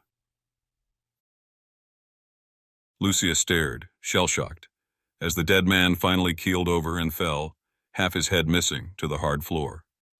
Everyone in the room stared silently for what seemed like an eternity. Finally, the Russian soldier spoke. Zach translated. He said he would rather die before going back downstairs. The Russian kid was looking down at his partner, his mouth half open. He mumbled a few more words. "Whatever is down there was enough to cause him to do this." "Whatever is down there is enough for me to want to leave," Reggie said. "Yes," Ben said. "Whatever this is, we are not prepared for it. But we can't get back outside this way anyway. We need to find out what's down there, if only to move through the facility and find another exit." "Ben, it's..." What? Insane? Sure. But we're trapped in this place anyway. and something down there is killing people. If it's a bear, we'll kill it. If it's something else, we'll kill it. Lucia watched as Reggie squinted at Ben, staring at him strangely. The man started walking over toward Ben, still holding the sniper rifle in his left hand, the barrel pointed down. With his right hand, he held it up in a gesture of surrender. "Brother, let's just take a minute and figure this out. We can talk it out, just like we did before." No one else spoke. "I know with your history and all, it's probably difficult to—" Ben's eyes suddenly glared with an intensity that caused Reggie to stop. Lucia wasn't sure what had triggered this response, but Ben steeled himself, his fists balling, stepping up toward his friend. "What about my history?" he snarled. "Hey, buddy, it's me, Reggie," he snapped twice. "Don't forget that I know you." He turned and looked at Lucia, at Freddie and Julie. "We all know you. We're with you, man." "But—" Julie spoke next. "Ben, Reggie's right. If we're dealing with a bear, even some sort of genetically modified one, it's probably best if—" "If what?" Ben snapped. "If I don't go down there because my old man was murdered by a bear? Because my brother—" Ben's voice had ratcheted up a few decibels, then dropped toward the end of the sentence. He seemed to sway on his feet, suddenly appearing woozy. His eyes blinked a few times, trying to recenter themselves in his skull. Finally, Ben cleared his throat and continued. "This is not about the bear. It's not about whatever it is down there. It's about what it means." He turned and walked back over to where Zachary Bennett leaned against the front wall. "It's about what he did." Zach's eyes widened. "I didn't do this," he shouted. "I had nothing to do with—" "You worked with him. You knew everything he was doing because you were his henchman. You studied all of this bullshit for him." She knew from her conversations with Ben's group they were talking about Jacob Veniloff, the lead of Veniloff Manufacturing. She remembered what he had done, what the CSO had tried to stop. Zachary had told them that it was too late, that Venilov's agricultural and farming chemicals were already being distributed to early testers on farms around Russia. She knew that a large region targeted by Zach for early testing was no less than 20 miles away from their current location. They had chosen it because of its unique ecology. The taiga forest met with permafrost, and yet the ancient char sands nearby offered one of the world's smallest deserts. It was an environmental petri dish, the perfect place to attempt to test whether or not Venilov's wheat product could grow crops, even in a strange climate such as this. And yet, something about it didn't make sense to her. As Zach and Ben argued, she stepped forward. Eventually, both men stopped and looked at her. Meekly she spoke. "I don't understand how Zach's product, how the Veniloff Manufacturing product, could affect anything here," she said. "I assumed that it would have something to do with the groundwater, that this slime mold you added to the wheat product somehow penetrated the soil and got down to these subterranean levels." Ben frowned, but Zach nodded. He offered her a kind smile. "That's exactly right. Over time, the product can leach into the soil just like any other chemical. Trace amounts will start to be evident in 6 months, a year. But my tests prove that none of this is detrimental to the soil, much less plant or animal life. On the contrary, it will bolster the wheat crop it's applied to. We'll be able to grow food for populations where agriculture was never possible in this way." "Yeah, but Veniloff wanted to be the one in charge of who got to grow that crop," Reggie muttered. Lucia shook her head. "That's not the point. Yes, that's terrible. It's population control in the worst way." She saw Freddie and Reggie look back to Zach, as if she had just proved their point. "But what I'm confused about is that it hasn't been 6 months to a year," she continued. "It's been days, weeks at the most, right?" Zach nodded. "Shipments began a few weeks ago, so we expect the crop in this region to only have been affected by the product maybe a few days ago." "That's what has me confused. That's hardly enough time for it to penetrate deep into the soil, and much less be noticed by the environmental flags the researchers would have been watching for. That's a 6-month cycle minimum." She noticed Julie's and Ben's eyes widening at the revelation. Julie spoke. "So whatever we are all here for, whatever the Russian government is worried about, and whatever Lucia saw and posted about on that forum, it's not because of Veniloff Manufacturing, at least not the wheat production chemicals." A moment passed. Finally, after a few seconds, Ben spoke again. She's right. It can't be. At least not directly related to the wheat Zach and Vanilloff were working on. Lucia saw that Victor and Ortega looked just as confused as everyone else. But Victor stood straighter and cleared his throat. Perhaps this was not related to wheat at all, he said. All eyes turned to him. I mean, sure, we are all here because we assume my boss was wrapped up in Vanilloff manufacturing and trying to control the world's wheat population. Zach glared at his subordinate, his hired gun. Victor shrugged. What? I'm good at my job. I do research too. Besides, none of that is really a secret anymore, correct? Zach's cheeks flushed with rage at the subtle accusation, but he nodded. You're not wrong, technically. Fine, Victor continued. But Vanilloff Manufacturing doesn't just make products for wheat production, correct? He waited for a few nods. From what I gather, your old boss was heavily invested in chemicals of all sorts. Wheat wasn't his passion. Finding a new way to grow food was. Wheat, and all the products required to produce it, from the seed to the fertilizer, to the testing kits for the soil itself, was just a science experiment for him. Ben turned and walked over to Victor, and the others pulled in a bit closer. Lucia noticed the young Russian soldier glancing around at the faces as they spoke. If she had to guess, the kid didn't speak English very well or at all. He had no idea what they were all talking about. What are you getting at, Victor? Ben asked. Nothing specific, not yet, he replied. Just a hypothesis. But this place is a research base. They were studying something, obviously. Whatever posting got us all here, whatever captured our attention, it originated from this place. Your scientific envoy, Lucia Vergati, made the connection that it was somehow related to Vanilloff Manufacturing. But we just determined that it couldn't be related to Jakob Vanilloff's goal to grow wheat. That would be impossible at this time. Lucia suddenly understood the line of reasoning Victor was following. He's right, she said quickly. I guess that was Vanilloff Manufacturing because of the flags we found in the soil. But Zach confirmed that they hadn't even begun attempting to grow the wheat product here until only a few days ago, at least growing it with the slime mold-enhanced product. But you said there were trace amounts of their chemicals in the soil? Julie asked. She nodded. Yes, exactly.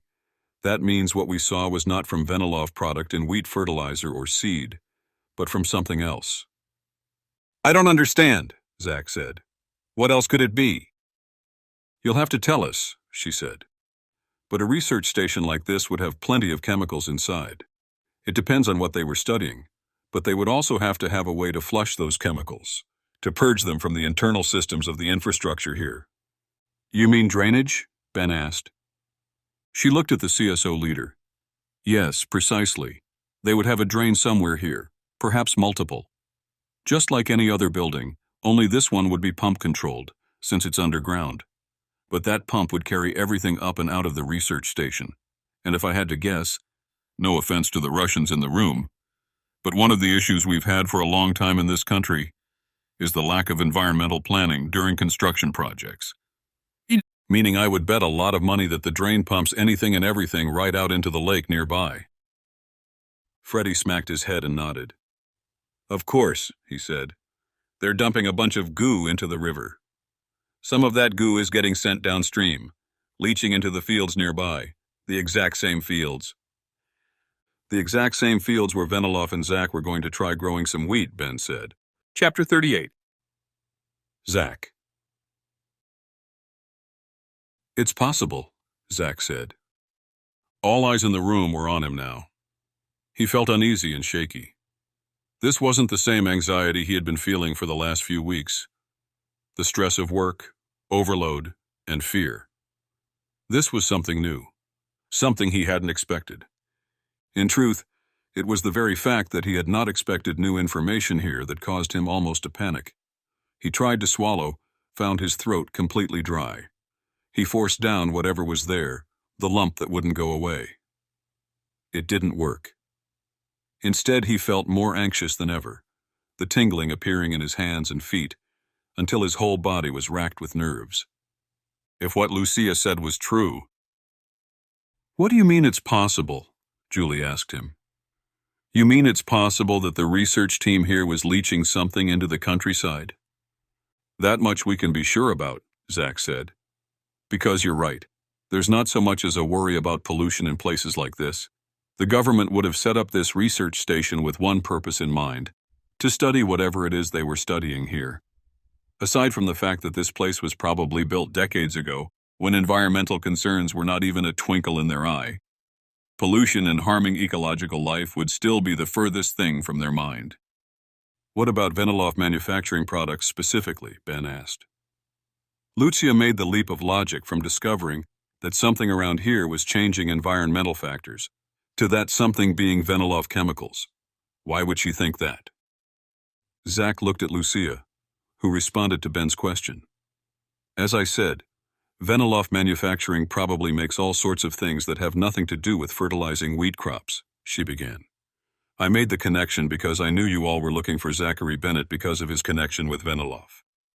My assumptions were based on simply finding strange chemical markers, where they shouldn't be, that were no doubt human-caused. That's what I meant when I said it's possible, Zach said softly, trying to force his hands to stop shaking. We know Veniloff does produce other chemicals.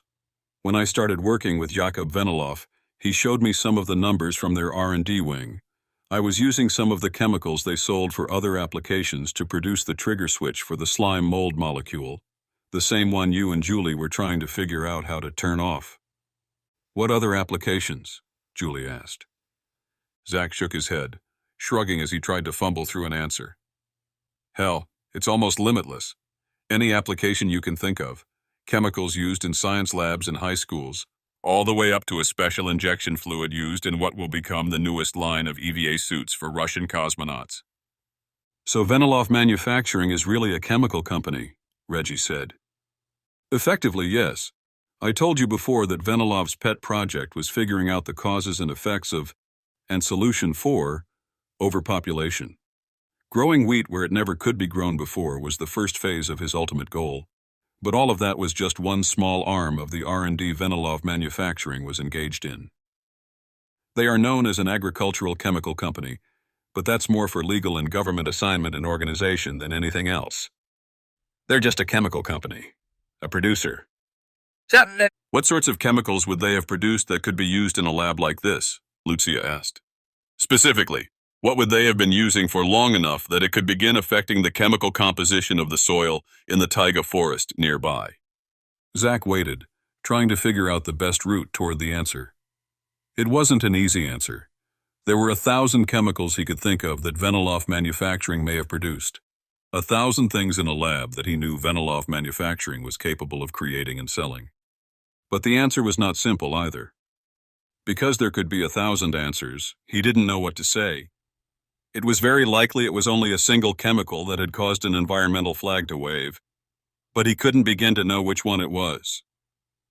Even if we find it, I thought you said Veniloff hadn't started distributing the chemicals until a week ago, Victor asked.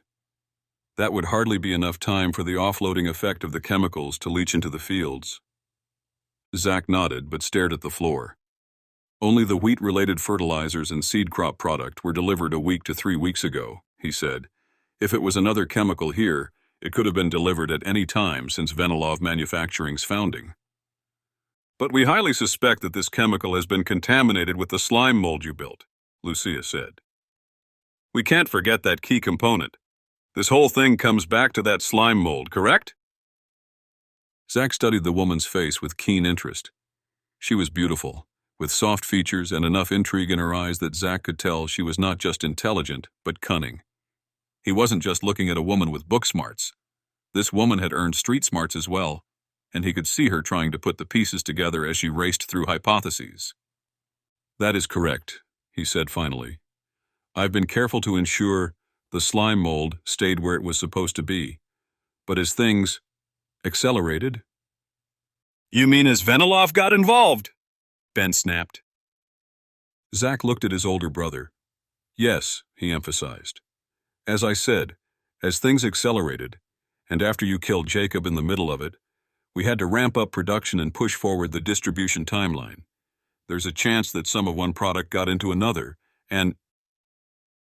Next to her, Julie suddenly gasped. Lucia turned and looked at Mrs. Bennett, now pointing at her. It's the slime mold, isn't it?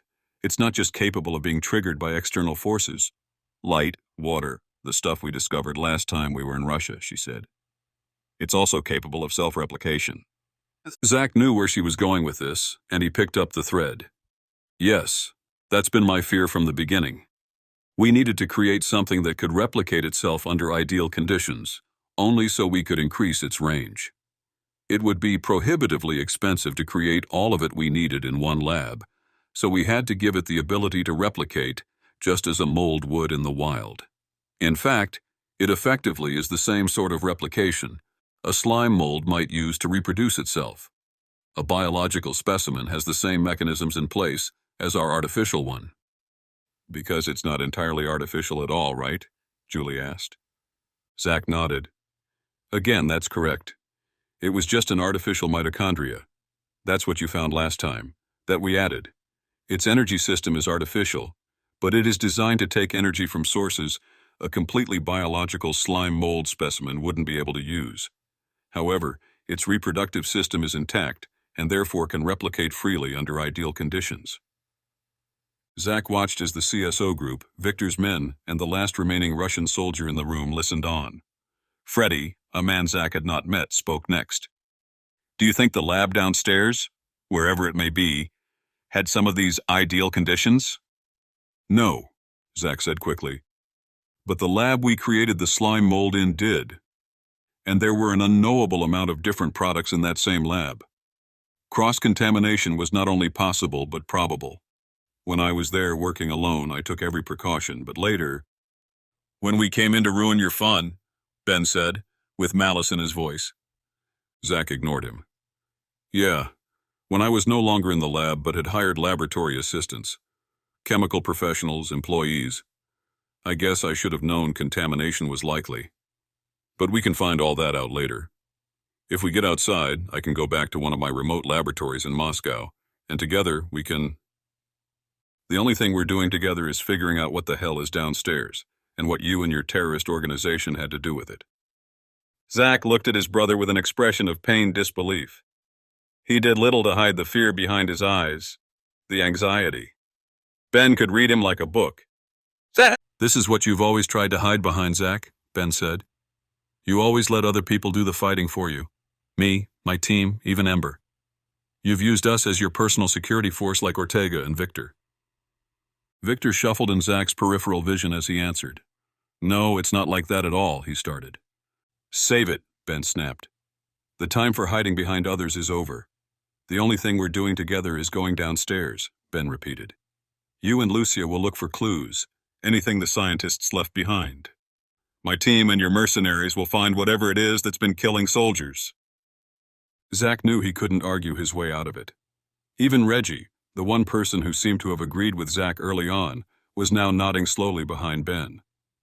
No more hiding, Zach. No more letting other people do the fighting for you. Chapter 39. Ben. The newly formed group consisting of the CSO team, Zach and his hired mercenaries, and the lone Russian soldier, descended the stairs at the back of the room. They walked in silence down the first set of stairs onto the first subterranean level before one of them spoke. What do you think caused the explosion? Victor asked. The place looks old, and I'm sure the structural integrity is not what it used to be, but it didn't sound like something collapsing. Next to him, Ortega shook his head. Behind him, Freddy answered. No, it didn't. If I had to guess, it sounded like a grenade. The generator? Ben asked. He was walking near the middle of the pack, once again holding Julie's hand as they progressed downward. They had left the room upstairs with more questions than answers, but at least they were together, and at least they had a plan. They would work as a team, all of them, including the Russian man. If he had anything to offer, Zach and Lucia could translate. Ben turned to the Russian now, walking behind him with Freddy and Lucia near. Does your team have any explosive devices? Grenades? He asked. He waited for Lucia to translate the question. The Russian looked at Lucia, then back at Ben, then nodded. Yes, she said. He says there are grenades, some ordnance, whatever that is, and C4. The lights are still on, so I'm assuming the generator is still up and running, Ben said. Is this thing that's been chasing your team something your commanding officer would have told you to blow up?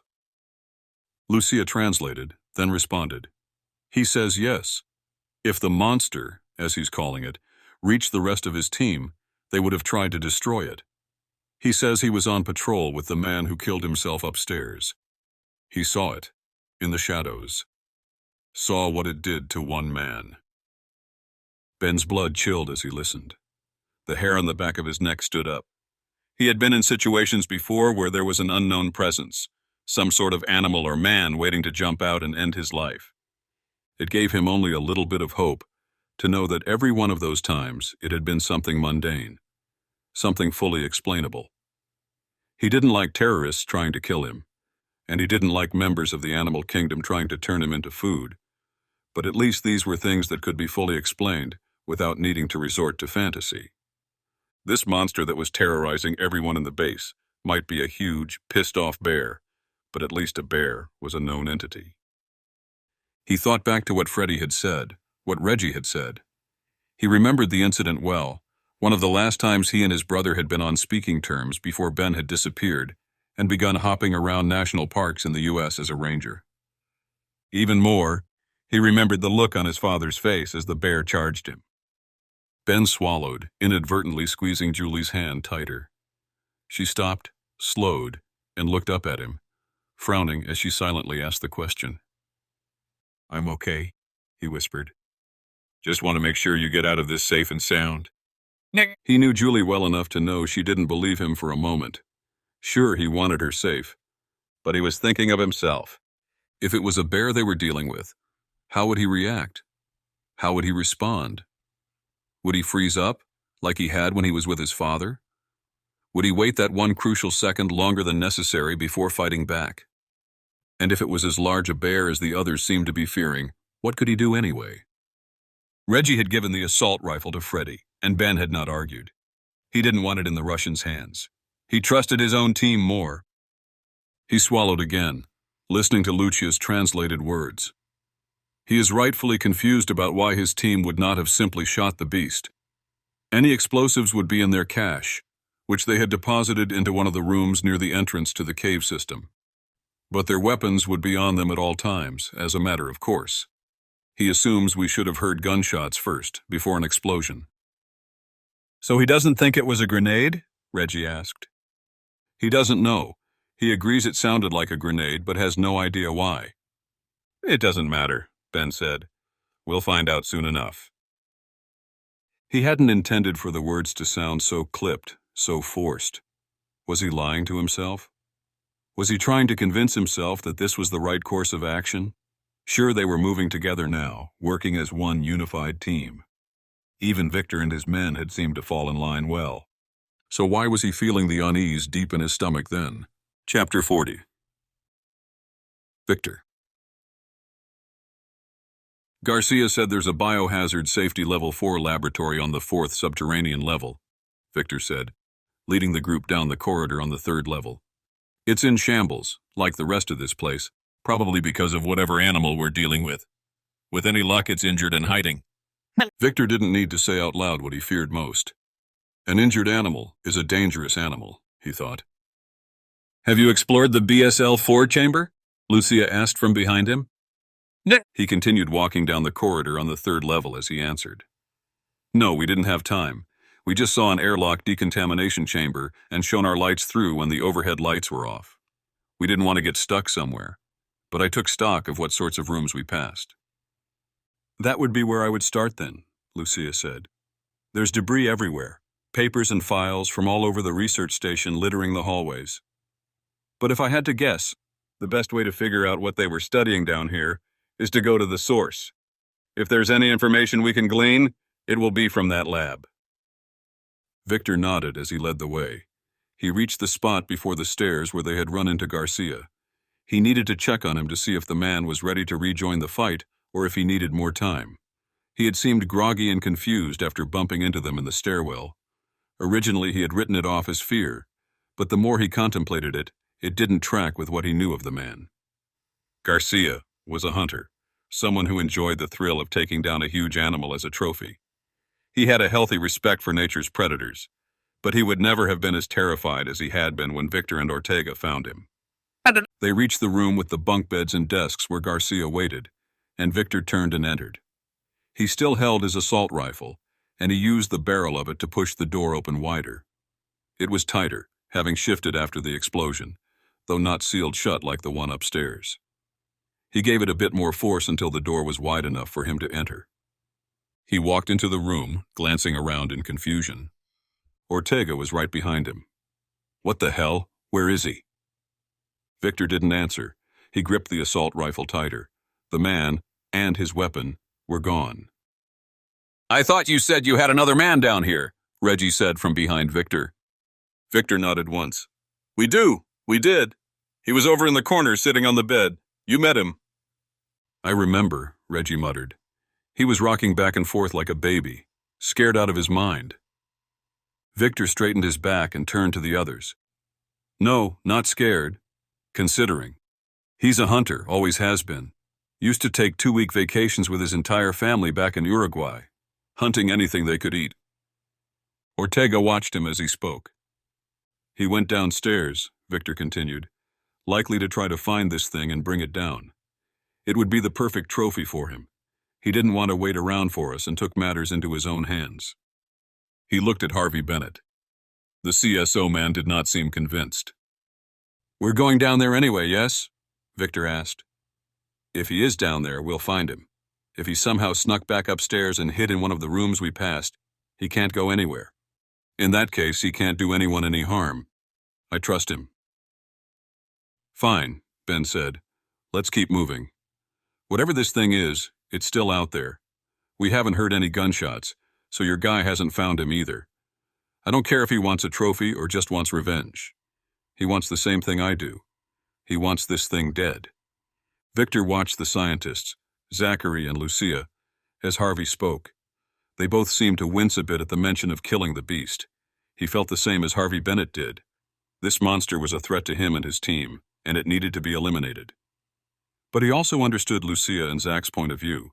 This was a thing to be studied. Even if it was an animal that had broken in, why had it done so much damage to the place?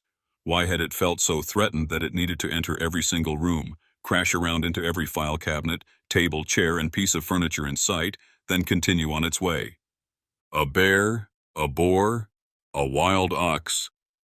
Victor had no idea what sort of animal life they could expect in this region.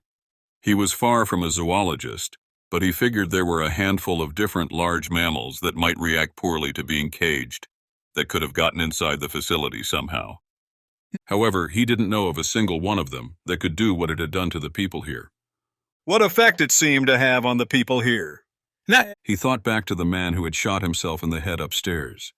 That had been a Russian soldier, likely a good one, a man who would not be easily intimidated by something so simple as a wild animal. The assault rifles they were carrying were plenty capable of taking down even a bear. It would take a few handfuls of rounds unless someone got a lucky hit, but it was still very possible. No, the man had acted strangely, similar to how Garcia had been acting in this very room. Why? What was it they were all so afraid of? What could scare them to their core so much that they had become different people altogether? He didn't know of any animal, predator or otherwise, that could cause a complete personality shift. Whatever it was, Victor knew they were going to find it. Chapter 41. Ben. Ben wanted to get down to the next level, to investigate the Biosafety Level 4 laboratory. He left the room after Victor and Ortega, waiting for Julie, but Zach swiftly joined him in the hall. We need to talk, Zach said. Ben ignored him, finding Julie walking out with Freddie and Lucia. I heard you, Ben said. We'll talk once we figure out what this place is and what this is all about. No, we need to talk about what happened before. Ben stopped in the middle of the hallway near the stairs, turning around quickly and staring down his younger brother. Zach's face registered surprise, his head falling backward and letting his longish brown hair fall over his eyes. He swiped the hair to the side in a practiced motion. Ben had never seen Zach with long hair. Growing up, they had both shared the same haircut, a simple military-style buzz around the sides and sometimes a bit longer on the top. It was like looking into his own eyes. Ben and Zach both shared features of their mother and father, broad shoulders and lanky, thin frames from their Scandinavian heritage on their father's side, hair, eyes, and skin from their mother's Mexican-American descent. Ben had fallen into a life of outdoorsman activities, working at national parks and spending most of his life outside, and his body had thus become strengthened and tanned. However, before meeting Julie at Yellowstone years ago, Ben had rolled into full adulthood with the slowed metabolism that came along for the ride. He had gotten slightly overweight, not pushing his body nearly hard enough to maintain the physique he'd had in his younger days. Thanks to his years of strenuous training with Reggie and the rest of the CSO, staying fit to do the work required by the group's interests had built him once again into a fine physical specimen. Zach Bennett was not bad-looking either. Even though he'd spent his younger days in school, earning advanced degrees and working his mind more than his body, he was in good shape. And in his relationship with Ember Clark, another person of near-perfect fitness, he had no choice but to work hard to keep up. Now both brothers stood shoulder to shoulder, face to face. Ben was half a foot taller than Zach and physically imposing, but Zach didn't back down. "I know you blame me for all of this," Zach began. "But I just want you to know." Blame you for all of this? Ben stammered. Blame or not, this is all your fault, is it not? The others had stopped as well, Victor and Ortega already in the stairwell, but Lucia, Freddie, and Julie were waiting just outside the doorway to the room. Freddie was pulling the Russian soldier along with a firm grip on his upper arm, though the kid hardly looked like he was about to try to make a run for it. The look on his face told Ben he had resigned himself to his fate.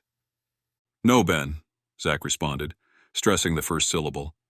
"You always want things to be so cut and dry, so simple. You blame me for Dad dying. You blame me for you running off and disappearing for 10 years, and you blame me for everything that's happening here."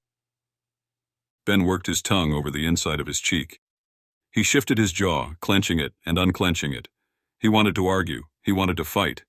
He was no scientist, no chemist like his brother. "No, Ben stopped himself. It was his turn to be perplexed. He didn't know what to tell Zach, didn't know how to make his case. But this was Zach's fault.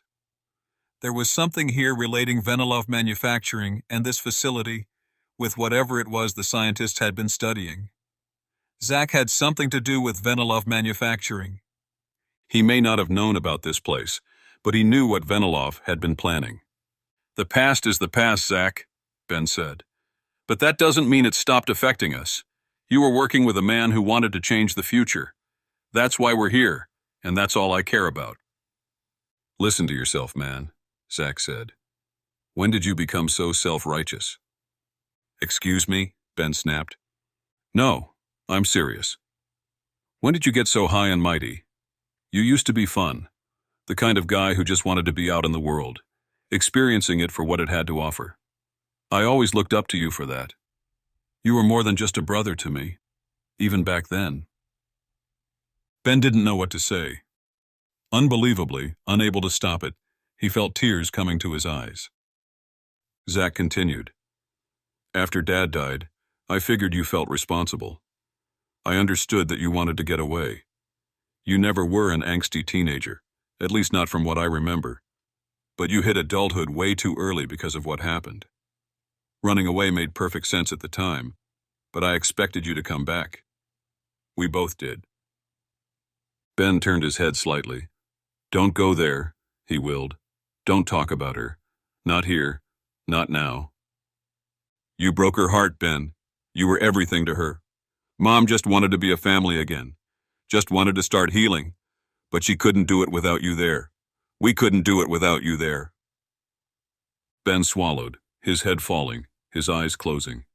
He squeezed back the tears, wishing above all else he could be anywhere else right now.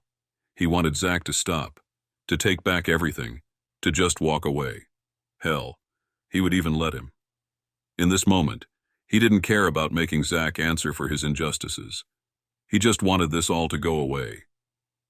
And yet, There was something inside of Ben yearning for more. Some closure of a wound he hadn't realized he was still carrying, still open. Seeking closure he hadn't realized he hadn't already found. Julie was by his side then. He hadn't noticed her walking over. She didn't touch him, just stood there guarding. "You have a family now, Ben," Zach continued.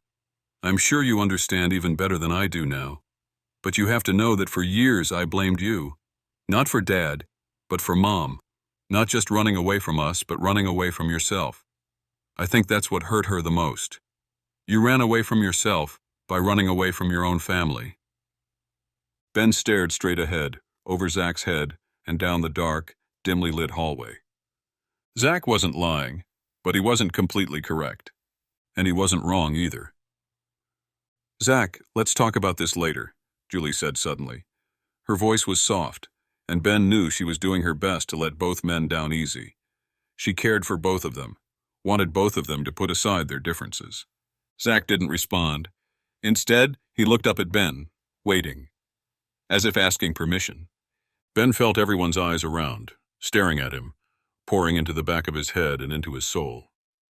Whatever they were dealing with here was going to wait, apparently. He wondered if even the beast they were looking for was listening, waiting for Ben's response. "No," Ben said. "Keep going. This is something I need to hear, and it's also something you need to say." Chapter 42. Ben. "Maybe we can move this back inside," Reggie asked. He was standing behind Ben, near Victor and Ortega at the stairwell. "We're still, on the clock, if you will." Ben shook his head. "This won't take long. At least, I don't think so," Zach confirmed. "I just needed to get that off my chest. I've been wanting to tell you that for a long time, not because you needed it or I need it, but because the universe needed it. For some time now, I've sort of felt that they were looking down at us, waiting for us to have this conversation." "Zach, Ben started and stopped again. What was he supposed to tell him? Apologize? Accepted Zach's apology? He wasn't even sure if Zach was apologizing. He wasn't sure if he was ready to apologize to him. "Don't worry," Zach said, rescuing him. "I don't need you to say anything. I know there's a lot more to this now, about my work with Veniloff Manufacturing and the reason we're all here. We'll deal with that as we come to it. But if we're ever going to be able to deal with it appropriately, we needed to clear the air about this first."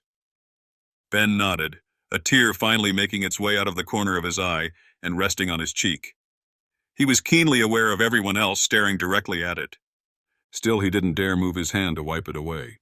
He didn't dare call more attention to it. "You're my brother," Zach said. "The only family, the only true family I have left, and I'm the only family you have left. That has to mean something, doesn't it?" Ben didn't respond. "There's something here that's trying to kill people. Hell, there's a small army of Russian soldiers who might want to kill someone. But I didn't want to step another foot on the stairs until I said my piece." "Have you?" Ben asked, finally finding words. "I think so, yeah. It didn't come out as eloquently as it sounded in my head, but at least I said it." At this, Ben smiled. "Yeah, I know how that is. We are family after all." Zach returned the smile. It wavered a bit, falling slightly on one corner, just like Ben's used to do when he was younger. He had the strange sense that he was looking into his own eyes as if he was talking to himself. And yet, he knew he wasn't. This was a whole person, one entirely different from himself. A completely different life, completely different experiences. He had forgotten that, had ignored the fact that someone so similar to him, and yet someone with completely different aspirations, dreams, and expressions, existed. "I know this isn't over," Zach said. "I know there's a lot we have to cover before I'll ask you to trust me again." Ben raised an eyebrow. "Good luck with that." In an instant, all the anger returned. Betrayal, the memory of what Zach had done, of who he had worked with.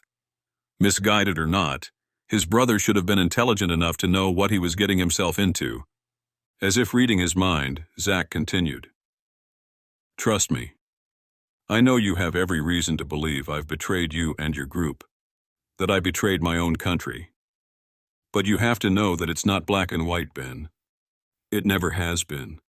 There's so much here you don't understand. You can't understand. Tell us then, Reggie snapped from behind Ben. Zack turned and faced Ben's best friend. No, I can't, he said, shaking his head in resignation. It's impossible, at least right now, but soon. Yeah, I've heard that one before, Reggie said, rolling his eyes.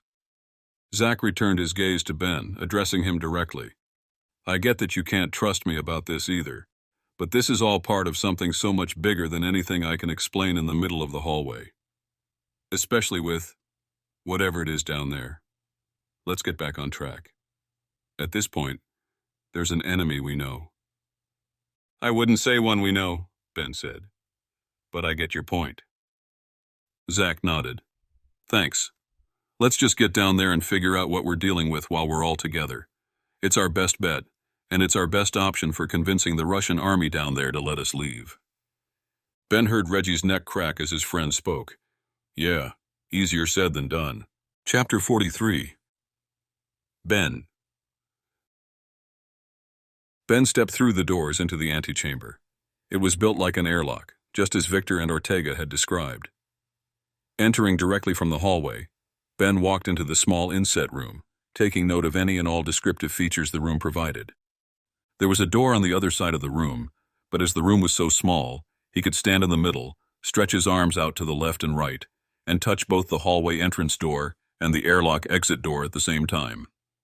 There were some instructions scrawled in red paint on the wall in Russian, a sprayed-on stencil. He heard Zack reading some of the words aloud and saying something about 28 seconds. Ben understood. This was a decontamination room, a prep station before entering the larger laboratory inside, to ensure that any dangerous bacteria or chemicals wouldn't be able to hitch a ride to the outside world. 28 seconds was probably the amount of time required to stand inside while the spray nozzles up above did their job. And this tiny room, like almost all of the others they had entered, was also destroyed. Since there were no storage cabinets, shelves, chairs, tables, or anything of that sort inside the small space, it was difficult to see the damage, but it was evident when Ben peered closer. Thanks to a single square light fixture above their heads, the whole space was bathed in fluorescent yellow. He saw scratch marks on the wall and on the handle that had become detached from the huge metal swinging door leading deeper into the space. The door itself was still mounted to the heavy-duty metal hinge that ran its length from the ceiling to the floor, but one side of the metal had been smashed inward, as if something huge had bumped into it. Ben looked closer at this door as he passed through into the larger laboratory, changing his assessment. It looked like something larger had banged something much smaller into it. The cavity on the door was round, the shape and size of a soccer ball, or a human skull. The disarray inside the larger laboratory space matched that of the other rooms as well, if not worse. Stacks of filing cabinets sat on top of each other in smashed piles, their papers and folders spilling out of every open drawer. One of those drawers lay halfway across the room, underneath a table turned on its side. This table had a missing leg, and a broken laptop sat smashed where the missing leg should have been. Along the exterior of the room were more tables, some of them miraculously undamaged and still in place. He saw where the researchers in this lab would have worked, sitting facing the walls as they performed whatever experiments were needed. He saw a broken refrigerator as well, its glass shattered, one door hanging open on a single hinge. It seemed the generator that ran the lights was not keeping the refrigerator cold. There were no lights on inside the appliance. Next to that was a standing water station, the upturned jug half full of clear liquid. Ben frowned, finding it interesting that a biosafety level 4 lab would have drinking water, knowing that the people inside would be wearing safety suits, and thus not have an easy way to bring a cup of water to their lips. Zack stepped over. It's an easy way to provide water for experiments, he said, anticipating Ben's question. Water is stable and extremely useful in a laboratory environment, and a great way to dilute solutions to test a chemical's effects against unknown compounds. Ben nodded, now looking around the room for any broken vials, beakers, or any scientific-looking apparatus that might contain some such bacteria or chemical. He wanted to make sure they weren't walking into a hellscape of infection, inadvertently breathing in some viral outbreak, or some soon-to-be viral outbreak. Zach was still talking, now explaining the water jug to Reggie, who had made some joke about there being a water fountain in a BSL-4 lab. Ben felt a pang in his heart as Zach's words from upstairs once again echoed through his mind. He thought of his mother, Diana Torres Johnson, and the last moment he had seen her, lying in her bed in her home. He remembered foolishly reaching out and touching her hand as they said their goodbyes. She had been infected with a virus that had eventually become an outbreak. She had been studying it in a lab not unlike this one, working for a company that Ben had eventually discovered had far more nefarious purposes than just examining the effects of a simple virus. The virus had been inserted into a bacteriophage, artificially producing a compound that was elegant in its chemical and biological makeup, but deadly in its practical application. Ben had always suspected foul play regarding his mother's death. She was a brilliant chemist, meticulous and careful, just like her son Zach ended up becoming. She would never have allowed something like that to spill out onto her skin or breathe it in. He had been infected with the same virus, whether from touching her then or from before, at Yellowstone when the outbreak began. He hadn't known it at the time, but his saving grace was that Juliet Richardson, working with the CDC in a newly formed division called Biological Threat Research, had remained by his side the entire time, allowing the virus to replicate to its capacity and overload itself, spreading from one human host to the other and back again until it burned itself out in both systems. That had been the final revelation they had discovered. The deadly virus had been designed to work its way out of the host body only when it was placed in contact with other hosts. Isolating individuals and quarantining only led to more death. Ben had never contemplated it much, had never spent much time dwelling on his mother's death. The past was the past, as he had told himself and Julie over the years, and as he had told Zach upstairs. But over the years, he had finally come to admit to himself the truth. If he and Julie had simply stayed back with her, simply waited by his mother's side, they all would have become infected. But the viral load would have increased to a capacity greater than its ability to maintain itself, and it would have burned itself out, saving their lives. By leaving her then, he had signed her death warrant.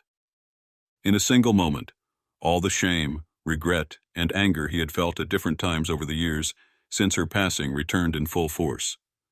Compounding that was the memory of the death of his father, doing his part to protect his sons. He looked over at his brother, smiling as he and Lucia walked around the room, no doubt feeling like kids in a candy store as they recognized scientific materials and gear and prepared to dive into figuring out what the hell was going on here. They were in their element, in their zone, and they were all in danger. All because he and his brother had been forced into the same orbit once more. All because his brother had made mistakes. Ben knew he needed to try to forgive, to try to understand before casting judgment. Without that, Zach might shut down and refuse to help. Ben needed to extend the proverbial olive branch, but he didn't like it. Chapter 44. Lucia. Lucia, look at this. Lucia turned to the speaker, Julie Bennett, and began walking across the large laboratory room.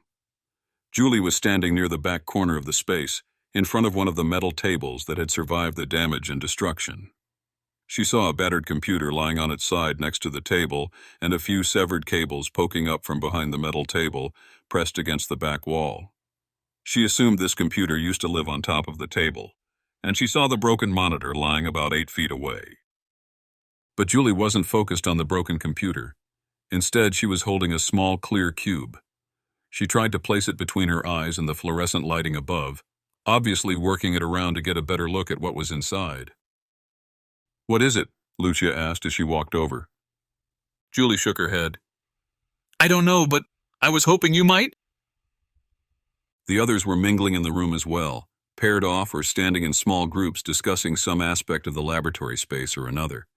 She noticed Reggie and Ben talking to Zach Bennett nearby with frowns on their faces, apparently a common look for the two CSO men, but they kept glancing at each other. If the younger Bennett was upset like his older brother, it didn't appear on his face. She recalled the conversation they had had on the level above. There was history between the two brothers, more so than just family drama. She knew their father had been killed in a grizzly attack when they were younger, but she had been a bit confused about the talk of their mother, Diana Torres Bennett. Apparently, the woman had been a scientist, just like her youngest son, but had perished in the terrible viral outbreak and terrorist attack that plagued the United States about half a decade prior. She had read all of this as it had taken place in the months after the events in and around Yellowstone National Park, both interested as a concerned citizen, but also professionally, as someone interested in the goings-on of other researchers and scientists. That it had all happened at another national park had piqued her interest, but she had not given it much thought. When Lucia had begun poking into the civilian special operations team and their dealings, she had been surprised to find the link between Harvey Bennett and the Yellowstone incident. She seemed to recall that both his mother and father were no longer around, but had not remembered this small detail. Even then, it was not the only allusion to a shared history Zack and Ben had argued about above. While their mother's death, and of course their father's, was an open wound, it seemed Harvey was upset with his brother for innumerable other reasons. She knew they were trying to track down the younger Bennett by coming to Russia, trying to stop whatever it was he was doing meddling in the affairs of Venilov Manufacturing. She had gotten the gist of it in the Italian restaurant in Moscow, and also through the many briefings she had read that Julie had passed out. But Zack Bennett didn't seem to know how exactly this place was associated with Venilov Manufacturing, if at all. Sure, he had admitted to the chemical compound potentially showing up in the soils in the taiga region surrounding this park and the nearby lake, but couldn't for the life of him recall a scenario where that made sense. He had claimed not to even know of this facility's existence, a fact Lucia believed. None of them had known of this place, and it seemed the Russian government had long intended to keep it that way. They were living in a conspiracy, one layered like an onion just as the levels of the space were layered above the cave that sat somewhere beneath their feet. Each level they descended into the ground. A layer of that onion was peeled back, more secrets revealed, more questions, and they still had not answered the crucial question. What had the scientists here been studying? There were many other questions Lucia wanted answered, including, of course, why and how Zachary Bennett and Venilov Manufacturing were related to this place. But she was also curious as to where those same scientists were now. Had they been killed? Had this creature they were after, the one terrorizing and plaguing the other inhabitants of this facility, attacked the scientists as well? It led to a lot more questions about the timeline. When exactly had this creature gotten inside? Had the researchers known about it? Or had they somehow left before it came inside? If so, why? That they had found a team of mercenaries, Zachary Bennett, and a group of Russian army soldiers, yet not even a trace of any scientists or facility employees gave her the chills. It made her think they had walked into something bigger. This was more than just a situation where a stray animal had gained access accidentally. It made her feel as though there was something about this place far more sinister than just flickering lights and the sense of dread. Julie handed her the square prism, and she felt its cold surface. She squeezed it a bit, feeling its sides give just a touch. Some sort of plastic or plexi-composite material. It was clear, neither side of the glass fogged or scratched, but there was something inside. She held it up, just as Julie had, using the light to illuminate whatever was inside. It looked like hair, long, wispy strands of some sort of fur, multicolored, ranging from rusty to darker brown, with a few tufts of whitish blonde sprinkled in. The others were paying closer attention now, watching as Julie and Lucia examined the object. Chapter 45. Julie. "What is it, bear?" Julie asked. Lucia stared at the hairs inside the clear prism, watching as the lighter tufts of fur seemed to dance in the light, becoming invisible as they passed over the fluorescent illumination. She shook her head. "I don't think so. The lighter ones are almost translucent, similar to how polar bear fur looks when held up to the light. But then there are tufts of darker hairs as well tucked in." Reggie walked over with Freddie and was standing near Julie and Lucia's right side. "They're more like bristles than hair," Reggie said. "Doesn't look like bear fur to me. Boar maybe, but the coloring is off." "And they're pretty long for a boar," Freddie added. "But it could be. We used to go hunting for them when I was a kid. Nasty boogers, too. They'd mess you up if you're not careful. Definitely aggressive." Lucia thought of the animal they were chasing after inside this facility. Could it be a boar, or a half-albino species of bear that had wandered in from outside? She was no zoologist, certainly not an expert in either species, but she had seen enough to know a little about what they were dealing with. Looking at this scientifically, she began, we can deduce that we're dealing with a mammal. It's definitely fur, that much we can be sure of. Judging by the length, I would assume the animal it belongs to is large, but that doesn't really tell us much. Beaver fur looks similar, albeit a bit thicker and homogeneous in color. She handed the prism to Reggie, and Freddie leaned in as the two men now examined it themselves. Lucia turned back to Julie. It's not enough to go on, she said, but we can probably assume they were studying mammals here, at least one species. Julie nodded, glancing around the room. I'm a computer scientist, and I've seen plenty of biosafety labs from my days at the CDC. This isn't one of them. The airlock is far too small, and there is no workroom just inside. Usually there's a large space with lockers before the airlock as well. The place where the researchers would change clothes, don their Chemturian suit, then come inside. Speaking of, I don't see any hazmat suits either, Lucia said. Julie nodded. Yeah, it could be as simple as there weren't enough to go around. So only the researcher or researchers who were currently on shift would have donned them. They could be hanging up somewhere else in the facility. But it is an interesting point. For spending so much money building this place and digging out the cave and the levels, you would think they could have sprung for a decent lab with enough hazmat suits to be redundant. Lucia frowned. Julie was right. This place did not seem like a proper biosafety lab. It seemed too hastily put together, as if it had been built as an afterthought. She suddenly had an idea. Forgetting the Venilov connection for a moment, she began. What if this place was not built to be a laboratory at all? What if it was simply a facility meant for some other purpose altogether? We know it's built on top of an ancient cave system, one that abuts an open cavern down below, at least according to Victor and Ortega. Julie watched Lucia's face, waiting for her to continue. I know it seems like a long shot, but this facility could have been constructed to make it more convenient or comfortable for whoever was down in the caves, Lucia said, continuing their earlier conversation. A warm bed to sleep in at night? Julie asked quizzically. Lucia smiled. Right, and enough light to forget your 5 stories underground. Julie shrugged, considering. It makes sense. It doesn't seem like it was originally designated to be a laboratory at all.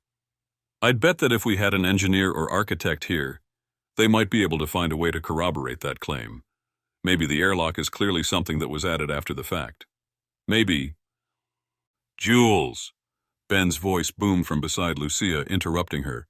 He was still standing along the far wall, though Zach and Reggie had moved away. They turned and looked at the large man standing near what Lucia had assumed to be a wide closet door. Check this out. I think I know what happened to our scientists. Lucia suddenly felt the dread return.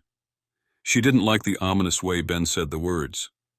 Or was it just her mind playing tricks on her? He had simply stated a fact. He hadn't done anything to change or alter his voice tone. No, she felt the trepidation return because once again, she did not know what she was about to see. She did not know why this place was here, and she and Julie had all but verified that it was not, in fact, a proper laboratory for studying chemicals. She walked over, inadvertently a step behind Julie. She liked this woman, felt at ease with her. Julie was kind, gentle, but there was an air of grit to her that Lucia wanted to borrow. The woman was brave, confident in all the ways Lucia was not. She was a scholar like Lucia, intelligent and academically trained, but she was also gifted in the very street smarts Lucia prided herself on having, though Julie's seemed more like battle-hardened toughness. Ben pushed the closet door open, revealing a smaller room. He had already seen whatever it was he wanted to show them, so he leaned back against the wall and looked at Julie with a level gaze. Just peek, he said quietly. No reason we need to spend too much time in there. Lucia held her breath, watching as Julie pushed the large door inward more. She knew now it was not a closet. The door was thin but strong, made of metal, similar to the airlock door but much wider, almost square-shaped. It also swung on heavy hinges as it opened, creaking a bit at the end. Julie walked 1 foot into the room and gasped. Lucia nearly stumbled into her back as Julie stopped, her head on a swivel. Lucia frowned, trying to see around her, and then her other senses assaulted her before she got a good view of what lay inside. The smell of rotting flesh, the tinge of iron on her tongue. Blood. Then she saw it. As the light from the larger room outside bathed the blue-walled room inside, her breath returned in heaves. Her chest compressed involuntarily, and she had to force herself to inhale. Oh my! Julie suddenly turned and walked out of the room, having seen enough. Lucia formed a mental picture of what lay in front of Julie just based on the information she was getting from her nose, her mouth, and her peripheral vision. Now, however, she saw in full view what lay in the middle of the small, closet-sized room. And it terrified her. Chapter 46. Lucia. Blood soaked the walls and floor, with even streaks of dark staining the ceiling in 2 corners. A drain sat centrally in the room, and long rivulets of dried blood led from the corners and edges of the room to its middle. Lucia's eyes widened, but she couldn't look away. This was a crime scene. Never in her life had she seen such a brutal display. Never in her life had she seen anything like it, at least not in person. It reminded her of some of the true crime television shows and police procedurals her parents enjoyed watching. For her, she couldn't stomach things like this. She had a hard time sleeping with images of murder, rape, and other heinous acts dancing as replacements in her mind. Still, she took it all in, knowing it was data, information. She was not just a passive observer, a casual bystander. She was in the crime scene, here to figure out what exactly had happened. Sure, it would have been nice to have a detective or coroner or somebody like that, but they had her. The CSO team would have their own opinions, but she was a scientist, ostensibly trained to examine situations and make observations. Well, Lucia, what do you observe now? It was clear humans had died here. She saw a few pieces of fabric, the bright blue of a hazmat suit, one of the same that she and Julie had been surprised not to find present in the larger laboratory space. There was the bottom section of a shoe, a rubber galoche, the kind that went up almost to the knee over a suit and provided stability and grip on a wet floor. Wet floor. She looked now at the floor, seeing the rivers of blood, noticing that they were thinner than that of the blood on the walls. Where on the walls it was caked, thick and dripping with cold viscosity, the floor was dry. She squinted down, wishing there was more light than the single fluorescent above her head. Why would the walls be seeping blood, but not the floors? She studied it, hearing Ben's voice from outside the room. Dr. Vergotti, it's okay. You don't need to stay in there. His voice was reassuring, but she did need to stay. She wanted to know what had happened here. She examined the ceiling for any waterspouts, the kind found in office buildings for fire mitigation. There were none. There was nothing on the ceiling at all except a light fixture. On the wall behind her, next to the large door, a tiny intercom speaker inset into the wall, a way to communicate while inside the room. Sure enough, she saw a tiny black button next to the speaker that likely allowed users to converse with those outside this small space. So what was this space for then?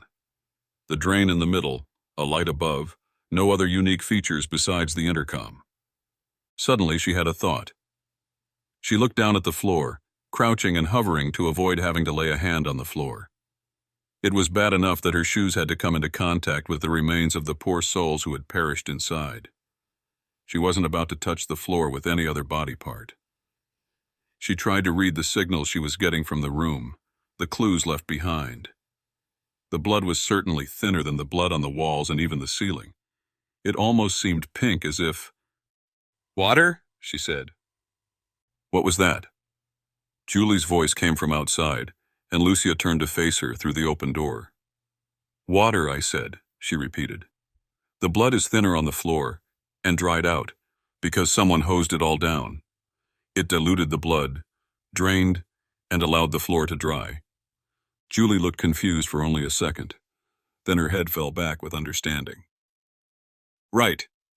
I hadn't even put it together that the blood on the floor was different than the blood on the walls. Those poor people." Nothing we can do for them now but figure out what killed them, Reggie said. And then kill it. His voice boomed from outside the room, and Lucia figured the man must have walked over after her, his much taller frame easily able to see through the door and over her head. It sounded like he was standing next to Ben against the wall. She walked out, seeing the rest of the group, save for Victor, Ortega, and Zach, still huddled together around the broken refrigerator. "Someone tried to wash the crime scene away," she said, putting on the most confident voice she could muster. Her shoulders squared, and she looked out to the CSO group. It was Freddie who smiled, a mischievous glint in his eyes. He looked at her, then glanced at Reggie and Ben. "What?" She frowned. "Nothing," Freddie stammered. When you're trying to be confident, I find it really... I don't think someone tried to clean the crime scene, Lucia," Julie said, reaching forward and grabbing her upper arm. Lucia hadn't realized she needed consoling, but suddenly found herself shaking. The effect of the room had taken its toll on her, it seemed. The blood, the smell of decaying flesh, the death. How do you know that? If it was a hose, if someone had been trying to spray it all down, they would have cleaned off the walls and ceiling too. It's not like the blood there isn't obvious. Of course. Right. I'm sorry, Mom. I'm not... Ben smiled at her. "Please, no reason to apologize. You're not wrong that it looks like water caused the blood to dilute and drain from the room. It may not have been someone trying to clean up after themselves, but none of us noticed that obvious fact until you pointed it out." "It does seem to be water-related," Julie said. "But if it wasn't a hose, what was it? Why just water on the floor?" Chapter 47. Ben. The smell of death had taken hold inside Ben's nostrils. He sniffed, trying to force the fumes away, but it was unmistakable. He recognized the faint smell he had caught a whiff of as they had entered through the airlock into the larger laboratory room. It had gotten stronger when he'd pushed open the large door leading into the tiny room, and since then it had not subsided. The others seemed affected by it as well, though no one mentioned it. He took pride in knowing that everyone here was on the same page, perhaps with the exception of the young Russian soldier who cowered in a corner, ever guarded by either Freddie, Reggie, Victor, or Ortega. But the kid didn't seem to want to make a break for it. He knew he couldn't get out by ascending the stairs and exiting through the door they had all come in through. And he didn't seem excited about descending farther into the base and finding whatever creature had taken out his friend either. Ben stared at the young man as the others examined the smaller room, and then rejoined the group in the larger laboratory space. He met the soldier's eyes, sensing the kid trying to tell him something. His facial expression was neither English nor Russian, communicating in a language that was only human. "I told you so," he seemed to be saying. "I told you there was something here." Ben still wasn't convinced they were dealing with anything more than just a wild boar or whatever type of bear patrolled these regions. He knew nothing of this region other than some of the geology and ecology they had studied on the flight over. But he had a keen interest in the natural world, had always been intrigued by the veritable forest that was nature and all her inhabitants.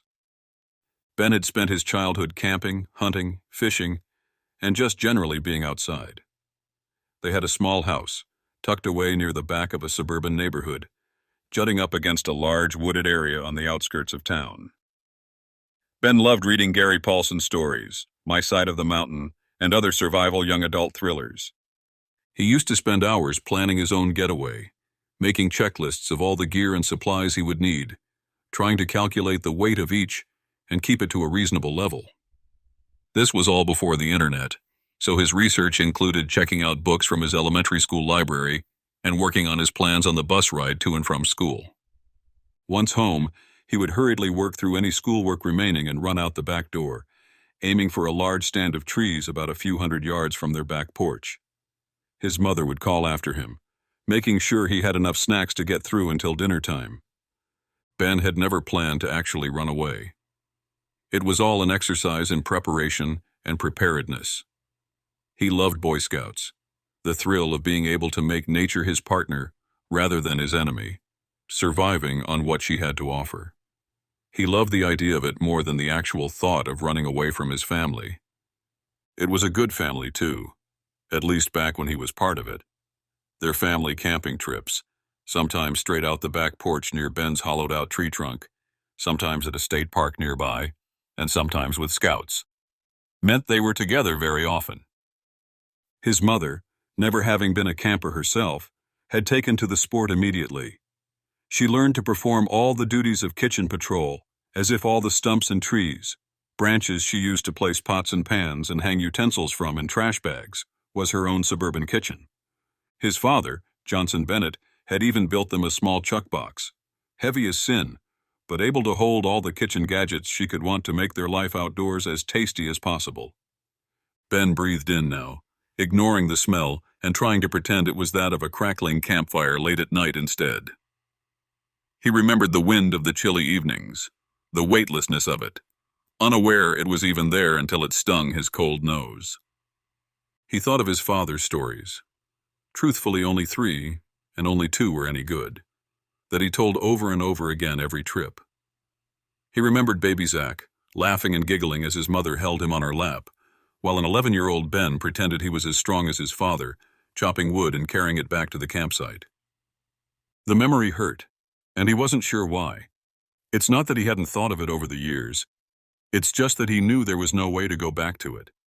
He understood time, understood how things changed, and he was generally okay with it. It was just that Zach's presence here, their conversation upstairs, had solidified the memory as one purely unattainable, purely fiction, destined to live in his own mind for the rest of his life. Zach reminded him of the better times in his life, reminded him of a time before Harvey Bennett had become the man he was today. Carefree, intrigued, driven. Those were the 3 characteristics he had lived by as a child and young man. Now, those same 3 characteristics had turned into a rash drive toward action, paranoia, and a motivation to protect his family and friends at all costs. It was like he was living out the unhealthy version of his own personality day in and day out. And it had taken Zach's presence here today to remind him of that. Chapter 48. Zach. Zach couldn't believe what they had found. There had always been a thought in the back of his mind that the researchers here, scientists, employees, whoever, had perished, either at the hand of the Russian soldiers down in the caves or by whatever it was terrorizing them. And he had found his answer. He had gotten a quick glance inside the room, but had decided against visiting it for a closer inspection. The others could perform that duty just fine. He was queasy at the sight of blood, especially human blood. The assumption so far was that it was in fact human blood, and no one argued the opposite. He heard their whispers and voices as they discussed what they had found, heard Ben and Lucia talking with Julie and Reggie. It seemed there was clothing inside the room as well, a boot, pieces of a hazmat suit, and that sort of thing. No, Zach had no interest in checking it out for himself. He shuddered, cowering in the corner between the refrigerator and the entrance to the room. The sooner they could get out of here, the sooner he could start to feel normal again. He was surprised the blood had this much effect on him, though he also knew it could have to do with the situation. He had been running on empty for the past few weeks, trying to put the finishing touches on the project's next phase. That, and making sure he had covered the Venilov tracks that pointed back to him. His old boss had been zealous, committed to his goal, and while Zach agreed with the first few phases of that goal, he had balked when he had learned of the final play that Jakub Venilov had been planning. It was too much to explain now, too much that could be written off as unbelievable or unlikely, so he didn't try. But that didn't mean he could stop working. He needed to find out what this place was, why the Russian government had sent its army here to check it out.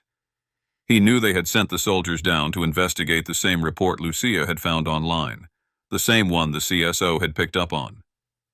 But he also knew there was more to this base than just its potential connection to the ecology and environment nearby. There was some connection to him, to Venilov Manufacturing. Still, he didn't believe the Russian government would be that motivated to send even a small subset of their army here to investigate just that. A couple of detectives, maybe, not armed soldiers. He sensed there was something more to the story, and he had not quite figured it out yet. He had theories, most of them fighting against one another in his mind, causing him to lose focus on what lay directly in front of him. He forced bile back down his throat as he thought again of the blood and decimated remains of the poor men and women in the smaller laboratory subroom. He stepped forward, clearing his throat. He intended to jump back in the fray, to prove to Ben and his team that he was here and was on their side. They had a right to be suspicious of him, perhaps even paranoid. He had made missteps, mistakes. He still believed in his project, but knew it was going to take cooperation with Ben, his brother, and the CSO group to accomplish it. Hey. Victor and Freddy looked over at Zach as he cleared his throat, as if waiting for him to speak. He had nothing to say, but he wanted to look like he was part of the team. At least more so than the Russian soldier, who was still hunched against the wall without anyone directly guarding him. Zach knew better than to think the kid could make a run for it, however. He noticed Freddy, Reggie, and even Ben glancing over quickly at the soldier every few seconds. And Victor and Ortega were both gripping their assault rifles with one hand, the strap hanging on their shoulders. His two mercenaries had not separated since they entered the room, whispering in quiet tones off to the side. Zach needed to catch up with Victor soon, too. He got a sense that Victor didn't like him much, that he annoyed the older mercenary, but wrote it off as professional distance. The mercenaries were good at their jobs, and while he was still a bit confused as to what had happened to the other two men Victor said were inside the base, Zach knew that Victor didn't need his help doing his job. He'd already lost one man outside, and he figured Victor and Ortega were discussing how not to lose any more. Zach gave Victor a quick nod as he walked near Ben and Julie. Freddy had joined Reggie again, and the pair was off to the opposite side of the room, working their way through a cabinet that had been yanked off the wall and lay right side up on the floor. Two of its cabinet doors were missing, and screws stuck out of the faces where the hinges had been connected. Ben noticed Zach coming and stepped aside, revealing Lucia, who was deep in discussion with Ben and his wife. He waited there for a moment to let her finish, but Reggie called his name. "Yo, Baby Bennett!" Zach bristled. He had never been called Baby Bennett, and it didn't seem to be a nickname he wanted to keep around. Still, he glanced over at Ben's friend. Reggie and Freddy were both looking at him. "Come check this out." Zach walked over, seeing that the two men had pulled out a couple of jugs of what looked to be clear fluid. The shape of the jugs was that of a vinegar container or bleach, but he couldn't see any obvious markings on the side until Reggie twisted the jug and turned it around so he could see it. "Look what we found, Zach," Freddy said. Zach squinted, examining the simplistic label on the front. It was rectangular, with only a few words in Russian and a logo. His mouth fell open. "What? What is that?" he stammered. Reggie smirked. "I was hoping you could tell us that, my man." Zach stared down at the logo on the side of the jug, horrified. He recognized it instantly, would know it anywhere. It was the logo of Veniloff Manufacturing. Chapter 49. Zach. "Any idea what it is?" Ben asked Zach.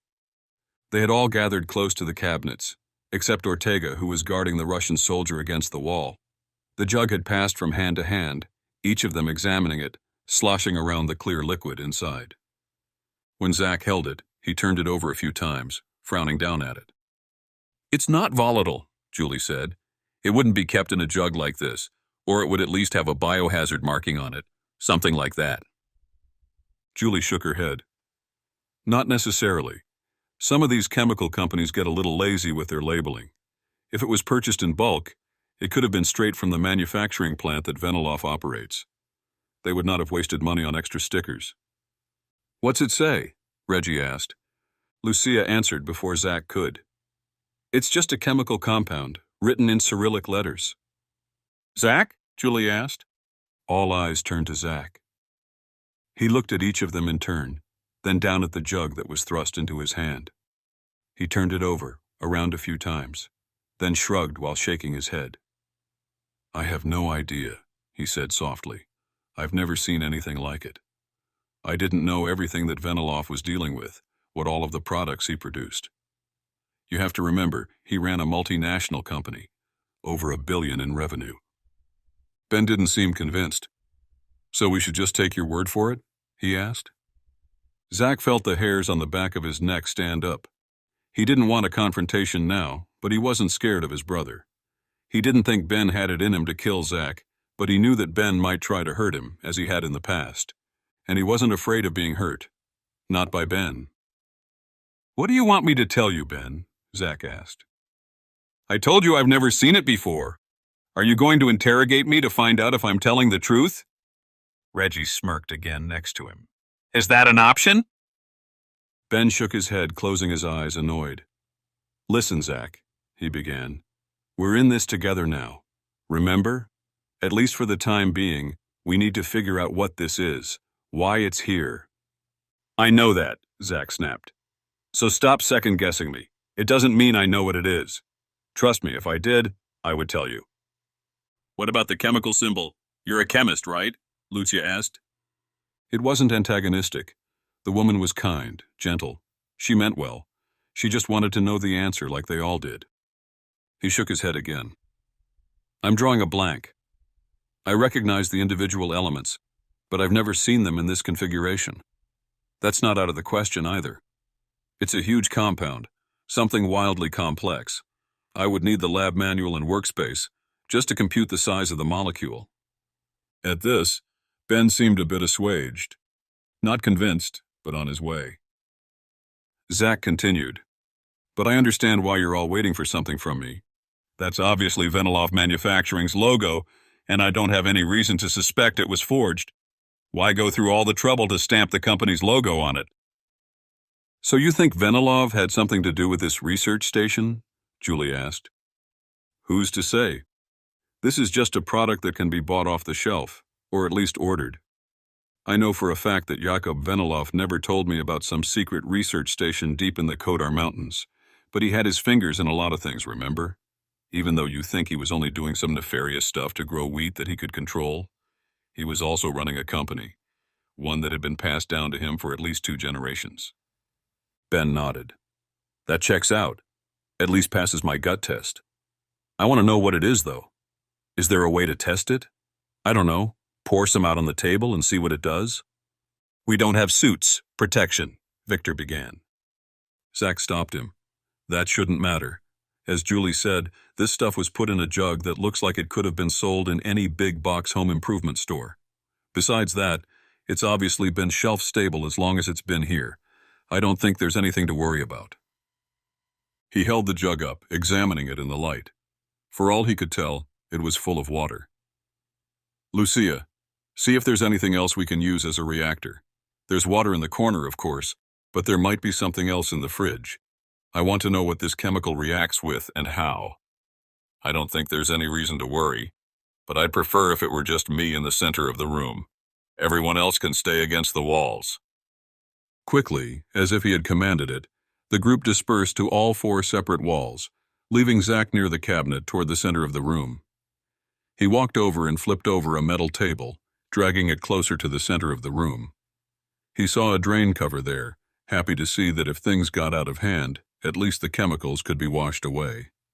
"Well, assuming we can find more than just a half jug of water," he mused. Satisfied everything was in place, he set the jug on the table and waited for Lucia to return. All she had found was the rectangular prism they'd been examining earlier, clear, with tufts of fur inside.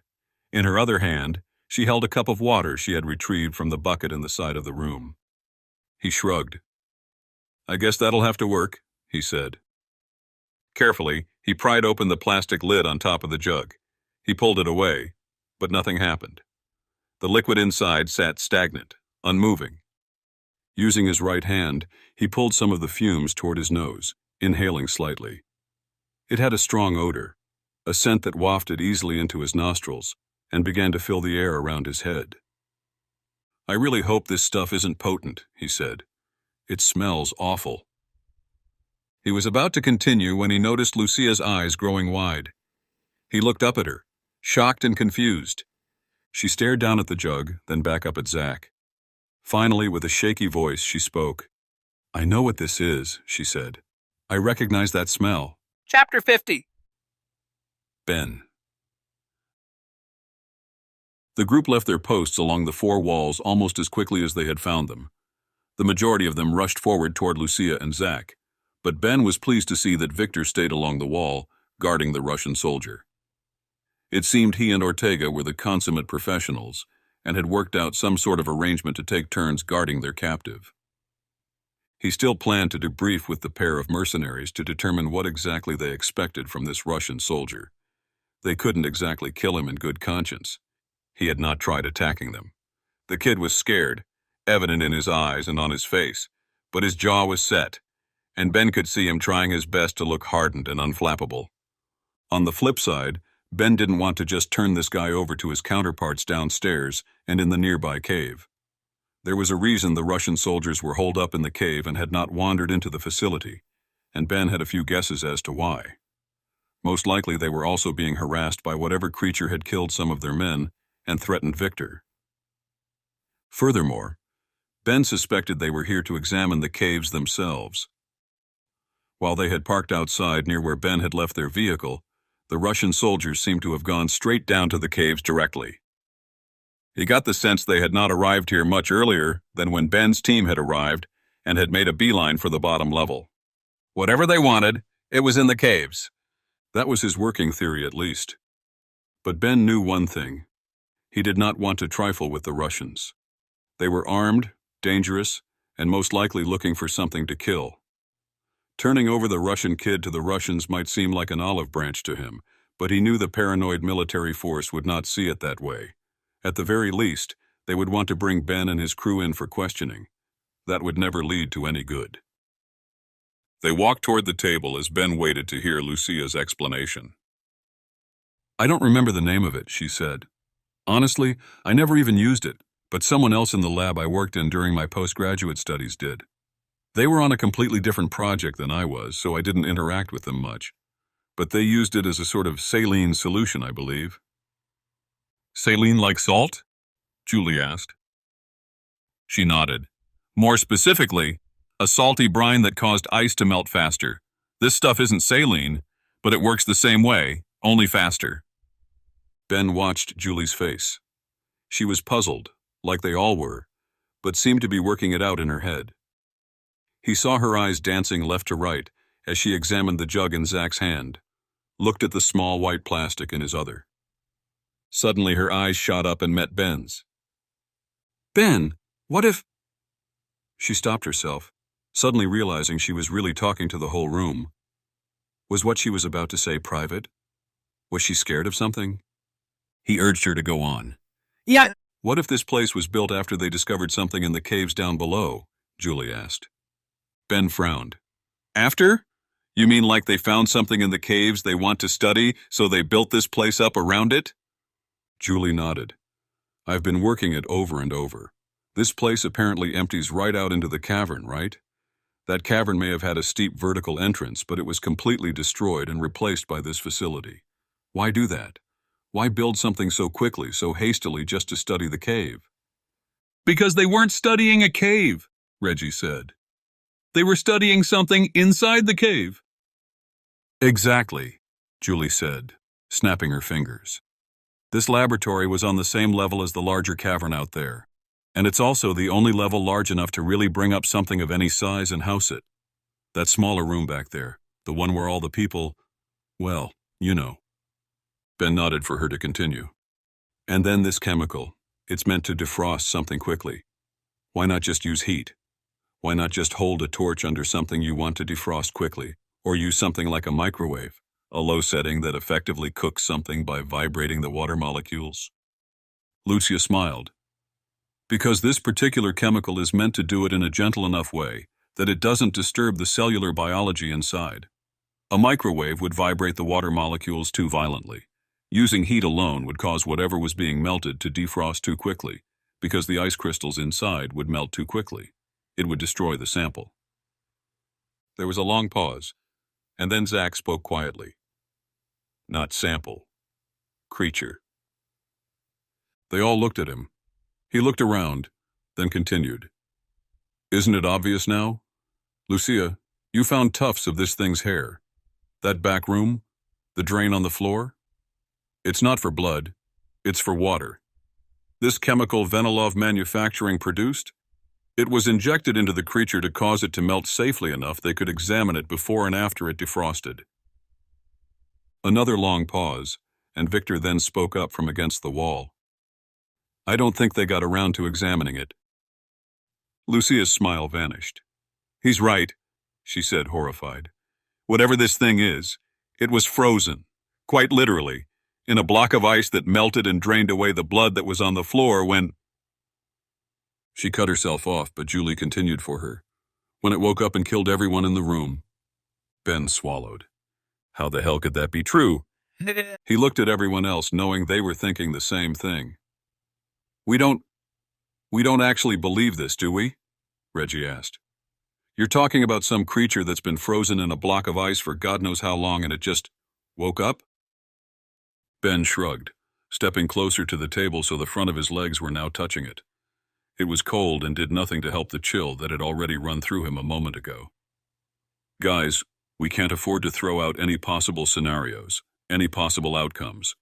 We've got 2 scientists here capable of figuring out what exactly we're dealing with. Even more of us are capable of helping, of uncovering the clues. We need to put our heads together to figure out if there's any reasonable way this can be true. But right now, I'm not seeing any better alternatives. There were nods all around the table. Even Ortega seemed to agree. Zach began talking, trying to think out loud, but Ben was focused on the Russian kid near Ortega and Victor against the wall. The Russian locked eyes with Ben, and there was no more hardened grit to him. All he saw was fear. Chapter 51. Vladimir. Vladimir watched the Americans with interest. They had caused him no harm, but he didn't trust their judgment. There were 2 others, mercenaries he guessed, who didn't seem to be American, but had taken it upon themselves to guard him as they marched throughout the facility. He wanted to spit, to force the bad taste of this place out of his mouth, but he didn't want to call attention to himself. They were all gathered together, huddled around a table in the center of the room, discussing this or that. He understood little English, a few words here and there mostly, but they didn't know that. He had few cards left to play, and language was one of them. As poor as his English may be, if there was any information he could glean from these people before reconnecting with his team and commanding officer, the better. And that was just what his plan was. Vladimir intended to steal away when the opportunity arose. He wasn't sure when that would take place, as the pair of mercenaries taking turns guarding him seemed to be very well trained and keenly interested in ensuring he did not slip away. But Vladimir was young and fast. He may not have a weapon, but he had speed and agility on his side.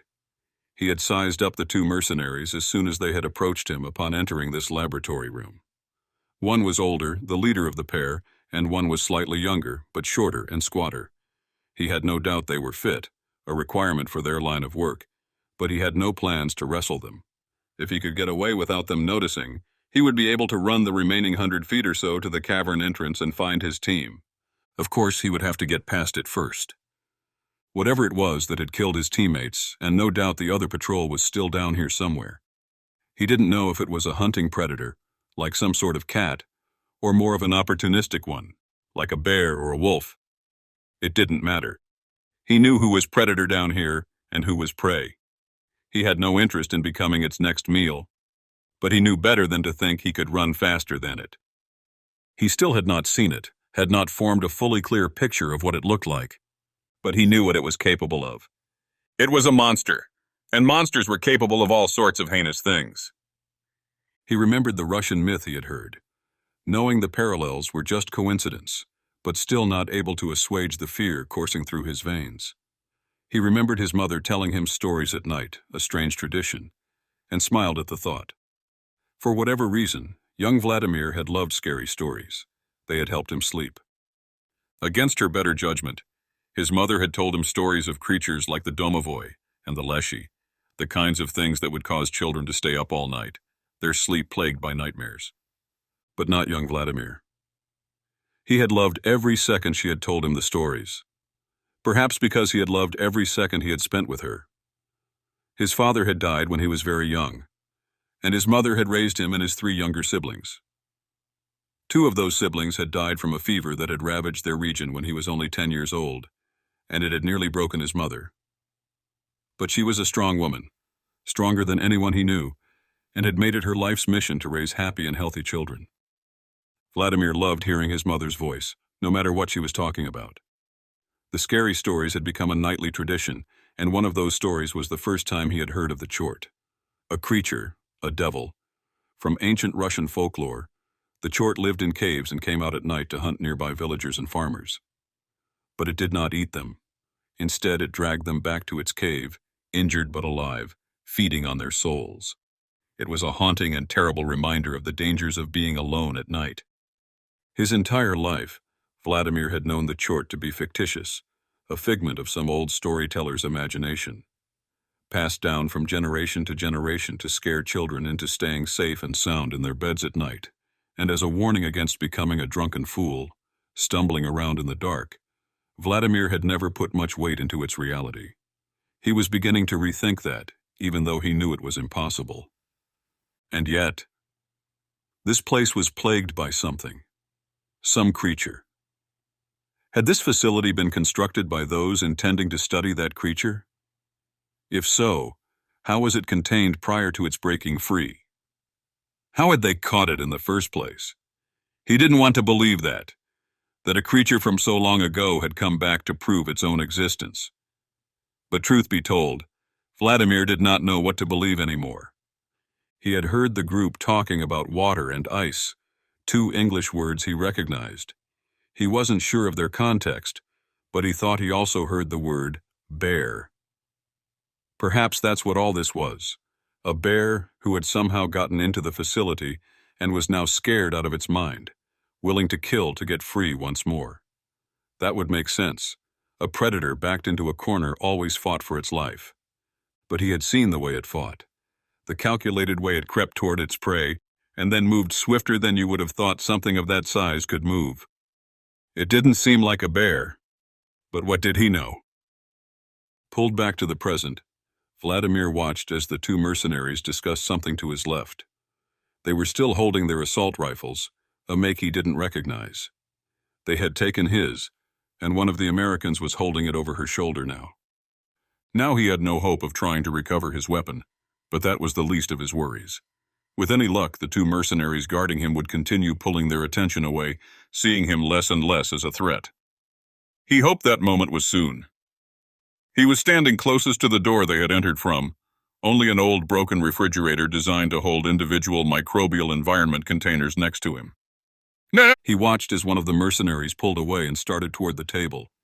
The other was watching the action over there. The voices suddenly cut short, as they all discovered something about a jug of clear liquid they had been discussing. And then, a chorus of voices, as everyone began talking at once. The final mercenary turned his back to Vladimir, and he knew this was his moment. Chapter 52. Ben. He's running! Reggie shouted. Ben looked over and saw the young Russian soldier dart out of the airlock and into the hallway just as Reggie finished yelling. He's making a break for it, Victor yelled. Ben looked at Ortega, the mercenary who had been guarding the Russian, and saw a look of shock on his face, quickly replaced by one of disappointment. He knew how the man was feeling in an instant. He had one job, one objective. He and Victor had been trading off guarding the Russian, something none of them had spoken about, but had done on their own accord. He was a trained soldier as well, a professional operative, and he had failed his mission. Ben was frustrated, but didn't fault Ortega or Victor. They had all been consumed by the revelation that whatever was on the table had somehow caused the creature to melt and apparently come back to life. It was a hell of a revelation, one Ben wasn't sure he still believed, but the evidence was stacking up in its favor. What else were they to believe? And the Veniloff manufacturing chemical in the jug Reggie and Freddie had found only corroborated that evidence. Lucia and Julie, both scientific-minded, as well as Zach, had plenty of opportunity to argue and offer an alternative suggestion, but no one did. Now they were faced with another issue, another serious concern. The Russian soldier had run away. Ben knew where he would go. He claimed to have more soldiers down in the caves, which meant he was probably going to reach the end of the hallway and into the cavern system before they had a chance to start chasing him. Still, Ortega had taken it upon himself to chase after the young man, darting out of the laboratory room and into the airlock, his assault rifle up and ready. "Don't shoot him!" Victor yelled. He started after Ortega, but Reggie shouted for him to halt. Reggie was ignored, and Victor disappeared after Ortega and the Russian soldier. This was not good. Not only had the Russian gotten away, not only was he putting them in danger if he came into contact with the creature in this hallway, but now they were split up. Freddy and Reggie started toward the door, but Ben held up his palm, halting them. Reggie rested his fist against Freddy's chest. Ben could see in Reggie's eyes he wanted to disobey Ben's order. Anger was splashed across his face. "It's okay," Ben said, trying to keep his voice calm. "Nothing we can do about it now, but stay together." He's right there, Reggie said, emphasizing the last two words. We can stay together. We just have to chase after him. "No," Julie said firmly. "Let him run. Let Zach's guys go after him. If they don't get to him, at least we won't be split up around this space." "We won't be splitting up all over the base," Reggie snapped. "We'll be split up in one hallway. The kid's obviously going into the caves trying to find his men." "And what if there are no more men?" Ben asked, his voice sharp and tinged with command.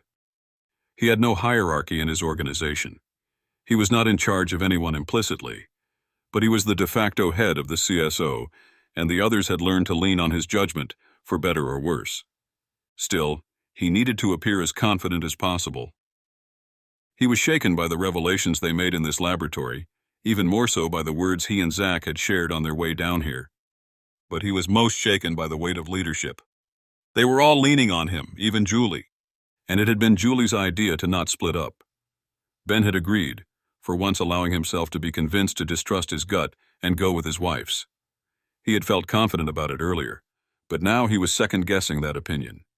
If they had only split into two large groups earlier, half of them could already be in the caves, sniffing around and prepared to intercept this guy. No, he thought, arguing with himself. Then we would just be two halves of a whole, fractured and separated. The Russian force in the caves was still an unknown. There were at least 4, now reduced to 1, but claims had been made that there were up to a dozen men total. He remembered the 2 black SUVs parked outside, certainly capable of carrying a dozen men into this place. He suddenly felt the eyes of everyone in the room on him. Zach and Lucia to his left, Julie, Reggie, and Freddy in front of him, still around the table. Freddy and Reggie had stepped closer to the airlock door and entrance to the room, but they were clearly awaiting Ben's orders. Slowly, with as much confidence as he could feign, he shook his head. "No, Julie is right. We have to stick together. We made that choice upstairs." "You made that choice upstairs," Reggie snapped. Ben tilted his head, glaring at his best friend. "You want to do this now?" Reggie didn't respond. The standoff seemed to last for an hour, when in fact only seconds had passed, but they were long drawn-out seconds when Reggie finally nodded once. "We'll move into the hallway, but let's do it together. We're not in a hurry. Let Victor and Ortega chase after him. They're not our men, so they're not our responsibility." From his side, Zach mumbled, "They're my men." Ben glanced at his brother as if daring him to move toward the door. He even motioned at it with his head. "Be my guest, little brother." Zach didn't move. "That's what I thought. Get your heads back in it," Ben said. "We are a team, and we're going to stay that way. There are too many unknowns, too many variables. We're starting to uncover what happened here, and I intend to finish that. We don't need whatever the hell kind of monster is prowling this place getting in the way, and we certainly don't need to go on a wild goose chase in a freaking cave full of angry Russians with guns." No one argued. Lucia looked scared, his wife concerned. Reggie and Freddy were passive, maintaining their stoic expression they had learned from field and active duty. He didn't have to guess what they were thinking. He already knew. They wouldn't be upset with him necessarily, but they certainly didn't like backing down from a fight. As smart as they were still soldiers, still bent toward action. Ben felt the pull as well. He had made a career of running into the fray, of getting himself in trouble and hoping for the best. But he had a daughter, a family. The last thing he needed to do was run into a firefight in the dark without a weapon. "All right then," he continued. "We move slowly, toward the caves. No talking, no noise. We've got at least 2 known enemies, but one of them is going to be a better hunter than all of us combined. If you so much as smell anything out of place, give a quick, quiet hiss. Reggie and Freddy will run point, weapons up and ready, got it? More nods came from around the room. He took a deep breath, then let it out. It's as good a plan as any, he told himself. But as he started toward the airlock door, following behind his two teammates, he couldn't help but second-guess himself as well. He was not a planner, was not prone to strategic thinking and technical maneuvering. Everything felt too calm, too organized. Just because they had had an exciting minute didn't mean moving slowly and carefully throughout the rest of the base and into the caves was the right call. But he steeled himself, forcing his mind to push those thoughts away. He noticed Julie suddenly by his side. Together they stepped out into the corridor once more. Chapter 53. Freddy. They reached the end of the hallway, and Freddy watched as the concrete support structure they had been walking through transitioned to rock. The ceiling was reinforced concrete for an extra 10 feet, while the walls gave way to cold, hard stone. Mother Nature had done over the course of millennia what had taken men only years. But Freddy trusted Mother Nature's work far more. As his feet found their grip on the slippery rock floor when they entered the cavern system, Freddy felt himself let out a breath. He felt relieved, surprising himself. He wasn't exactly a spelunker or a cave diver. But there was something oppressive about the subterranean concrete facility they had just spent time in. It felt as though nothing could hurt him here. He knew it was a farce, knew that he was in just as much danger as he had been, if not more. But there was something soothing about the natural stone and breath of the cave, and that breath was certainly evident. From deep below, past the turn in the main cavern they were in, the earth itself seemed to be breathing, sleeping soundly. Its breath formed a slight breeze that flew upward and out, pushing the hairs away from Freddy's forehead. He had been in caves before, knew the phenomenon well, and it added to the feeling of comfort as he strode forward, the Russian assault rifle ready in his hands. The others fell in line behind him. Reggie was just behind his left shoulder, with Ben and Julie standing behind him. They walked in front of Lucia Vergotti. Victor and Ortega had stopped and waited for them at the entrance to the caverns, not having found the Russian soldier and not wanting to continue onward without the safety of the larger group. Harvey Bennett had fallen to the back of the group, his face still registering shock at discovering his company's product inside the laboratory room. Freddy tried to make sense of what he had seen and what they had said. Apparently the chemical was some sort of liquid that helped gently reanimate cells without causing the ice crystals to crush them. Reanimate. That word had hung in his head until this moment. He had pushed it aside, not realizing his subconscious was dwelling on it until right now.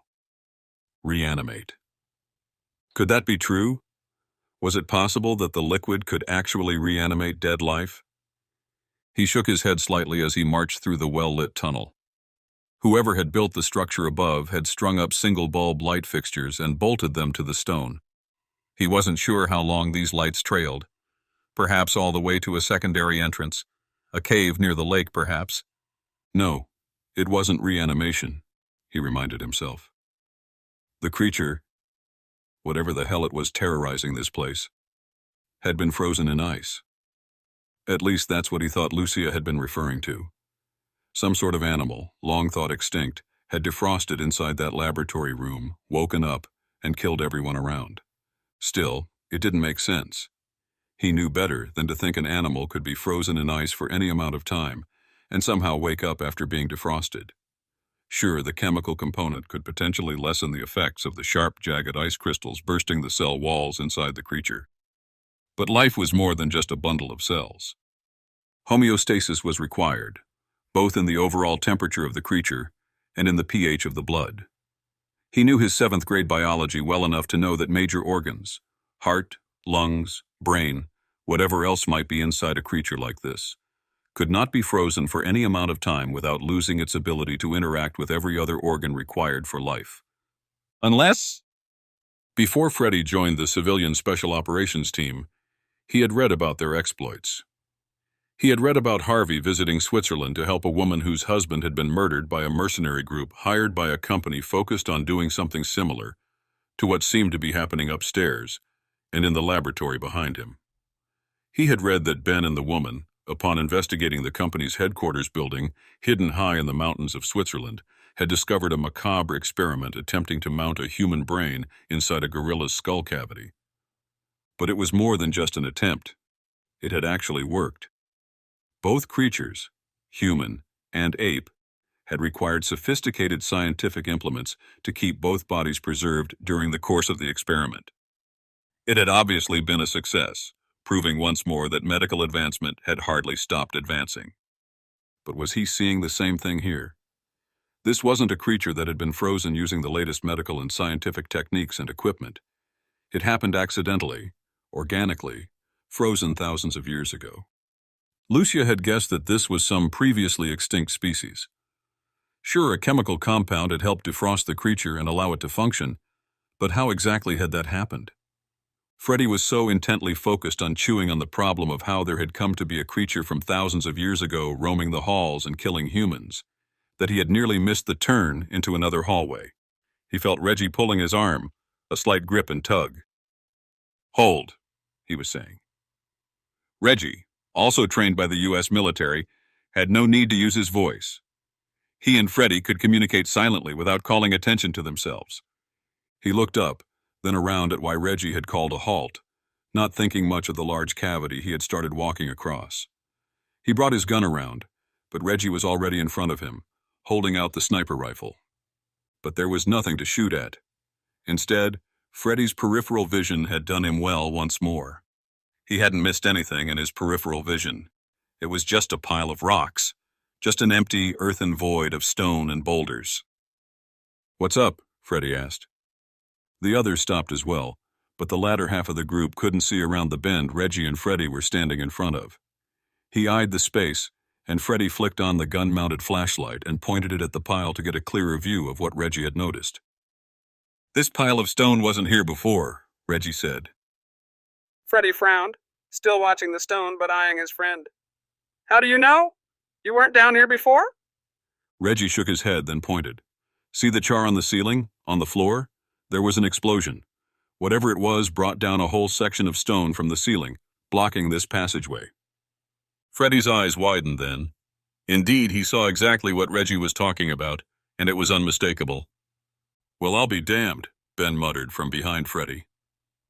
He stepped forward past Freddy and Reggie and began investigating some of the small piles of rubble at the far edge of the pile. He picked one up, turned it over, and with an index finger, wiped black soot off the bottom of it. He sniffed it. "I'm no expert, but this was definitely explosives. C4? Maybe a grenade?" Reggie walked over and began investigating as well. He confirmed what Ben guessed. "I think it was a grenade. Most likely the cause of that explosion we heard and felt upstairs." "So these Russians, wherever they are, closed off a whole section of the cave. Why would they do that? And why this one?" Reggie turned and looked at Freddy, then back at Ben. The others gathered in the main corridor waiting. "Isn't it obvious, Bud?" he asked. "They're obviously terrified of the same thing everyone else is scared of. And I bet they got the sucker. If it's not underneath all of this rubble, it's stuck somewhere on the other side of this pile." Freddy nodded. "That checks out," he said. "They probably had the thing backed into a corner and threw a couple grenades to either kill it or close it off from the rest of this space. Seems like it worked, too." They hadn't heard any strange sounds, any gunfire, or any shouts since the explosion. He wanted so hard to believe that the Russian army team here had successfully taken out whatever had been terrorizing the people down here. But as he locked eyes with Ben, he knew that hope wasn't going to get them through this. Ben spoke, nodding slowly at Freddy as he addressed the rest of the group. "Maybe they did. Maybe they didn't. But when they blew this thing up, it definitely sealed off the door upstairs. We've already guessed that there's another entrance somewhere around the lake. It might be where the Russian soldiers exited, or they might be in here somewhere waiting for us. Hell, they could have failed as well. Could be that damned creature is in here waiting for us too." Freddy knew Ben was right, and everyone else did as well, as no one argued. "Unfortunately, the mission hasn't changed," Ben said. "We're still in this together, still trying to figure out what happened here. We keep moving forward, pushing deeper into the cave. With any luck, We'll pop out up top in broad daylight free and clear, and we can have... That sounds nice, Reggie said, smiling. Did anybody bring any stuff for a picnic? Chapter 54. Vladimir. Vladimir again ran like his life depended on it. He ignored the fear seeping into his mind, the constant reminder that he was, in fact, running for his life. As he passed the single door at the end of the hallway where he had hidden before in the dark, he couldn't help but wonder where the beast was now. The Americans behind him would now be much quicker to shoot first and ask questions later. Sure, they may have given him the benefit of the doubt upstairs, but down here, especially after he had made a run for it, he knew he wouldn't be able to argue his point. He ran through the open doorway that led into the cavern system, hardly noticing that his colleagues' supplies and gear were gone. He knew they would have begun working toward the entrance, the exit of the cave they had scouted 2 days ago on the eastern side of the lake. Their mission here had been to investigate the facility, protect any assets they had found within, and ensure no one else came to poke around. As such, their commander had ordered half of their team to scout the area around the lake, looking for any other entrances to the underground system. Information about the cave and the facility were sketchy, but Vladimir's commanding officer seemed to know a few rumors about the place. He had claimed that it was built on top of the massive cave structure, featuring myriad maze-like corridors and huge caverns. There were many entrances dotting the region, high up in the Kodar Mountains, and down here at ground level around the lake. He told them there had been stories of the ancient people who lived here, stories of living in the caves and using them as shelter for ages. No modern information existed, however, as whatever geologic surveys that had been done during and before the construction of this base had long since been lost to time. But the team that had scouted around the lake had discovered another access point to the cavern system. Large enough to walk through, they had entered the cave and followed the largest of the passages its full length, aiming southwest, hoping it eventually coincided with the corridor Vladimir was in now. They had succeeded, reporting back to their commander that there was, in fact, at least one entrance that was usable. It hadn't been a challenging task either. Whoever had built this place had made the cave entrance a sloping, filled-in road. Wide enough for a vehicle to pass through with slick stone floors. They had even mounted light fixtures along the walls that were powered by the generator. That team would be heading back down to that entrance now. Vladimir passed an offshoot and saw a pile of stones and rocks that had tumbled down, blocking that entrance. As he ran, he wondered if this could be the reason for the explosion they heard earlier. He thought he saw marks along the ceiling, black scars where smoke residue had landed and stuck. But still he did not stop. He ran until he felt his legs were going to give out, though he knew he hadn't traveled far. In truth, he was exhausted. Had been before he had made his break out of the laboratory in the facility. The others were now armed with his own rifle, which his commander would not appreciate.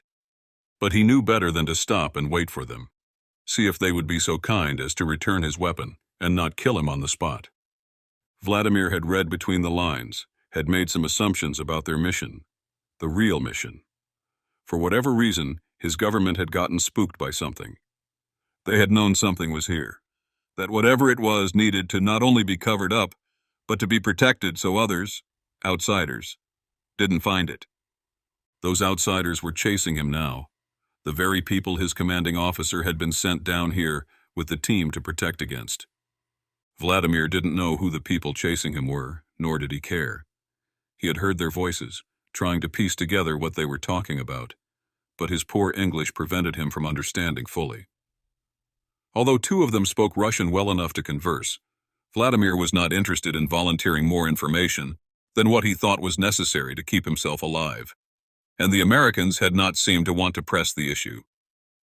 He entered a long, curving stretch of tunnel that seemed to descend at a slight grade, giving his legs a respite. The ground was uneven, and although the rocky gravel and stones littering the floor in some offshoots had been removed from this main corridor long ago, he felt as though every step would be his last, that he would land in a small pothole, flip head over heels, and break his ankle. He forced himself to slow down and focus on his footfalls. It seemed as though the lights were dimming, but he knew it was a trick his eyes were playing. He needed to get to the end, to his team. He felt their presence, as if he was going to crash into one of them just around the bend. But the bend continued, making what seemed like a full circle, even though Vladimir knew it was more likely a huge, mile-long quarter turn. The single bulbs mounted to the walls were his saving grace. The generator had been performing admirably, and it seemed as though the machine had decided to cooperate. He was grateful for that. He had never been afraid of the dark, never one to be scared of things he couldn't see. Lately, however, he had been questioning that lack of fear. While he had assumed the stories his mother used to tell him as a child were the reason he had no fear of places like this, what he had seen in the last hours was truly beginning to fight against his confidence and bravery. The bend shifted to the right sharply, with two smaller offshoots squirting to the left and directly in front of him. But they were smaller, no more than 4 feet tall each. Likely ancient waterways that had long since dried out. He ignored them and continued moving to the right, following the lit passageway. Eventually, these lights would end just as the scout team had reported, but by then they said there should be enough light from outside reaching down here. He looked forward, seeing the lights as far as the corridor traveled, wondering if he was even getting close to the end. He passed another offshoot, this one larger. He continued running, now moving at a jog but still not daring to slow for fear of the Americans hot on his tail. And then he heard it. A low, guttural groan. Something large, beastly. He froze. His mind screamed at him to keep running, to keep moving. His body wasn't listening, as if it had a mind of its own. He was fighting with himself, trying to decide whether he should continue or stay still, try to hide in the shadows. His eyes flitted left to right, looking for anything he could hide in. There was only the old round tube, darkly beckoning to him, covered in shadow. But it was the same tube the noise had come from, and he didn't dare stick his head in it. Where then? There was nowhere else to hide, not even a nook or edge along the smooth rock cave wall. The growl picked up, now a low rumble. He tensed, feeling the hairs on the back of his neck stand up. He wanted to scream but knew it would be the end of him. He decided to keep moving, but slowly, hoping he could move silently away from the creature hidden in the shadows. He stepped with one foot, then the other. He made it 5 feet, letting out a breath. Still, he was silent, not making a sound. His confidence returned, and he dared to glance back over his shoulder. The corridor was empty. He let out a longer breath now to get back in. "Breathe," he told himself in a whisper. "Move forward." His foot caught against a dip in the cave floor, pushing his body forward and over his knees. He couldn't stop himself. He fell hard onto the floor, and his head smacked against the back of his hand, making a loud slapping sound. His body ached, feeling as though he had broken bones. But it was not his bones he was worried about. It was the scraping sound behind him, the sound of something approaching slowly and carefully. He gulped, trying to pull himself up to his feet once more. The scraping sound grew louder and faster. He turned his head for another look back at the corridor behind him. His eyes grew wide, and he fell backwards once more. Chapter 55. Freddie. Freddie walked next to Lucia, who had sped up to join him as they descended deeper into the cave system. He didn't argue. Though she was unarmed and untrained, he couldn't help himself. He liked this woman. A lot. They had only just met, but she seemed as taken by him as he was by her. And it wasn't just physical attraction for him. He was stunned by her scientific mind, by her ability to formulate solutions to problems he couldn't even begin to comprehend. He had always had a passing interest in science, but never had the brain power to see it through. Growing up in the country, hunting, fishing, and working outside, he had fallen into the stereotype of a typical hick or hillbilly. Joining the army sealed the deal. His southern accent and drawl had convinced his friends he was just a simple grunt. He knew he was more than that, but he'd never had the chance to prove it until joining the CSO. There, science met with force to solve problems the United States government deemed unnecessary or not worth their resources. Meeting someone like Lucia was a dream come true. He wasn't sure how or when, but he wanted to see her again when they got through all of this. If they got through all of this. They were walking down a curved pathway that descended deeper into the subterranean space. There were lights strung up alongside the walls, the same lights that had lit their way so far.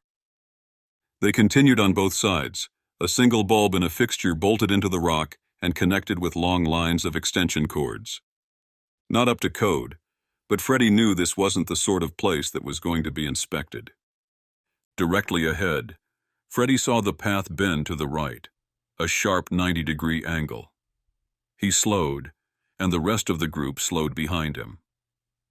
They had decided to walk after finding the blown-up passageway just at the edge of the facility. If the Russian soldier had kept running, he would be long gone by now, but they were relying on finding the rest of his team as well. They had written off any hope of trying to find the Russian kid alone, and since the mission was to investigate what was going on down here, Ben and the others had deemed it necessary to find the Russian soldier's commander and force instead. All that could be done by walking, not exerting too much energy, and running like a bunch of crazy people through a dark cave. The floor was uneven here, potholes carved out from standing water that had dried up long ago. He kept moving, now shuffling his feet more than stepping, trying to avoid tripping and looking like an idiot in front of Lucia. He was pleased to see that she had begun moving more carefully as well, only placing her feet when she knew the way forward was steady. They turned, then stopped. Freddy's mouth fell open. Reggie nearly bumped into him, feeling the cold steel of his rifle scope dig into his back. What in the world? Reggie mumbled. Freddy took a precarious step forward, but Lucia and the others did not follow. He stopped again, trying to squint and force what lay ahead into focus. "It's a body," Ben said. Freddy confirmed, the shape finally coming into focus enough to understand what he was seeing. Once again he walked forward, now standing about 15 feet away. It was a body, but it had been massacred. Completely ripped in half, blood pooling in one of the very potholes Freddy had to step over. The others began talking at once, their voices low, some even whispering. Victor and Ortega flanked the scene, each standing alongside one wall of the corridor, the shadows cast by the glowing bulbs above their heads, creating long, eerie shapes that danced over the macabre scene. To Freddy's left, an arm. To his right, a foot. It seemed as if the guy had been sent through a guillotine over and over again, each time lopping pieces of his body off and tossing them aside. What the hell can do something like this? This was the work of no bear. Even a full-grown grizzly could not perform such a piece-by-piece dissection. The torso was severed, but its upper half was sprawled face up, the head still cruelly intact, the eyes staring up at Freddy. I guess we found our boy, Reggie said. The voices stopped, and everyone fell silent, examining the murder scene.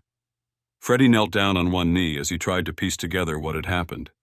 Clearly, the same creature they thought had been killed or blocked behind the passageway up above was free, and it had done this. And clearly, it was something Freddy did not want to see in person. If it could do this to one man, he couldn't imagine what it could do to their entire group. They were still largely unarmed, with the sniper rifle and assault rifle being the only weapons they had. Victor and Ortega were armed as well, but seeing the destruction here, Freddy wasn't entirely sure that bullets would take this thing down. He watched as the torso and head, with one single arm attached to its side, shifted beneath the shadows, and light bouncing around as the team moved into the cave. Freddy squinted harder, trying to recreate the battle, as one-sided as it may have been, in his mind. The shadows glancing over the poor soldier's face and closed eyelids seemed to shatter and dissipate, each becoming longer, twisting wraiths. Victor and Ortega had slid sideways, trying to get a better view, while Reggie, the two women, and Zach all took up positions over his shoulder, looking down. He leaned forward still, trying to inspect the damage. Strangely, the man's face was unmarked by scars or cuts. Like the other Russian soldier upstairs on the top level, the wounds had been mostly around the waist and legs. Freddy assumed this meant the creature had struck with its claws straight out, rather than reaching up for the soldier's face. This seemed unlikely. Most predators, when cornered or attacking, would aim for the eyes or throat, a natural evolutionary tactic that nature had provided such creatures. He was busy trying to recall all of the predators he knew of that could possibly do something like this, but drew a blank. Once again, he thought of a full-grown female grizzly or male. No, this was the work of something other than a bear. He was sure of it. He was leaning far over the man's head, examining the shadows and lines on his face. They seemed to be moving. They seemed to be... Suddenly, the soldier's eyes shot open. Reggie shouted, and Freddy fell backward on his butt. He pushed away involuntarily, his boots not finding purchase on the slick rock floor. He stared in shock. Each eyelid blinked slowly, on separate schedules. The mouth fell open, and what seemed like a guttural sigh escaped the Russian soldier's lips. Chapter 56. Zach. What? The actual? It has to be. I've never seen anything like it. The voices all came at once, and Lucia could not differentiate between them. She had reverted to thinking in her native tongue, Italian, and the English sounded like gibberish now. Slowly, one sentence at a time, it all began to make sense. Not what was happening, of course. That was still as strange a thing as she had ever seen. But at least the words were making sense. She listened as different members of the group, including Ben, Julie, Reggie, and Victor, all muttered responses as they looked down at the dead soldier. The poor young man had been ripped to shreds, literally scattered around the cave floor. She noticed a leg off to the right and had been watching the torso while Freddy examined the kid's face. And then it began to move. Not like the movement of a human dying or in pain, but like the movement of 1,000 ants just beneath the surface. When the man's eyes snapped open, each blinking one at a time on their own tempo, she had nearly fallen over in shock. Never in her wildest dreams had she ever imagined seeing something like this. Something so horrifying. But it was happening right there, right now. Freddy regained his composure and crawled back over, still on his knees but using his hands as leverage in case he needed to pop up and run. Lucia was right beside him, her hand resting on his shoulder as he crouched over the soldier. She tried to force herself to watch from an observer's standpoint, from a scientist's perspective, removed from the action. Yet it was right there, right beneath her feet. It was as if the arm could reach out and... The hand wiggled, and she shrieked. "What the actual—" Reggie began again, finishing the sentence with an expletive that was drowned out by Ortega, who was now cursing loudly in Spanish. Reggie walked over and pointed the end of his long rifle down at the man's forehead. "I'm going to end this, whatever the hell it is!" No! Lucia shouted. Suddenly, all eyes turned to her. She didn't look down but suspected that even the Russian soldier on the ground was now staring at her. "You understand what's happening?" Zach asked softly. She paused, then shook her head. "No, of course not. I've never seen anything like this." Her words fell out slowly, stuttered, but she pushed through it. She was formulating a hypothesis as she went. But the soldier was clearly attacked by whatever it is that's in here. Something tore the poor man apart, possibly spreading some sort of disease to him in the process. Julie spoke next. "You think this is some sort of bacteria? A virus?" "Impossible to say for sure," she said. "At least not yet. Zach, is something like this possible?" If anyone could understand the epidemiological effects of something like instantaneous viral transmission, it would be Zach or Julie, both with backgrounds in biology and the sciences. Julie had worked for the Biological Threat Research Division of the CDC, while Zach had more recent experience in biochemistry and microbiology. He worked his jaw side to side a bit before answering. "At this point in my life, I'm willing to say anything is possible. Although this seems to be closer to the impossible side of the spectrum. But after what we've seen..." "If that thing infected this guy after he killed it, how is he alive now?" Reggie asked. "I don't think he is," Lucia said. Once again, everyone stared at her. "I mean, we all saw him move. We also saw his eyes open and his mouth open and shut, like he was trying to speak. But that's just what humans happen to look like when they are moving around and speaking, right? It's literally just a series of muscles contracting and releasing. Underneath the skin, wherever this infection is living, it could be that it's interfering with his muscles. It could be that it's trying to work out how to make its host work. Make its host work? Reggie asked incredulously. You mean like some sort of sick zombie thing? As Zach said, anything seems to be in the realm of possibility these days, given the right environment and planning. Whatever these scientists were working on here, we know they had a litany of tests that happened long before we ever set foot in this place. Sure, this creature was probably dead before it was frozen, countless eons ago. And we know that a litany of manufacturing chemicals were used to help reliquefy the contents of its bloodstream and serums, as well as preventing crystallization in the ice around its individual cells. So that creature is running around, killing people, but it's not actually alive? She nodded. That seems to be the most plausible explanation. All we know is that there is something here, something large, extremely dangerous, and capable of brutality, either purposefully or not, and that it is capable of transmitting some sort of infection that spreads incredibly fast in a host. A host that was very recently alive, Zach muttered. Lucia wasn't sure why Zach had to bring up the poor soul who had trudged with them through the complex once more, but suddenly she understood. Exactly, she said. This thing, the infection, can't jump hosts unless that host is able to provide the proper environment. That's how all disease vectors work, essentially.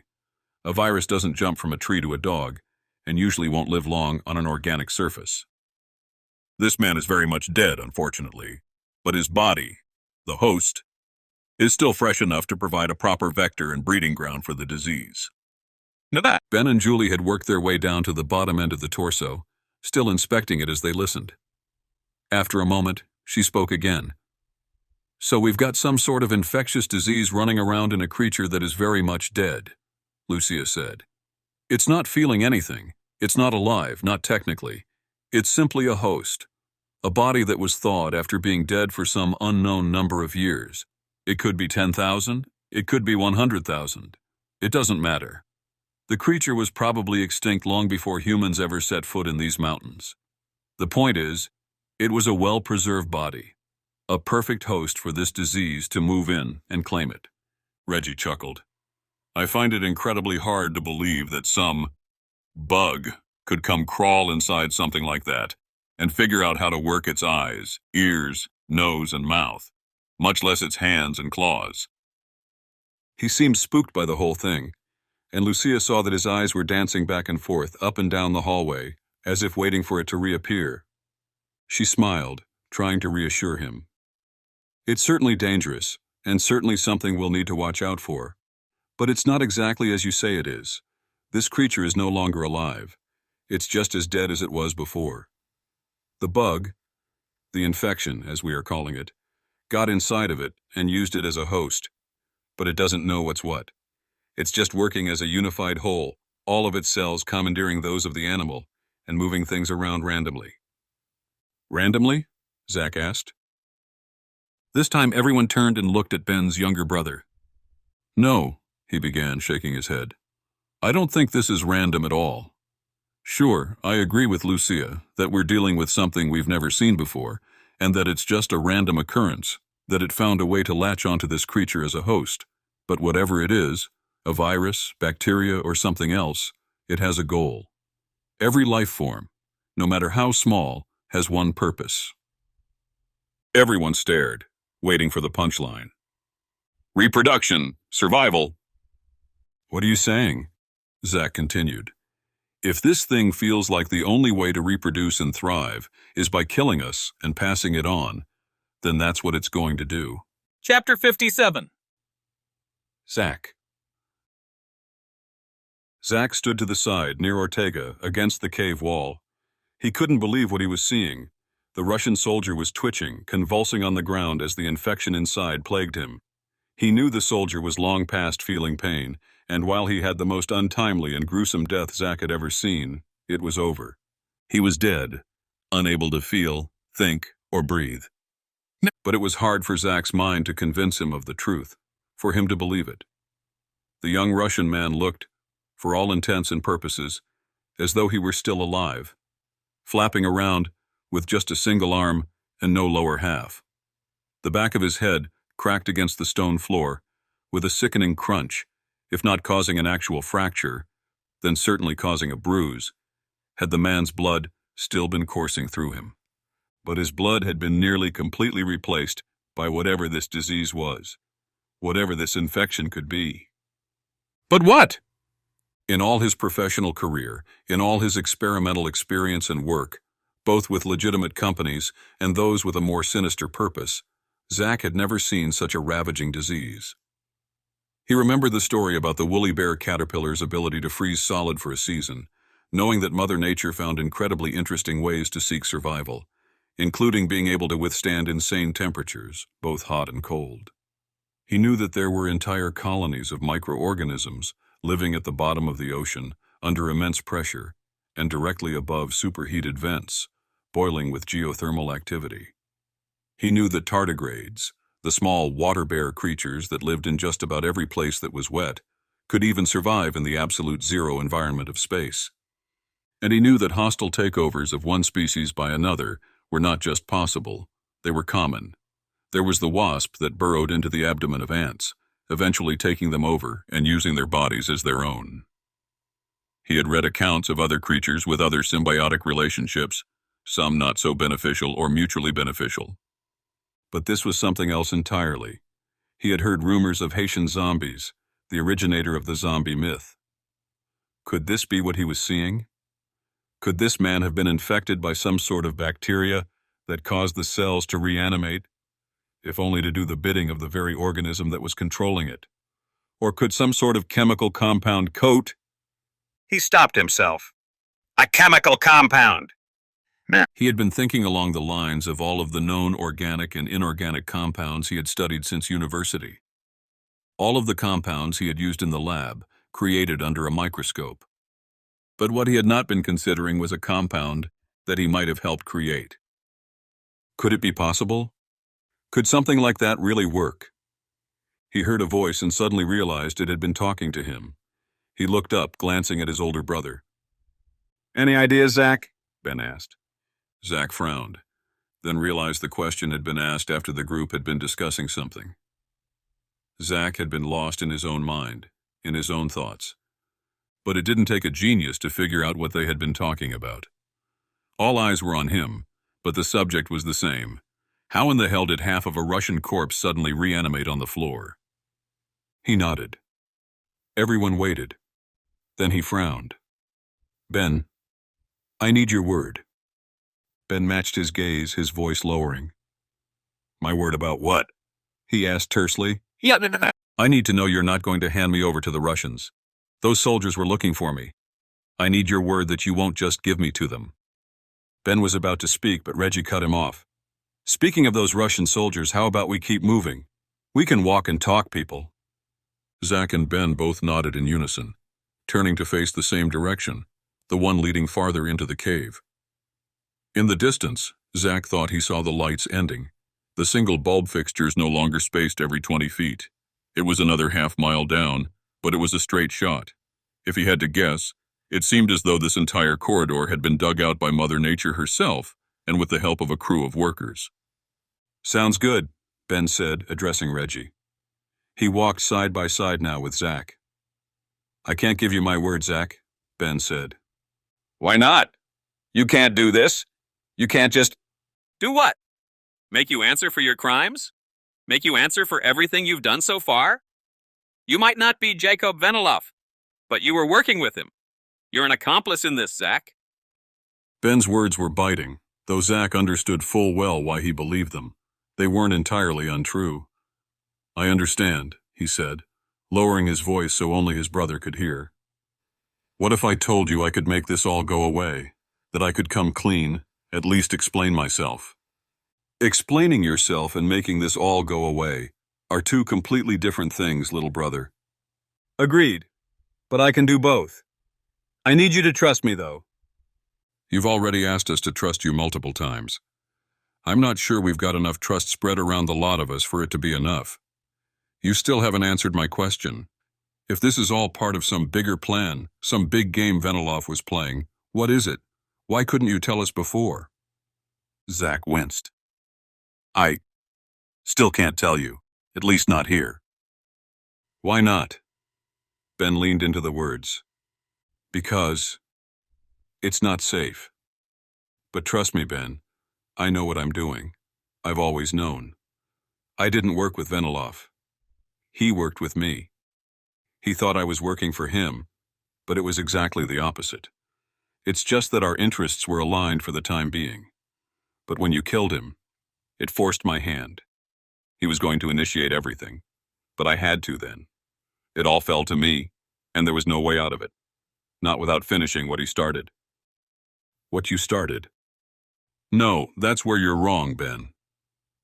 Zach kept walking, but now he was looking over and up at his brother, trying to plead with him to understand. I know you want to believe that I'm just a bad guy, that I was working with Veniloff like we were some terrorist buddies. But you couldn't be more wrong. Sure, I bought into his overzealous belief that he could actually control the world's population. But have you ever stopped to ask yourself what it would be like if he could? If he did everything he said he was going to do, and it worked as well as he said it would? Ben squinted down at him. Did it? It's too soon to tell, but I believe it's possible, yes. But that's not the point. Veniloff was getting into things I didn't agree with, methods that led to an end that didn't justify the means, in my opinion. We're on the same page about that, Ben snapped. Zach could tell that the others had gathered tightly around them, not as a way of protecting the group, but because of their interest in their conversation. What the hell, he thought. He knew it was all going to come out at some point. Any secret shared here would not last the day without the rest of the CSO group knowing. But it wasn't the CSO Zach was worried about. He glanced around, then back at Ben. Look, I'll tell you everything soon. But right now, all you need to know is that the plan I thought I was helping him with was only a small portion of his overall plan. The slime mold, Julie said, her voice a mix of interest and curiosity. Zach nodded. Yes, exactly. I helped build the slime mold and its artificial mitochondria, and all the stuff you discovered the last time you were in Russia. All that is true, but that is the extent of my dealings with him. I have plans. He stopped himself, keenly aware that everyone was waiting for him to finish. His mercenaries, his paid bodyguards, walked a few paces behind the group, acting as if they were in their own little world. But Zach knew they were listening as intently as the rest. Anyway, I have another plan. One that Veniloff didn't know about, and one you guys have no idea about. I can assure you, too, it's completely out of left field, something so bizarre I can hardly believe I'm attempting it. Ben and the others waited, but Zach was not ready to reveal what he had been working on for so long. Look, brother, we're on the same team. Ultimately, it's something that's so hard to explain that I didn't want to do it. I understand now that I must, but it's still so implausible it's going to take me time. I need to get things prepared, need to get things ready. Reggie snorted. You mean like putting together a slideshow presentation? Zach side-eyed him. Yeah, exactly like that. Reggie's smile faded immediately. Got it, Ben said. I've seen enough strange stuff in my day to believe there's all sorts of other weird things I wouldn't believe if someone just told me. I hear you.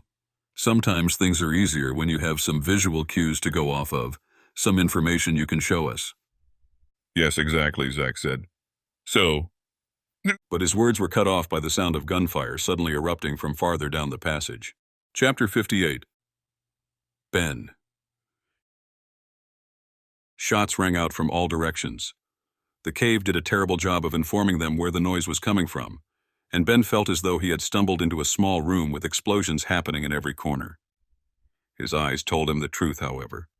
They were about a quarter mile away from the firefight, and it was difficult to see clearly through the dim light of the corridor. The bulbs that had been strung up and bolted to the walls ended about 200 feet in front of where they were now, so the cacophony happening beyond was a strange dance of shadows, flashes of light from muzzle fire, and eerie shapes. Through it all, Ben thought he could see more light, natural light, illuminating the space behind the scene. It would still be broad daylight upstairs and outside, and Ben wondered if he was looking at light spilling in from outside. If so, it meant there was indeed an exit in this direction. Unfortunately, it also meant their only hope of escape was somehow working their way through the mad mass of soldiers, gunfire, and whatever the Russians had begun shooting at. Ben didn't need to guess what that was. He couldn't see it. But he knew they were fighting the same beast that had been crawling and prowling around down here. The same creature that had destroyed the poor Russian kid, unarmed and helpless as his limbs were plucked from his body, his torso torn completely in half. Ben shuddered as they picked up the pace, now running directly toward the fight. He hadn't explained his thoughts to anyone. No one had spoken. They had all just started running. Even Lucia, a woman he had identified as a bit more hesitant, was running beside Freddie. He knew the two had a thing going. He and Julie had heard as much upstairs. He wondered if she was borrowing some of the large man's courage, some of his bravery, as they all ran toward the fray. Part of him was happy they had all decided to stick together, satisfied that their team had become one. It would not have been his first motivation, but he had been wise to agree with Julie. They were stronger as a team. And yet, they were running toward armed soldiers, all scared enough to be firing their weapons at something. Ben focused on small flashes of light as he ran. At this rate, they would reach the area of the standoff in about half a minute, and he wanted to get a read on just what they would be walking into. If any of the Russian soldiers decided to look up, they would see his team coming, mostly unarmed but a force to be reckoned with, battle-ready American men, crazed women, and armed mercenaries running toward them, all wide-eyed and terrified, running the exact wrong direction. He hoped none of the Russians would take any shots at them, but he figured they had enough excitement to deal with. His goal was simple: figure out what the hell they were doing. With any luck, they wouldn't turn their guns on the unknown group. Ben typically hated relying on luck, though he knew that in most situations, luck played an unfortunately large role. The Russian team seemed to be firing on their own men, most of them spaced around the sides of the corridor as his own team had been upon coming down into the caves. A few, their backs to Ben, stood centrally in the corridor, firing downward. He heard screams between the bursts of 3-round shots from the assault rifles, knowing men were hitting other men. What had them so riled up that they had lost all sense of sanity and security, and had devolved into insanity? What had them so confused that they had decided shooting each other was the best option? The answer revealed itself soon enough. They had traveled another 100 feet, and Ben now saw the dark, heavy shadow of the object of the men's ire. The thing they were shooting at was large, impossibly large. It looked like a bear, but hunched over and sitting on all fours. They had guessed it was some sort of bear or boar, and both of these seemed to fit the impression Ben got. However, this was larger than even the largest bear Ben had ever seen. It stood easily 5 or 6 feet tall, hunched over on all 4 legs. It was thinner, too, and Ben suddenly understood how it could have fit through the narrow doors leading out of the laboratory room and airlock. Every few seconds it would lurch upward, awkwardly, on 1 or 2 back legs, whirling around as the shot slammed into its torso and body. The beast roared, but the sound was like the guttural moan they had heard from the Russian soldier, broken and decrepit. It didn't seem to fit the immensity of the creature itself. It was as if someone was piping in the sound of a dying cat on top of a silent movie taking place in front of Ben's eyes. He understood a bit more now about what was happening. This creature was also infected. Whatever had plagued the Russian soldier had been given to him by this very creature, either passed through the strike of its claws, or some mixing of serum, blood, or saliva. He knew the creature was not alive, but simply playing host to the terrifying demon inside of it. A bacteria, or viral infection. Something otherworldly, apparently. He had never seen anything like this. The others were shouting, the sounds mixing with the Russian soldiers' voices and gunshots. He heard Reggie's screams as he fired his own bursts of single-fire rounds from the sniper rifle. Any other man Ben would have doubted, but if anyone could run full bore, full tilt, and fire a sniper rifle scopeless and hope to hit his target, it was Gareth Red. Ortega and Victor were firing shots as well, 3-round bursts that seemed to be centered on the beast in the middle, though 2 Russian soldiers fell, the one standing near the center of the corridor, either from shots from behind out of his team's guns, or those of their own team, or a lucky blow from the beast's wild, frenetic dance. Ben did not know. Another fell to the left, against the wall. This one had been tackled by a shadow, the beast itself still hidden from the light. They were approaching close enough to warrant attention from the Russian soldiers, and Ben suddenly felt vulnerable without a weapon. Too late now. he thought as they continued the charge. Chapter 59. Ben. One by one, the Russian soldiers fell. Ben and his group crept forward, no longer running, not wanting to disturb the battle, and accidentally get clipped by a stray round, or one sent their way on purpose. He and the others halted along one wall, knowing they were in full light of the hanging bulbs, yet no one had seemed to notice them yet. He hoped to keep it that way. Two soldiers directly in front of him, perhaps 50 feet away, fell with screams as the beast rushed forward and simply smashed its huge head into their chests. Ben heard the sickening crunch of bones, sternums and collarbones cracking and disintegrating beneath their skin, somehow even over the assault rifle fire. He got a good look at it then. It was, for lack of a better word, a beast. He had never seen anything like it. It stood nearly 6 feet tall while hunched over, and while he had seen it run on its hind legs, it had never stood straight up like a bear. He wasn't sure if it was able or not, and if not, due to the infection inside of it, not understanding precisely how to use its host's limbs. The flashbacks came hard and fast. He couldn't get the picture of the mother grizzly out of his mind. He pictured Zach cowering by the tree, his father bravely rushing forward with his rifle.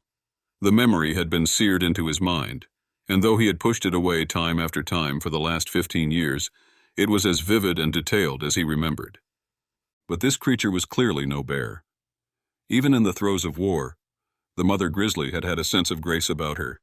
She hadn't killed his father on purpose, hadn't destroyed his family out of some evil intent. It had simply been nature versus man. And man, that day, had lost.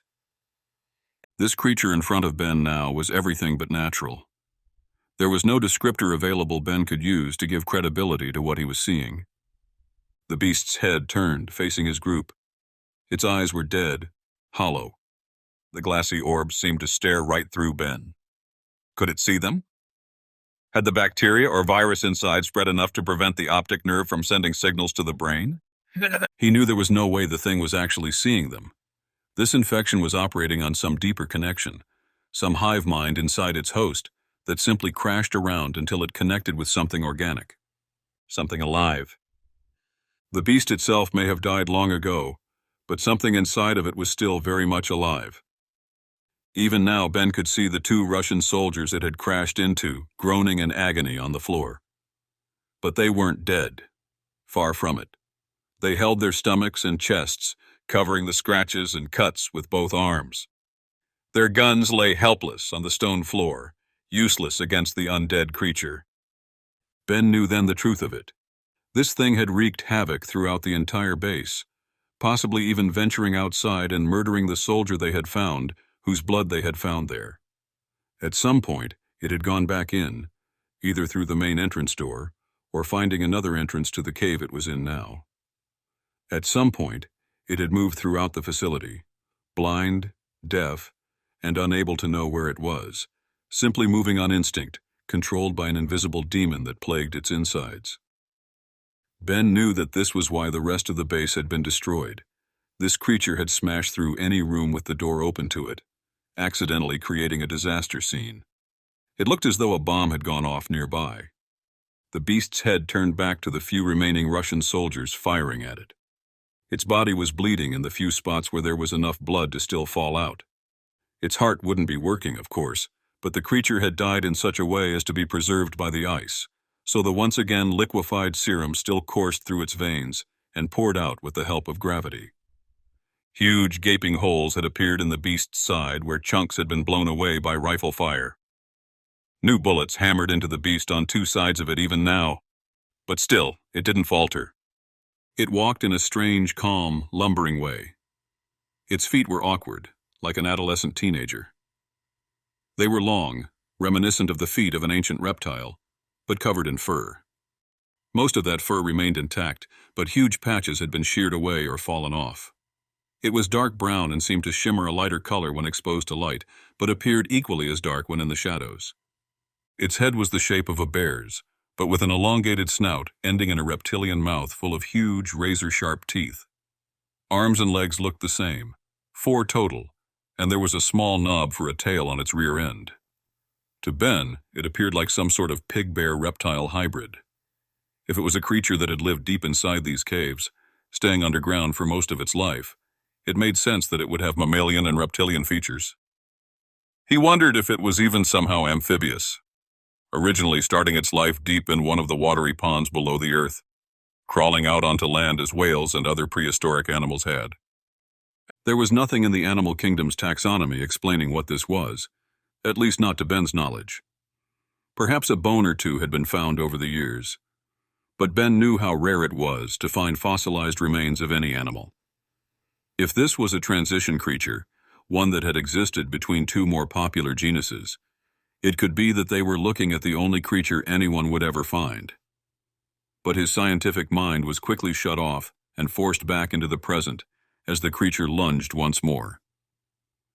Two more Russian soldiers, the last two standing, were hit head-on by the creature, its paws swiping and leaving deep, open gashes across their chests and thighs.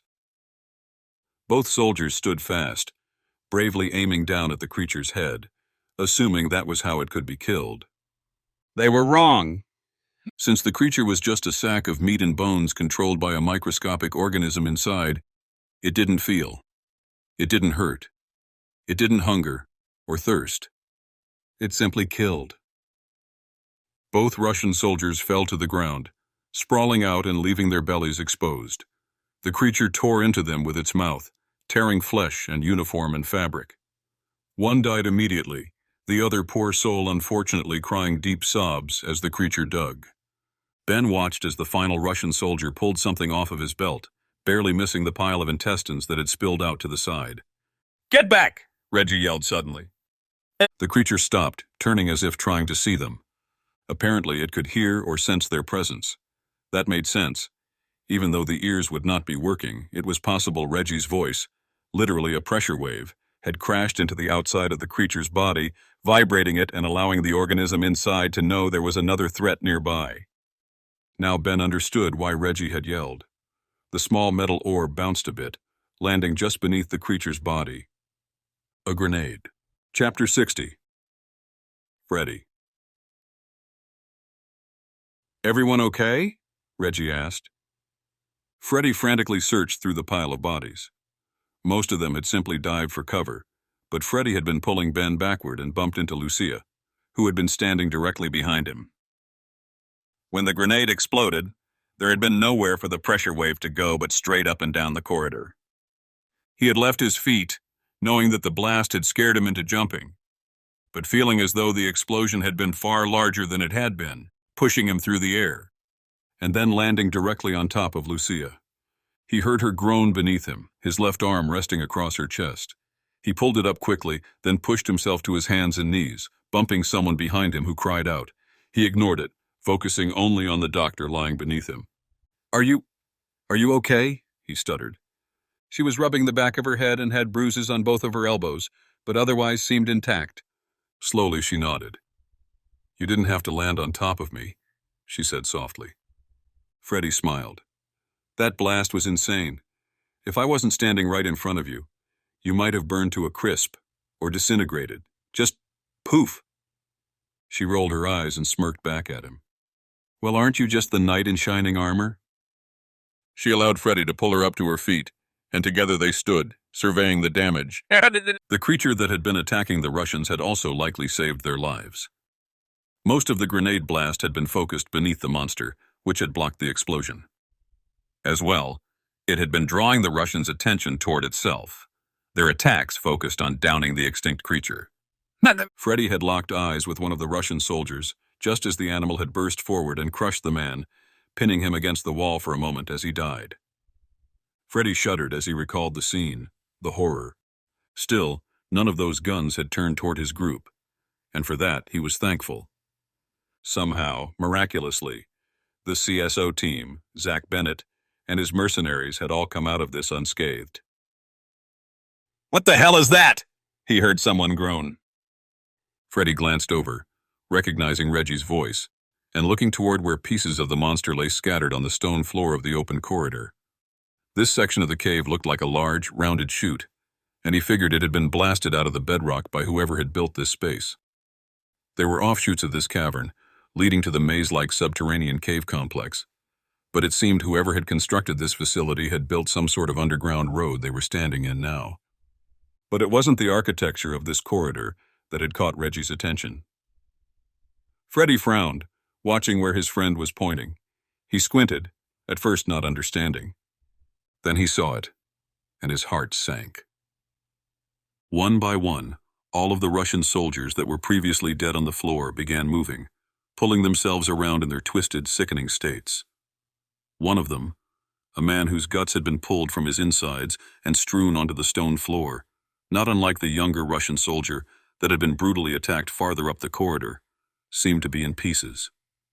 Yet his head jerked around awkwardly, twisting and cracking bone as it did. "You've got to be kidding me," Ben muttered. Julie was next to him, inspecting both of them for superficial wounds, but she stopped staring as well. Freddy saw Ortega push forward, his weapon drawn and ready, but Victor intervened and got in front of him, using a hand to push his gun down. He shook his head. "There's no point," Victor said. "They're not alive, remember? Those Russian soldiers were trying the same thing, trying to attack that thing by aiming for its head, its vital organs. It failed, and you will fail if you try the same thing on them." But we have to try, Ortega said under his breath. "The only thing that's going to take them down is explosives. As disgusting as it sounds, whatever's infected them moves extremely quickly and isn't affected by gunshot wounds because the infection is microscopic. It will just regroup. The host has to be blasted apart for the thing to be able to stop moving." Reggie chuckled. "Wasn't the case for our little Russian buddy upstairs," he said. "Seems like the little bacteria, or whatever the hell it is, just contracts muscles over and over again. I bet it can even make an Addams Family hand out of one of these guys." Ben shook his head, and Freddy watched as the team reconvened, shaking off their cuts and scrapes from the grenade blast.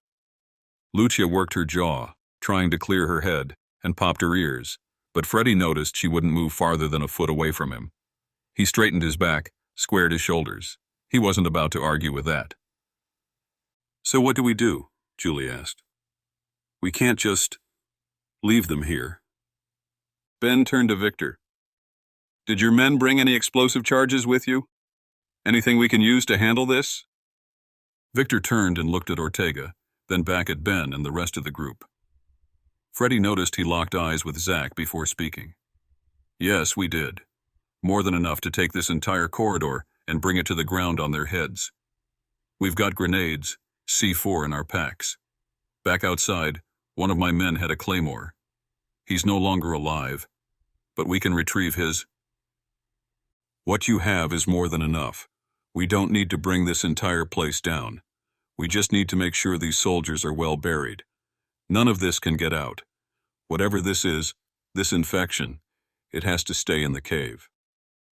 Victor stared at Ben, and Freddy waited for the man's response. After a few seconds, it came. "Agreed. This has to stay here. All of it. If the Russian government finds out what this is, they'll tear this place apart, then come looking for us." "And the disease will spread," Zach said softly.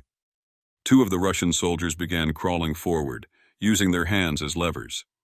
Their bones were broken, but it didn't seem to slow them down. Their faces were contorted in a mask of rage or fear. Freddy couldn't tell the difference, and the muscles on the men's faces twitched as they approached the group. Freddy noticed that the rest of the team had taken a step back, their eyes fixed on the approaching soldiers. He saw Ben motion to Victor and Ortega, who moved forward to place the explosive charges. Freddy turned his attention back to the soldiers, feeling a sick sense of dread in his gut. He wondered how many more of them were out there, infected and crawling toward them like this. He knew that they couldn't afford to take any chances, and that they needed to get out of here as quickly as possible. As the soldiers crawled closer, Freddy raised his weapon, the assault rifle he'd taken from the Russian upstairs, taking careful aim at the closest one. He felt a surge of adrenaline as he squeezed the trigger, watching as the soldier's head exploded in a shower of blood and bone fragments. The second soldier continued crawling forward, undeterred by his companion's death. Freddy fired again, this time hitting the soldier in the chest. The impact knocked the soldier backward, and he fell to the ground, unmoving. Freddy let out a deep breath, feeling a wave of relief wash over him. It was a small comfort, knowing that they had made it through the massacre alive. But he knew that their troubles were far from over. The infection was still here, waiting to spread to anyone who crossed its path.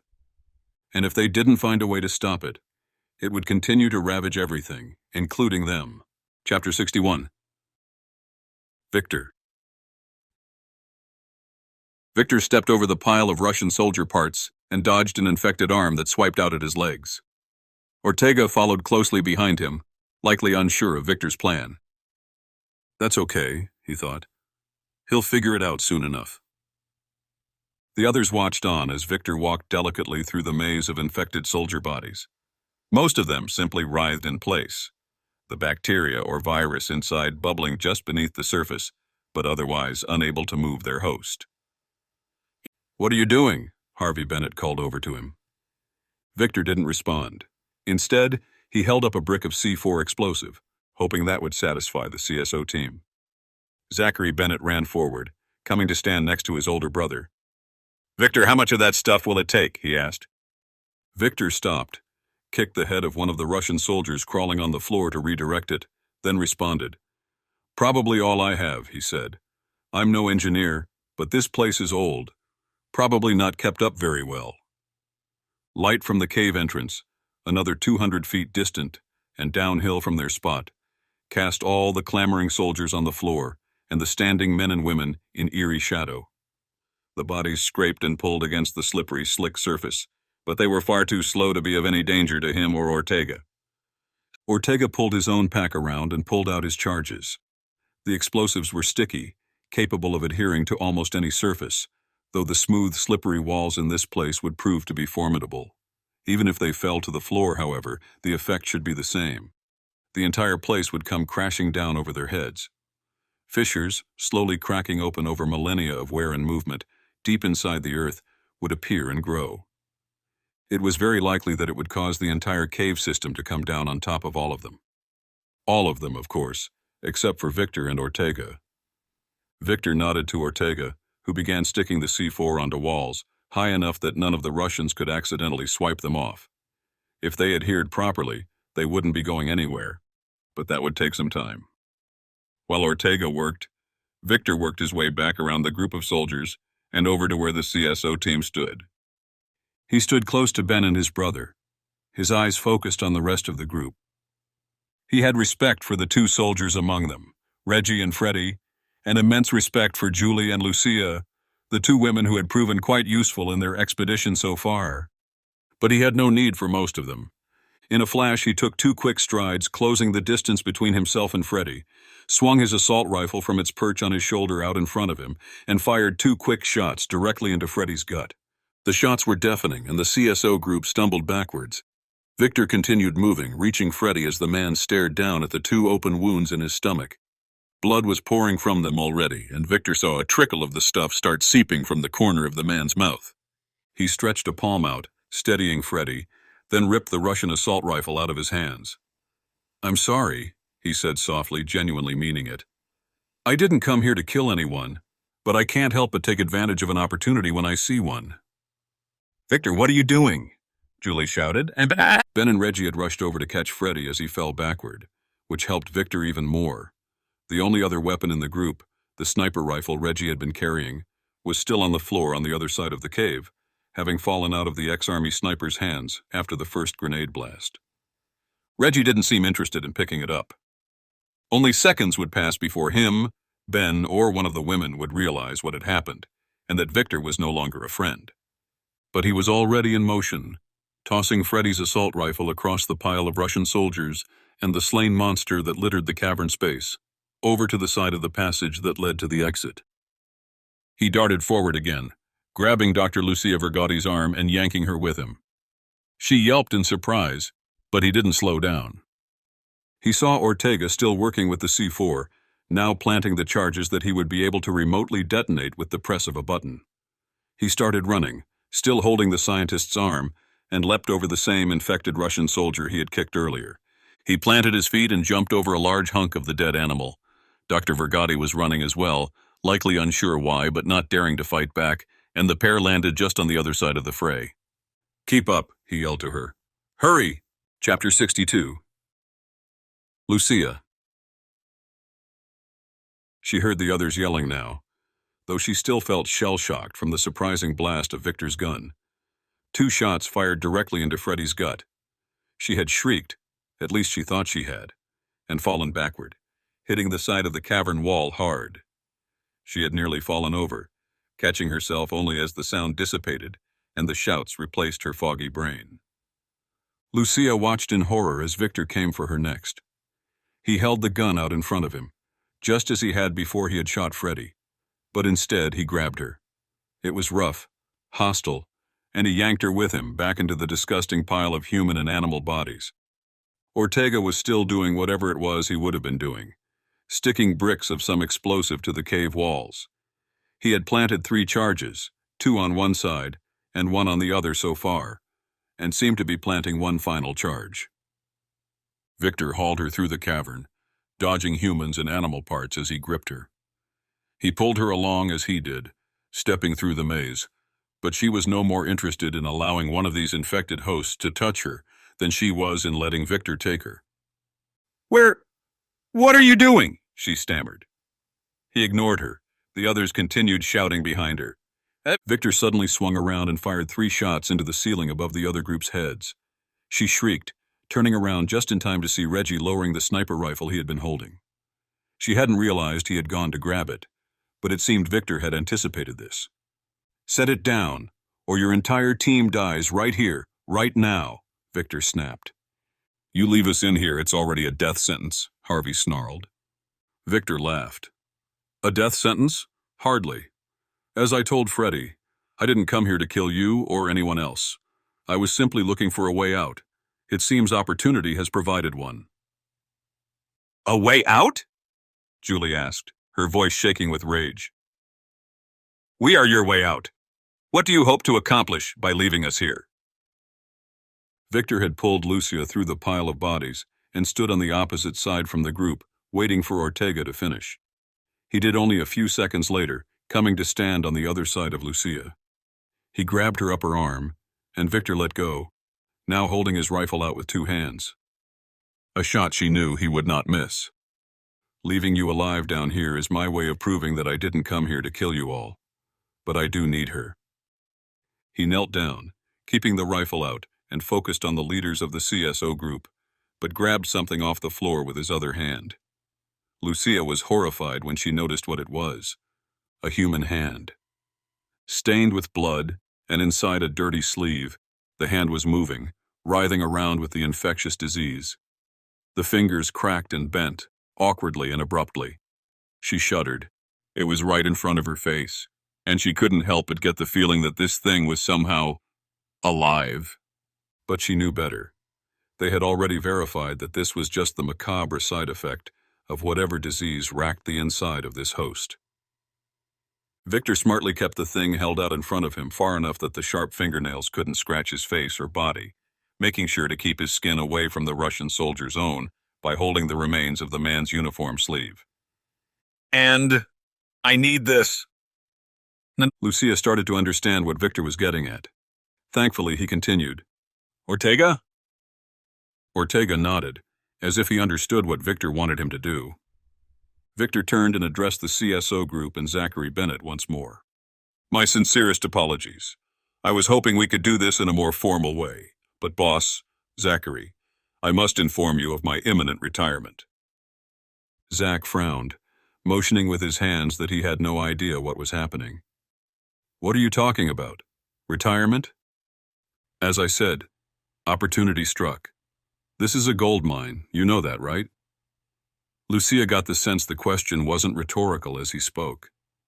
"This may look disgusting, like some evil incarnate, but I see money, I see technology, a future for warfare, for terrorism, for anything someone who pays enough money wants." "You're going to sell that thing?" Julie asked. "Time for talk is done," Victor snapped. "This isn't like the movies, no long speech from me." He turned to Lucia, looking into her eyes. Surprisingly, she saw his eyes shift, softening.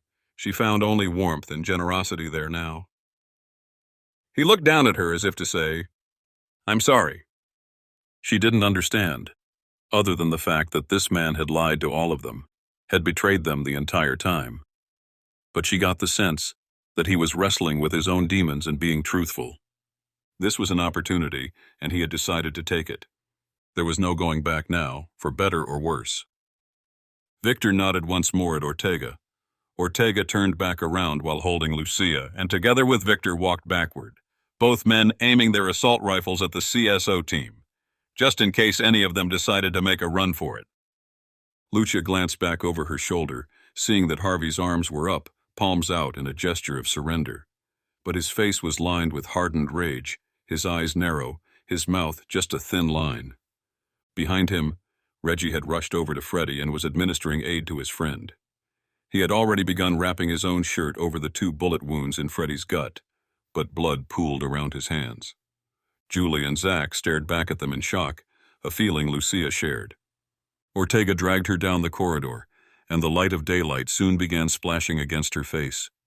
She felt the air change, a heavier, thicker air like that of maritime wind. And she thought she saw green grass in the bright white space peeking out around a corner. It was then that Ortega pressed the detonator, causing all of them to fall forward. She caught herself, but Victor helped her up. She turned back, seeing only dust and debris flying toward her. Most of the heavy pieces of stone and rock landed, rolled, or slid to a halt, while smaller pebbles reached their location, still rolling downhill. Dust in the wind battered her face, and she had to turn away. When she finally looked back, all she saw was darkness. It was at that moment the tears began to fall. Chapter 63. Freddy. The blast felt 100 times more powerful than that of the grenade. Thankfully, the charges that had been placed were directional and had been positioned in such a way that the ceiling and walls of the corridor had taken the brunt of the damage. Still, Freddy squeezed his eyes shut, knowing that the pain he was feeling from being shot by Victor was nothing compared to the pain he was about to feel from the huge explosion. And yet, all he felt from the explosion was heat, pressure that pushed his body and slid him 8 feet up the corridor. He opened his eyes and blinked a few times to push away the dust as disintegrated stone and smoke settled. He tried to understand what had happened. He was sure the ceiling had come crashing down on top of him, and he was now pinned beneath a huge boulder. But the boulder groaned. You owe me big time for that one, big guy, Reggie muttered.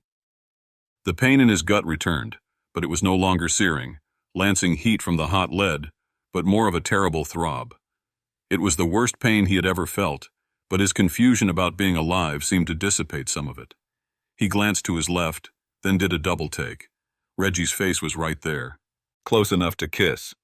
But the other man didn't seem interested in kissing. He pushed off of Freddy's body carefully, trying not to upset his wound. During the scuffle earlier, Reggie had acted quickly, removing his own shirt and turning it inside out, then pressing it tightly against the bullet wounds. He had muttered something about one of them being through and through, the other still inside his body. If they acted quickly enough, they might be able to get it out, if the blood loss didn't kill him first. But Freddy was awake and lucid. That was a good sign. He turned to Reggie, who was now crouched next to him, examining his own stomach. Freddy's heart sank when he saw the huge blossoming wound in Reggie's own gut. Reggie looked up, his eyes wide. "No worries here, bud," he said quickly. "This is your blood." Freddy tried to smile, but winced instead. Reggie patted him on the shoulder, squeezing hard enough to cause a bit of pain there. It was brilliant, actually. It made Freddy's bullet wounds feel a bit better. "Unfortunately for you, this ain't the end. Once the bleeding stops, you'll ride or die until we get out of here. I don't like the idea of you leaking, but we'll be able to keep you in one piece until we get back to the city." Freddy heard most of the words and understood them only a bit, but nodded anyway. Reggie had jumped on top of him right before the explosion, saving him from any pieces of stone or rock that might fly their direction and protecting the wound. He tried to open his mouth and thank his friend, but Reggie stopped him. "I know you want to whisper sweet nothings to me, but save it for later. You'll need your strength to get out of here, since I ain't about to carry you over my shoulder." Freddy smiled again, this time working through the pain. "Is he okay?" Julie asked, standing next to him. Freddy saw that she was covered in white dust, but looked otherwise unscathed. Ben and Zach, who had been standing closest to the blast, both had 1,000 cuts and scrapes on their faces. Both men had fallen backward but seemed only bruised, not broken. Regardless of Victor's betrayal, Freddy had to admit that Victor had told the truth. He hadn't wanted to kill them. Freddy nodded weakly, feeling Reggie and Julie grab his arms and help him up. He was unsteady at first, his legs feeling like they were made of jelly, but he managed to find his footing. "We need to move," Ben said, looking around at the collapsed corridor. "Who knows how much time we have before this place comes down on our heads?" "He's right," Zach added, coughing as he tried to clear the dust from his lungs. "We can't stay here." Chapter 64. Ben. Ben watched the dust settle above the pile of rock. Miraculously, the entire cavern had not come down on top of them. He wondered if this corridor was, in fact, an old road.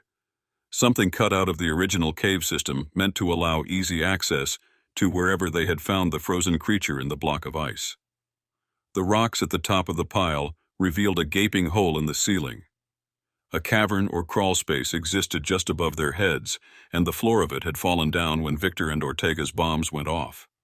It was now a massive pile of stone blocking their way, but because of the open space that had existed above, it still offered them a way out. Ben could see trickles of sunlight peeking through near the top of the pile. It would be an arduous climb, but it would only set them back an hour or two. "You seeing what I'm seeing?" Reggie asked. Ben turned to his best friend. The man's hands and chest were completely covered in blood. Freddy's. Ben looked over at Freddy, seeing that the man was awake and talking, wincing through the pain of his 2 bullet wounds. Julie and Zach were attending to him, but he seemed to be doing okay, hobbling between them, testing his weight to see if he could walk. "I see it. I don't know if it's going to work, though." Reggie frowned, then looked at Freddy and back at Ben. "Yeah, that's going to be a bit rough on him." "That door upstairs? That was the only other entrance or exit that I saw." "Yeah, but it's sealed shut." Ben shook his head. "Sealed almost shut. It's a heavy door, but it's still a door. Just because the metal got pinched after that explosion down here doesn't mean we can't get it to budge. We didn't really try." "It's still a long walk," Reggie mumbled. "Going to be hard for him." "He'll make it. Still better than trying to climb over this pile of jagged rocks and squeeze through the hole we are hoping is there. And the car's just outside that door upstairs. Plus, Victor said his other man had more explosives with him." Reggie's eyebrows raised. "I know what you're thinking," Ben said, noticing that Julie, Zach, and Freddy were now listening in, standing nearby awaiting Ben's opinion. "Yeah, he's going to be a problem if he's still alive. Victor said that animal attacked him. We've seen what happens when that thing scratches you, if it got into his bloodstream. We're going to have a pissed-off infected mercenary to deal with." "True, but there's only one of him," Reggie said. "Only one we know of," Zach added. Ben nodded, chewing it over. They could spend time moving the rocks, making a hole big enough for all of them to fit through, but Freddy would still move slowly.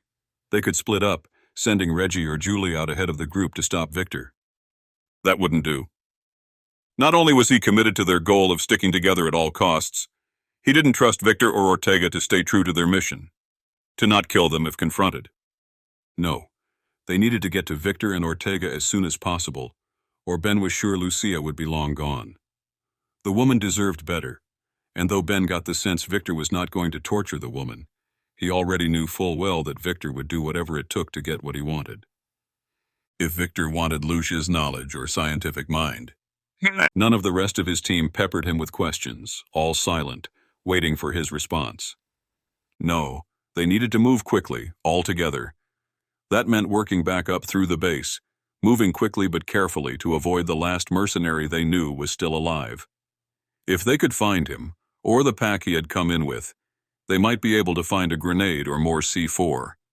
A grenade might work, but an explosive charge would certainly do the trick, blasting a hole in the front wall of the facility, large enough for them all to get out. He looked around, suspecting that everyone already knew what he was going to say. "We need to move upstairs. My assumption is that Victor and his men came in the same place we did, which means their exit vehicles are going to be up there as well. They might be hidden in the trees somewhere since we didn't see them on the way in. But they didn't know about this exit from the caves just like we didn't. That means they'll have to move uphill to try to get back to the lake and the same entrance we are heading toward. Everyone nodded, and Zach offered a word of advice. Victor's not a killer. I hired him to be private security. He's not a murderer. He's going to make sure Lucia is safe. Ben turned on his younger brother. Safe? Safe would be leaving her here with us, not trying to blow up the entire place on his way out. Safe would be not kidnapping her. Zach's face fell. Frankly, I've had enough of your bullshit, Zach. You keep telling us there's more to this than meets the eye. But judging by what meets my eye, it seems like your hired guns didn't even trust you enough to stay loyal.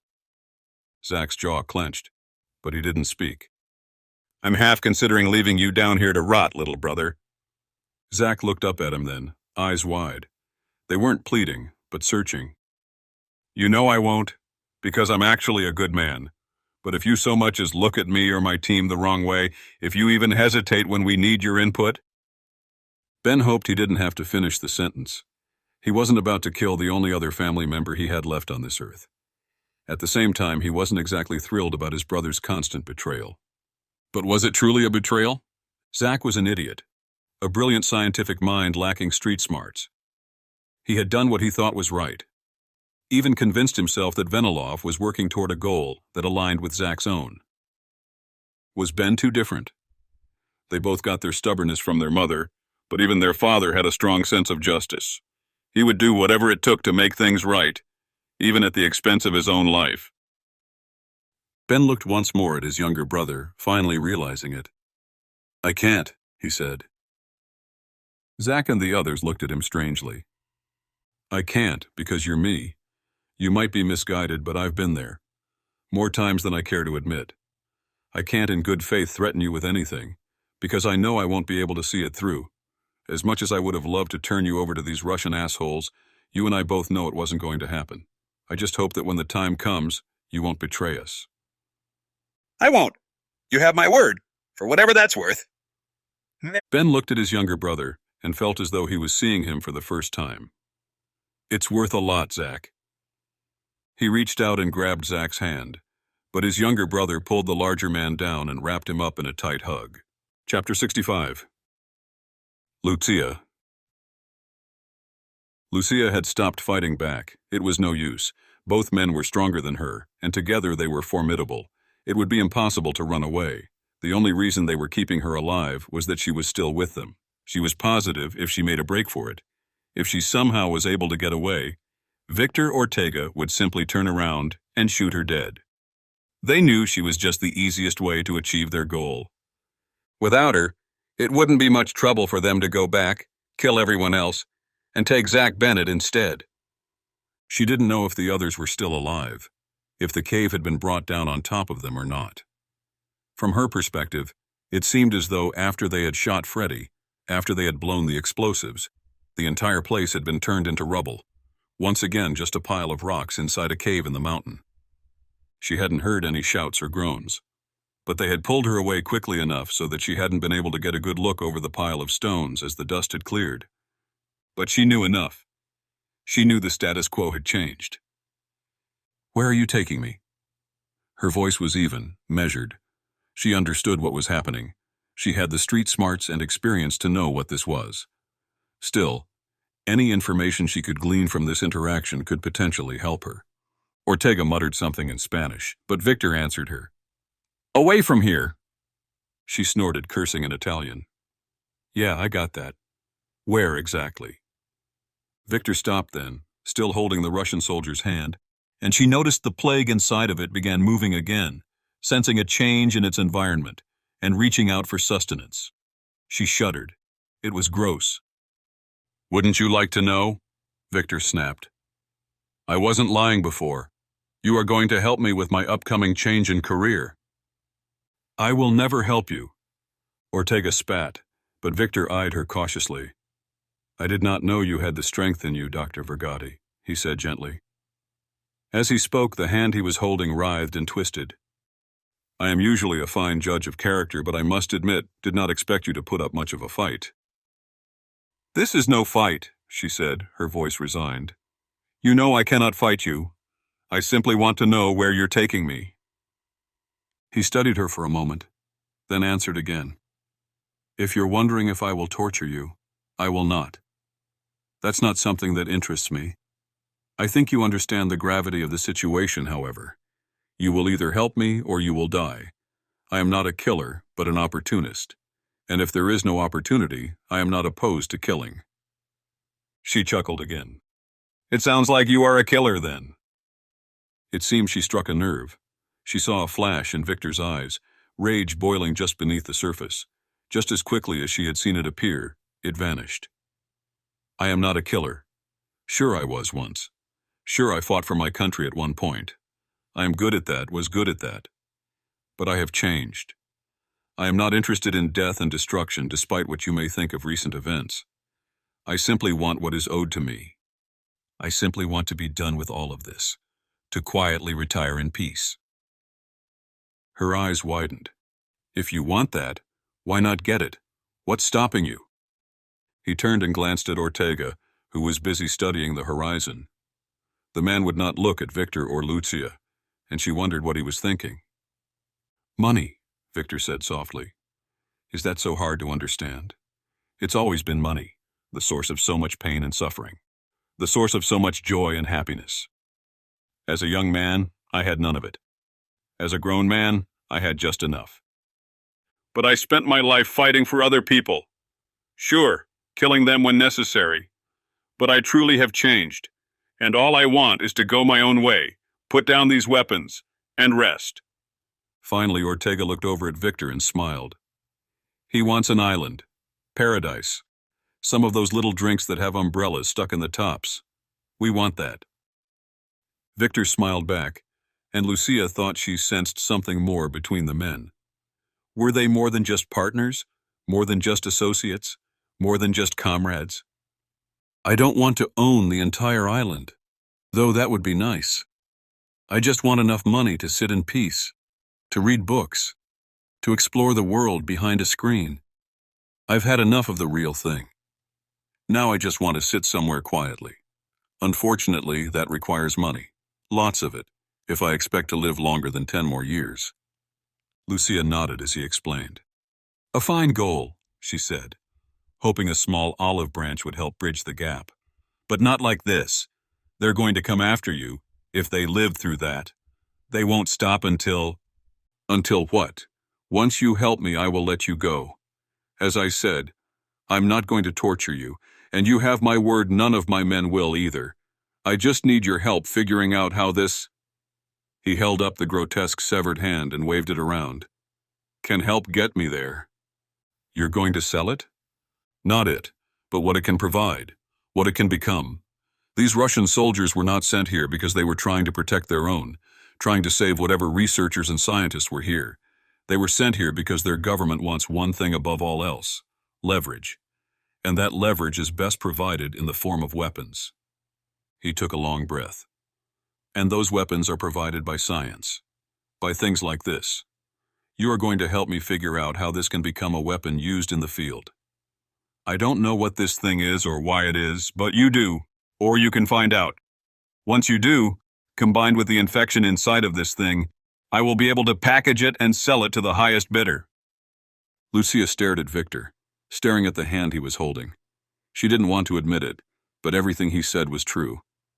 She knew the Russian government would pay a huge sum for a ready-to-go chemical weapon like this, something that could not only defeat their enemies without losing a man, but something that would turn those enemies against themselves.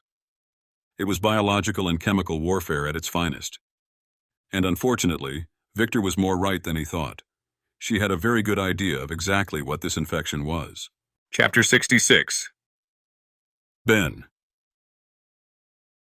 The CSO team and Zach raced upward through the facility as fast as they could. Although raced was not the word Ben would have used. They had to proceed cautiously, ensuring that Freddy didn't reopen his bullet wounds and injure himself further.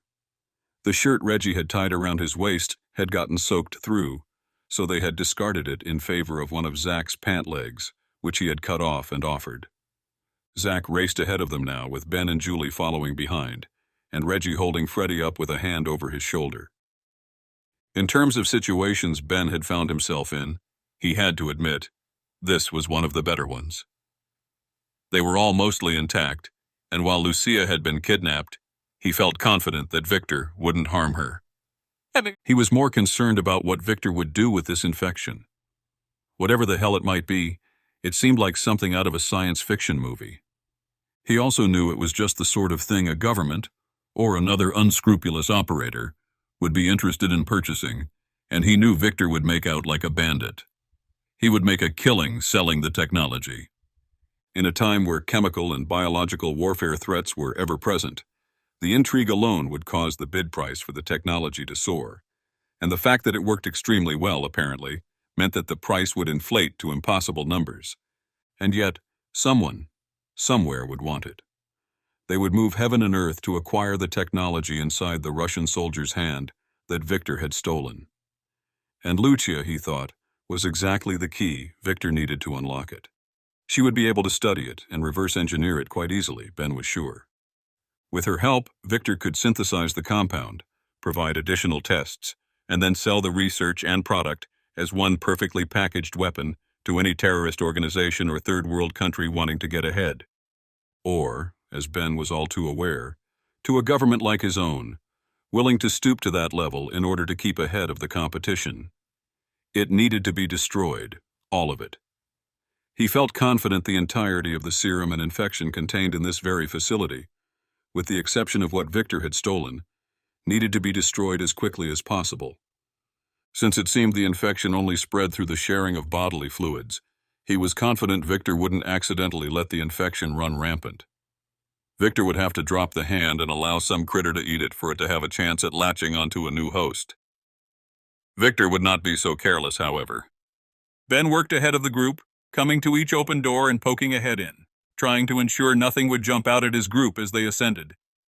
The stairs felt narrower now, as if the place was starting to constrict. Ben felt like the characters from the first Star Wars movie, stuck in the trash compactor. Except the snake-like alien creature they had been trapped with was a known entity. He didn't love snakes, but he would have much preferred one to the threat they were facing now. Anything was better than this infection. Chapter 67. Ben. They passed the laboratory on the levels of the facility. The door leading into the airlock was still open, and Ben glanced in as they passed. The place was still in disarray. The only thing seemingly in place was the upturned table they had turned over and sat in the middle of the floor. The bottle of manufacturing solution was still sitting on top of it. He heard no sound and let out a breath. If Victor's other man was still here, he was not in this room. But they found him only 30 seconds later. They had taken the stairs up to the next level and passed by 2 more doors that were still open. In front of the third, they heard the sound of shuffling. It was a strange sort of scraping sound, as if someone was trying to walk without lifting their feet. Ben was still leading the group. He stopped, halting everyone in the hallway, as he gripped the sniper rifle Reggie had given him. He had only fired such a weapon at the range before, with Reggie laughing the entire time as Ben tried to dial in the settings and sight the targets from a quarter-mile away. He had missed every shot. But this was not a shooting range, and his target was not a quarter-mile away. There was no wind here, and no sunlight to worry about. He held the weapon tightly, double-checking that it was loaded. Reggie had yet to fire the thing since finding it outside the base, but had informed Ben there were only 2 rounds available. They hadn't been able to find more ammunition. Though the rounds were massive, Ben knew all too well what little damage 2 of these bullets could do against an infected host. He steeled himself, waiting behind the open door, then turned and peered inside. Victor's man, Garcia, was there, standing in the middle of the room. Ben couldn't tell what the room's intent or purpose was, but he noticed the same disarray he found in all the other rooms, though it was slightly less in this one. There was a desk against the far wall, and a lamp that had fallen off of it.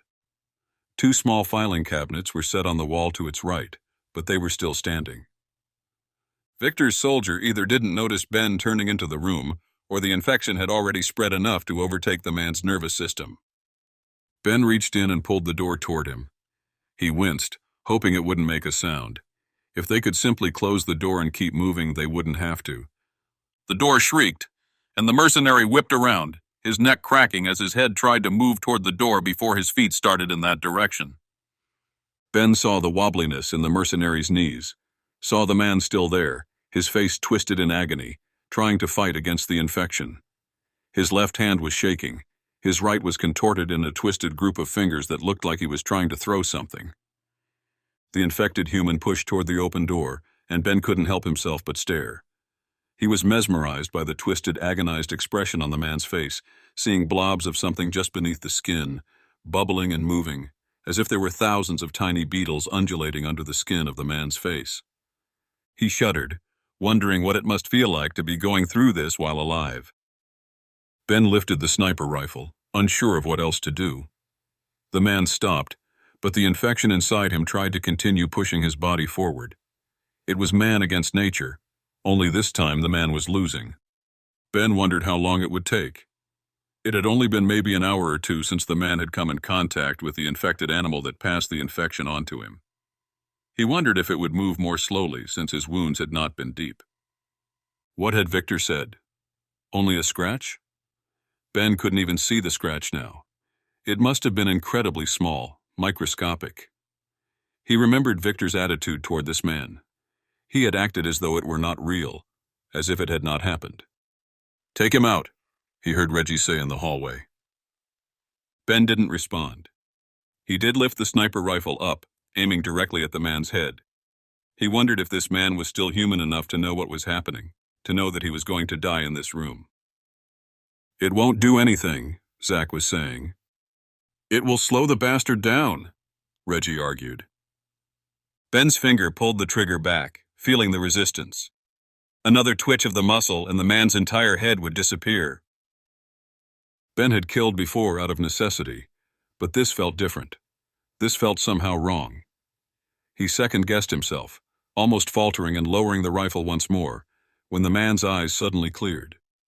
He stared at Ben, his expression still twisted and pained. But there was a lucidity there Ben hadn't seen before. The man's mouth moved and twitched. Ben watched, fascinated. Finally, after a few false starts, the man muttered 2 words. "Do it." Chapter 68. Victor.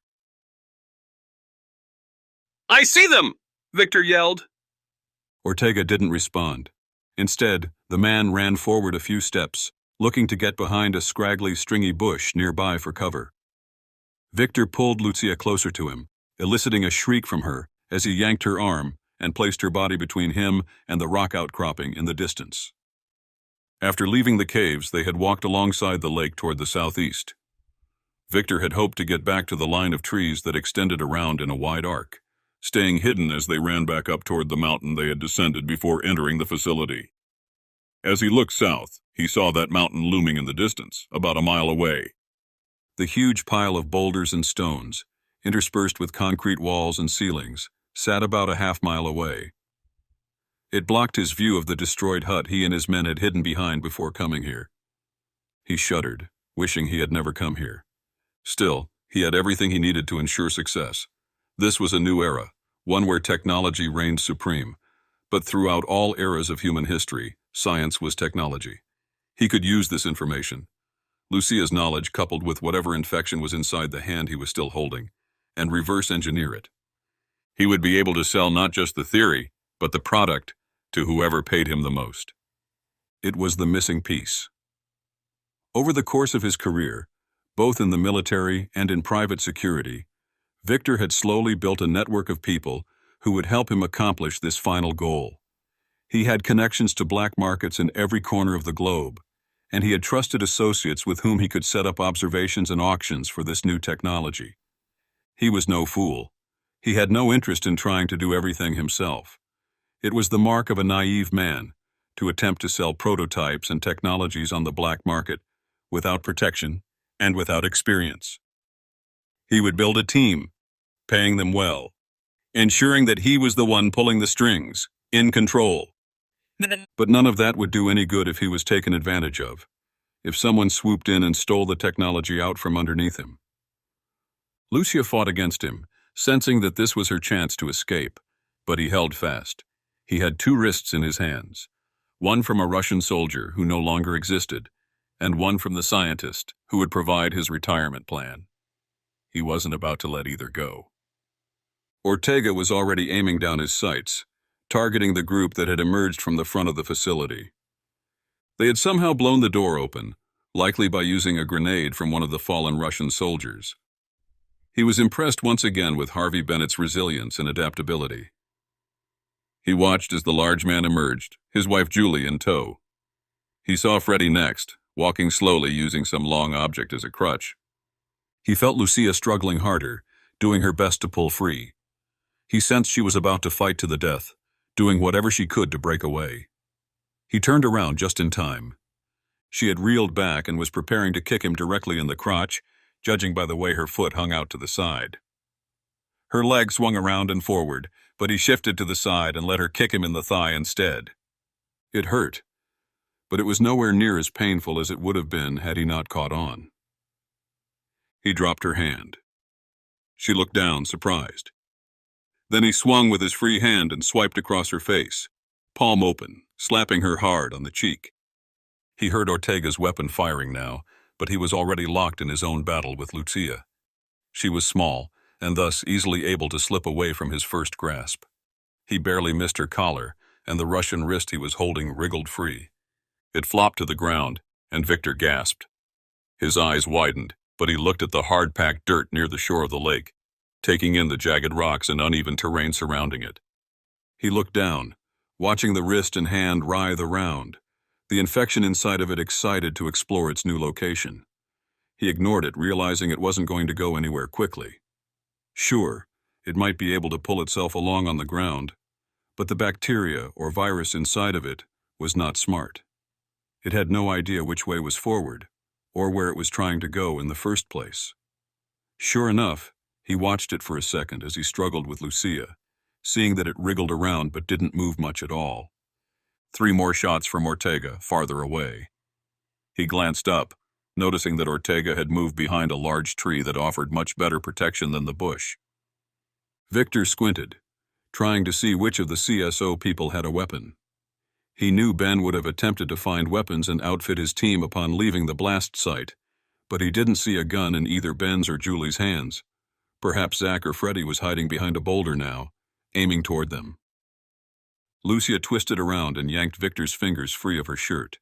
He heard it tear, felt the rip as it revealed open skin from her shoulder down to her wrist, and he found himself left holding her empty sleeve. He whirled around and was met with a smack in the face. "Get away from me, you monster!" Lucia screamed. Victor stumbled back, holding his cheek in pain. He looked back to see Lucia running toward the water's edge. Chapter 69. Victor. Victor's eyes stung with the impact. He stumbled backward, his foot catching on a rock, and nearly backpedaled into the lake. The sandy shore did little to help his footing, and he swung his arms around in wide circles, trying to right himself. Lucia had the opportunity to turn around and run, but she didn't. She stepped back 5 feet, putting enough distance between Victor and herself that he wouldn't be able to surprise her by darting forward to grab her again. It was a smart move, but he knew the smartest move would have been for her to run over to the CSO team. Why wasn't she? He frowned, finally regaining his balance but still blinking away tears. He rubbed the side of his face, his hand coming away slick with blood. She must have dug her fingernails into his skin, peeling away strips of flesh. It was deep, and the pain only intensified as the chilled air caught the open wound. He worked his jaw, trying to elicit more pain response from the delicate area, but finding it too excruciating to help. Ortega fired 2 burst rounds, and he saw the rounds pinging against the now open door, hanging on one hinge, as well as the rocks around it. There was no one at the entrance, but he saw a shadow moving inside. Good, Victor thought. He still had his own rifle slung over his shoulder, and a full magazine with an additional few clips attached to his belt. Ortega had gone through half of one magazine already, but he too was well equipped. They could make easy work of the CSO team by keeping them at bay, slowly pushing toward the front door of the facility. He winced, suddenly feeling a shooting pain run from his cheek all the way through his body. It was as if someone had stabbed him in the side of the head with an electric rod, and he tensed. The convulsion only lasted a split second, but it startled him enough to have to blink away and regroup. Ortega prepared to fire again, now coming out from behind the tree and approaching the open space between their spot by the lake and the front of the facility. Victor kept one eye focused on Ortega's progress as he watched Lucia in his peripheral vision, interested in why she had not made a break for it. He sensed she was afraid Ortega might turn on her, might shoot her in the back as he realized their prize had broken free. The pain lanced through him again, causing him to convulse repeatedly for a few seconds. What the hell is happening? He pressed against his cheek again, realizing that the blood had only begun pouring out of him faster. His entire palm was slick with red, but it was just a cut, just from a slap. Had she been wearing a ring? Some sort of blade that dug far deeper than he thought possible? Ortega turned now but continued moving toward the facility. He lined Lucia up in his sights, and Victor watched through blurry vision as Lucia's own eyes widened. He didn't try to stop Ortega. This is what you get, he thought. If this is what you want. He heard the sharp crack, the single gunshot. It caused more confusion. Ortega had been shooting 3-round bursts, but this shot seemed to echo, as if it was from farther away. Ortega fell. Victor whirled around, facing his partner and friend, noticing that Ortega was clutching his throat. His eyes were pure white, panic on his face. A spurt of blood met the tree trunk behind him, immediately covering it with liquid from his carotid artery. Reggie! Victor realized his mistake. Reggie had sprinted away with the sniper rifle, hiding in the rocks. Victor realized that Ortega was dead only a few seconds after he saw Ortega's eyes staying open. Another shot rang out, removing a portion of Ortega's skull. Only then did Victor act. He rushed forward, trying to get out of the line of sight of Reggie's sniper rifle. He knew that Reggie was a trained sniper who was holding a weapon that he knew how to use well. Proof of that was lying next to the tree. He stumbled and tried to run, but the ground seemed to be shifting as he did. He tried to stand straight, tried to find his feet once more, but even then, it felt like his head was swimming. Was he drunk? He felt as though he had just slammed 5 shots of tequila and had been sitting down all night and just gotten up to leave. He was seeing double, triple. Lucia was still there, looking at him, her head cocked to the side. It was as if she was studying something. He looked down, blinking furiously as he tried to force his eyes to focus, to see something. But it was gone. Missing. He had been wrong. The wrist, the Russian's hand, had, in fact, gotten away. No, that wasn't it. He looked back to Lucia and saw her standing closer, no longer afraid of him. Then he saw it. In her hand she held the soldier's own. Even through his blurry vision, Victor's eyes beginning to fail him, he knew it was writhing, wriggling as it tried to break free of her grasp. And even from here, he could see the bright red imprint on the fingernails. She hadn't smacked him across the face with her own hand, he now realized. She had cut him with the diseased claw he had been holding, and she had infected him with it. Chapter 70. Lucia. Lucia watched Victor stumble around with fascination. Though the scene was horrifying, her scientific mind couldn't help but be intrigued. She had screamed again when Ortega was shot twice, the second time ending his suffering with a spray of blood that landed on the white bark of the tree trunk behind him. It was a shame, really. She sort of liked Ortega and Victor. They seemed like good men, or at least decent men. But decent men didn't kidnap people and threaten them to get what they want. They didn't do the things Victor and Ortega did. So while there had been a moment of turmoil, her conscience was clear after Reggie removed the top portion of Ortega's head. But her eyes were still on Victor. He was moving toward her, trying to do something.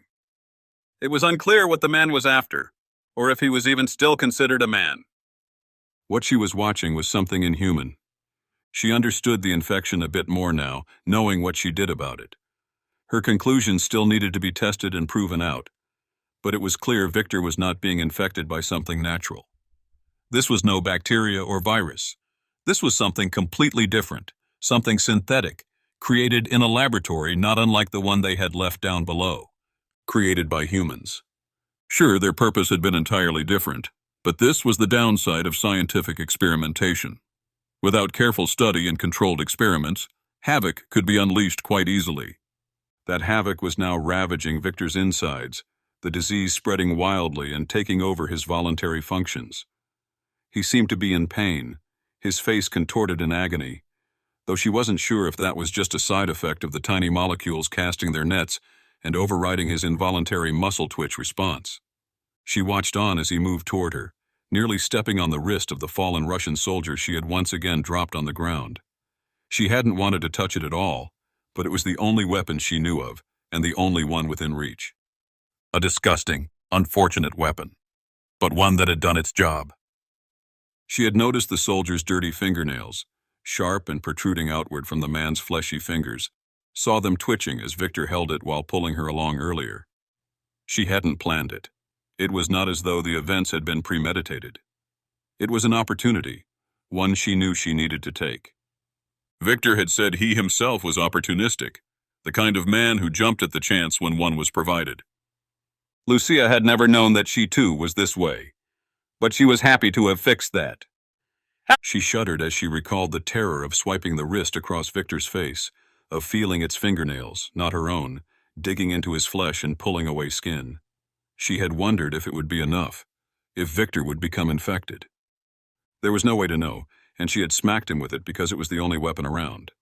But the scientist in her had wondered immediately what the effect would be.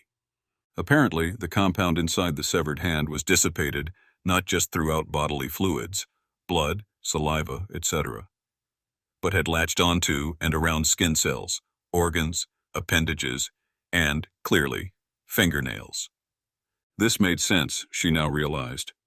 Victor's other soldier, the one who hadn't spoken but had been seated on the bunk bed inside the dormitory room where they met Victor and Ortega, had been rocking back and forth as well. She knew now it was the early stages of disease, that the man's own immune system had probably been fighting off the invasion, that his cuts were so slight that he may have won the fight.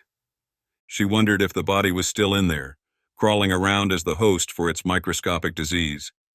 Even now, the hand of the Russian soldier was on the ground writhing, still alive with the stuff. She didn't know enough about it, but she wondered how long it would take to dissipate, to use up the resources found in the cell structure of its hosts before dying out. She also knew she didn't want a chance leaving it here to spread, if an animal found it. Lucia. Her mind was pulled back to the present as Freddy's voice reached her from across the clearing. She turned, ignoring Victor now and focusing on Freddy's progress. He looked to be in pain still, but Zach Bennett was helping him along. She saw Reggie near the SUVs, where they had parked so many hours ago, saw him walking toward Ben and Julie. Chapter 71. Freddy. Half of the group gathered together by Lucia. Zach and Reggie, along with Freddy, had made their way over to her spot, where Zach had helped Freddy down to the ground, resting his back against a tree. Lucia noticed that his wound was beginning to seep through the cloth they had used to wrap it, and she knew that it would only be a matter of time before it grew infected. Hopefully they could be done here soon enough to pile back into the SUV and get him some help. All said, she knew it wouldn't be life-threatening if they could get the wound cleaned and treated properly in the next few hours. They had stanched the blood flow, and aside from the dirty lead possibly still inside, he would not be in any danger.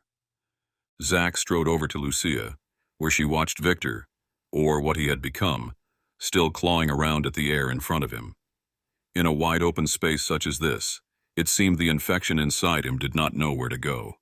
If it could hear their voices, it still couldn't pinpoint their exact location. Victor made horrible grunting sounds as his mouth moved up and down, but it seemed the infection had set in and completely taken him over. She remembered the soldier they had bumped into, one of Victor's men, upon leaving the facility. He had been able to make sound, even forming them into words. Though his infection had been slower, likely even more gruesome than the rapid onset of Victor's own infection, it had been clear that there was still human left inside the man's brain. She looked back at Victor now, safely 15 feet away, awkwardly crunching over sandy snow near the lakeshore. She wondered if he was still in there somewhere, if he was still capable of thought. Was he plagued by inner demons? What sorts of thoughts could a man like this possibly create? Would the infection change even the wiring in his brain enough to change his thoughts? Her scientific mind raced with possibilities.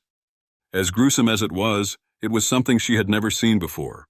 An infection that moved so quickly, multiplied so rapidly inside a host, that it had completely overtaken it in less than 5 minutes. In addition, she had never seen a parasitic relationship such as this. Usually, these sorts of infections existed only in smaller specimens, not an entire human body. But she knew all too well not to discount nature's capabilities. She knew all too well not to underestimate its power. "It's rather disgusting, isn't it?" Zack asked.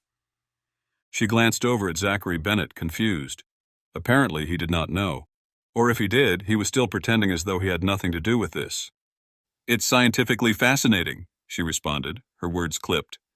"But do you understand what we are looking at?" Zack nodded quickly. "Of course. It's an infection, either bacterial or virus-based, latching onto a host and multiplying using the host's own cellular structure as a vehicle for—" She cut him off. "No, Zack," she said, "that's not what it is at all." He frowned. "But—" Freddie chuckled, and both Lucia and Zack turned to him.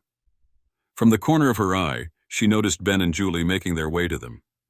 She also noticed Ortega's lifeless body hunched over on the snow in front of the tree where he had died. She tried not to focus on the half of his brain she could still see poking out. "What's funny?" Zack asked Freddie. He continued chuckling, growing into laughter. Then he stopped short. "Oh, it's just that—" "Wait, really?" Both Zack and Lucia stared down at Freddie quizzically. "Interesting. I just thought for sure you'd be able to figure this out. If anyone." Zack's confusion grew, and Lucia watched as his head moved back and forth, looking first at Victor, then at Freddie and Lucia. "I don't understand. You guys know something I don't?" "I wouldn't have guessed it, but yeah," Freddie continued. "I thought it was obvious by now. You know what's affecting him, right?" Zack paused. "You saw that jug of chemicals we found in the lab. It's got a Veniloff manufacturing logo right on the side of it." Zack's eyes widened. "I had nothing to do with that. As I said, Veniloff was involved in a lot of production and manufacturing for agricultural endeavors. That the Russian research employees here were using a de-icing chemical made by Veniloff doesn't mean that I—" "Veniloff Manufacturing was using chemicals in the taiga fields nearby," Lucia said. It wasn't a question. "Yeah, but that doesn't mean those chemicals got into the research station. The fact that I discovered what you all were doing, and the Russian government discovered it, means that the chemicals leached out farther than you would have hoped." Freddie added on. "Yeah, so we know it's possible that your chemicals didn't stay where they were put. Isn't it possible that your chemicals also commingled back at the manufacturing plant?" "We already covered this. I don't understand why that would—" Zack cut himself off just as Ben, Julie, and Reggie arrived. His eyes darted back and forth again, and a look of realization appeared on his face. Lucia nodded. "Zack, I'm afraid it wasn't just Veniloff manufacturing chemicals that helped aid in the spread of this infection. It was your work directly." "What you mean by that?" Ben asked, joining the group. "I think it's pretty clear that Zack's science project jumped out of its cage," Freddie said. "Stuff spreads pretty quickly, as we know already. And to my knowledge, though I'm no scientist, I don't know of anything else that could possibly do this to people." As he spoke, he motioned with his head toward Victor, the man's limbs all moving independently, bones cracking as they bent around in twisted configurations. Zack's head fell to the ground. "I don't believe it's true." "You have to believe it's true," Lucia said, "because you're the only one who can stop it. If it's the slime mold," he stammered. "If it's really true, I don't know. I'm not sure how to kill it. There is no way to control this one remotely. These aren't equipped with artificial mitochondria. They can't be, since we didn't produce this strain in the lab. It's obviously evolved on its own." "Still, you're the only one here who can possibly fix it." Ben stepped forward and grabbed his younger brother by his collar, pushing him backwards. "Hey," Zack yelled. "I want to help. I can fix—" "We've got something else to talk about, little brother," Ben said, his voice a mere growl. Chapter 72. Ben. Harvey, leave him alone. We were just discussing. This isn't about the slime mold, Ben said. He whirled around and sneered back at Lucia and the others. He wasn't upset with them, but he could no longer contain his rage. He turned back to his younger brother and continued berating him. I trusted you, he began. Finally. Against my better judgment, I believed you. I didn't think you were in on this. Didn't think you had a hand in... In what? Ben, slow down. Ben felt his younger brother twist a bit in his grip, but the younger man didn't try to break free. It wasn't that he was trying to fight him or contradict him. It was as if Zach truly didn't know what Ben was going on about. He released him, but pushed him back against the tree. Zach hit the trunk roughly, but steadied himself with his hands. Ben, stop losing your mind every time something doesn't go the way you want. Lucia and I were just discussing the slime mold. Yes, I created it. And yes, it's in the de-icing chemical they used on that creature. And yes, it's infecting... This isn't about the slime mold, Ben said. Zach stared at him strangely. You've got to be kidding, he said. What then is this about? Ben motioned to Victor. Reggie had joined the group with Ben, but he had quickly walked over to Ortega and picked up the man's assault rifle, swapping it out for the sniper. He was now regarding Victor, ensuring that the infected mercenary didn't get too close to them. Him. It's about him. Victor? All eyes except for Reggie's were on Ben. He nodded. Did you know? Zach suddenly looked afraid. Know what? Ben, we were working together on this. Stop withholding information. Just tell me. Withholding information? Ben snapped. I am not the one withholding information. This man and his team were working for you. You hired them. Zach nodded. Yes, I did. We've already established that. Then he turned to Lucia. You told us masked men broke into your house. Went through your belongings. You had gone out for a bite to eat, which was the only reason you weren't home at the time. Lucy's eyes widened as she listened. Are you saying... I am, Ben said. It was Victor who broke into your house, or his men under his command. Zach shook his head, appalled. I never ordered that. I asked Victor to keep an eye on Lucia, but I never... How do you know that anyway? We called your old flame, Ember. None of us had service down there. But she called back while we were inside, left a message. We had told her to look into it, to try hacking international police and Interpol records, just to see if there was a match on the facial recognition. Turns out there was. She was able to find Victor? One of his known associates. Not Ortega, but possibly the guy who just lost his head back downstairs. She said it was a pretty confident match, too. And since you just confirmed you told Victor to keep an eye on her... Zach tried to back up, but met the tree trunk once again. He was shaking his head, stammering. Ben, I know I've asked a lot of all of you, but think about it. Victor didn't just try to kill you in there. He tried to kill all of us, to leave all of us there to die. And you heard what he said. He wanted an out, a way to retire in peace. He couldn't leave any of us alive if he was going to do that, especially not me.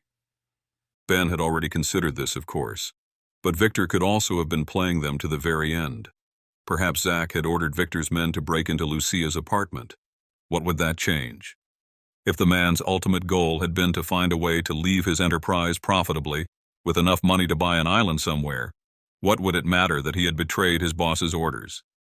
Everyone paused, even Zach. No one spoke. This is it then, Ben realized. This is the moment they are waiting for. He realized the next words out of his mouth were going to be followed by his team, without question. He was their leader, whether he liked it or not, whether he was prepared for it or not. All along from the very beginning, he had wondered if he would be capable of making calls like this. Did he trust his brother, or did he not? Had Zach betrayed them all once more? Or was he telling the truth? Did it even matter? If left to his own devices, Zach might simply be untrustworthy out of nothing except sheer incompetence. Zach wasn't an evil person, nor was he politically motivated. He was a scientist, a man simply wanting to find the answers to the world's questions. He looked down at the ground, then back up at his kid brother before speaking again. The truth was important, but Ben finally realized that it was nothing compared to something else. Something he'd wanted for a long time. "Okay, little brother," he said. "I believe you. Not because you've made a case, but because I want to. I choose to." I promise I'll... "No," Ben said. "No more promises. No more requiring us to trust each other. I believe you because you're my brother. I've made that choice. I'm done fighting." Chapter 73. Ben. Freddie watched the exchange with interest. His side was still killing him, quite literally, but it helped to have the distraction from the pain.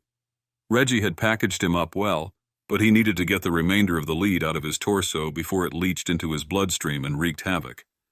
Still, this infection was worlds better than the infection he saw Victor suffering from. After Ben's and Zach's heated exchange, tensions had been high, but Julie had stepped in and helped to lower them. Reggie looked like he was about to turn and take off Zach's head next, but to his credit, he kept his new weapon pointed towards Victor. "You got any ideas about what to do with him?" Ben asked Zach after they'd finished their conversation. "Well, considering it's from the slime mold I helped build, I'm guessing that the solution is quite simple." Freddie frowned, matching Ben's expression. "You discovered it yourself, Julie," Zach continued, addressing Ben's wife now. "The stuff we made in the lab, we attached an artificial mitochondria to it, basically trying to boost its ability to interact with foreign chemicals." Julie nodded knowingly. "Water, specifically," she said. "That's right. The slime mold we made is triggered by water. The one we made is basically inert until it comes into direct contact with dihydrogen oxide, or H2O. It's simple, elegant, and works perfectly to keep things contained until the agricultural community using it needs it." Mostly contained, Reggie spat. "Mostly contained, yes," Zach said. "But this one, without the artificial mitochondria, probably still will have a similar reaction when in direct contact with water. However, it will be the exact opposite effect. Instead of going from minor to active, multiplying rapidly, it should trigger it to shut down." Reggie walked forward a few paces and pressed the end of his rifle into Victor's chest. The infected man immediately snarled, one of his eyes bending halfway around its socket, while the other shot upward. His arms and hands reached forward, as if trying to grab the rifle out of Reggie's hands. But Reggie kept moving. He picked up speed, keeping the gun between himself and Victor as he pushed the infected mercenary backwards. Victor's feet hit the water first, his skin protected by the combat boots he wore. Still, Reggie pushed. He launched Victor backwards, the man falling and flailing wildly as he did. He hit the water on his side, then disappeared beneath the surface. He came up a second later, the slime mold inside now fully awake and searching for any handle to pull itself out of the lake. Let's test that theory, Reggie muttered. "What are you doing?" Zach asked. "It was just a theory. This needs to be tested and—" "This is what we call field testing," Reggie snapped. "What's the downside?" Ben asked Zach. Freddie watched Victor in the water, splashing around and attempting to walk. It was clear the man had no control over his motor skills any longer, and he looked like a drowning toddler, reaching out for help. Still, his eyes rolled around haphazardly, his jaw opening and closing as his mouth took in huge amounts of water. "I don't know," Zach said. "I can't even begin to guess. We need to—" "Too late," Reggie said, shrugging as he cleaned off the end of the rifle in the water. There was nothing left to do but watch, to see what would happen. If Zach's theory proved correct, this would be the end of Victor. If not. The CSO team all turned and watched as Victor splashed around in the shallow water. After about a minute, the splashes became less violent. He had clearly taken on at least a gallon of lake water, but it didn't seem to be drowning him. It was evident that he was being controlled by the host inside his arms and legs, with each microscopic organism controlling a muscle cell, parts of his skeleton, and his neurological system. Finally, after another 30 seconds, Victor lay still. Reggie waded into the water, coming to Victor's feet. Freddie heard the sucking sound of mud as Reggie splashed toward the mercenary. Using the same rifle he had picked up from Ortega, Reggie poked at Victor a few times. Finally, he shrugged. "Seems dead to me. Human and mold." Ben nodded, smiling. "Sounds like we have our kryptonite then." Epilogue. The CSO team had not had a way to get water to the pile of boulders and research facility themselves, but they had a way to get someone else there who did have water. It had been a risky call, but ultimately the right one. Ben had worked at national parks in the United States, but he knew that Kodar National Park had been built around the model of U.S. parks. For that reason, he was confident the park hosted a branch of the nearest local forest department fire team. He didn't know the protocols they would follow in Russia, but it didn't matter. With Reggie's help, the team used the remainder of the explosives and grenades to light the dry grasses and trees around the facility on fire. The blaze lit up a half-square mile of space, and with some strategic placement of fallen logs and branches, the team gave the forest fire a route to follow, directly into the foothills to the south of the base. That area had been strategic for two reasons. First, it contained the densest assortment of brush and grasses that would burn, and it was also isolated from the rest of the taiga forest around them. Ben called in the fire, stating that he and a friend had been hiking up here when they'd seen it. The fire department had responded faster than Ben thought possible, no doubt due to the fact that they rarely saw much action in this region. The fire was put out quickly and efficiently, thanks to the use of an air tanker flyover, one that dropped an entire load of water on the base. Ben and Reggie assumed it wouldn't be a perfect solution, but it was the best they could do. The base was effectively locked up tight after Victor blew the lower cavern entrance, and Ben and Reggie blew the doorway closed they had previously used a grenade to open. A massive charred boulder now sat directly in front of where they had entered the base previously.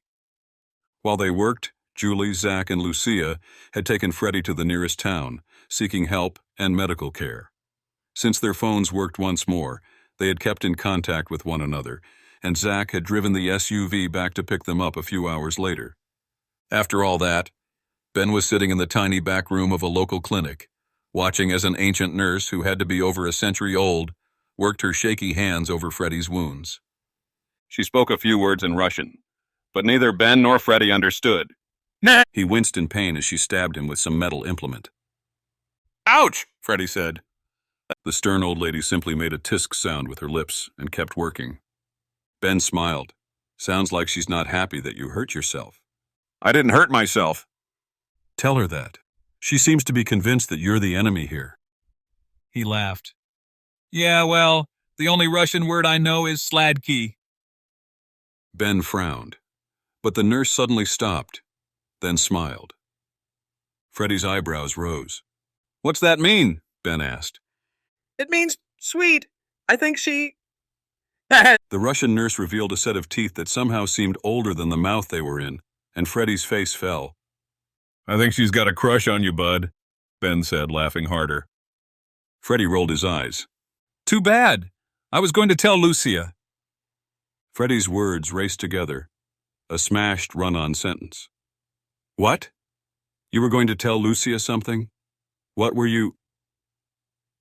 Relax, Ben said, still chuckling. I'm not going to tell her anything.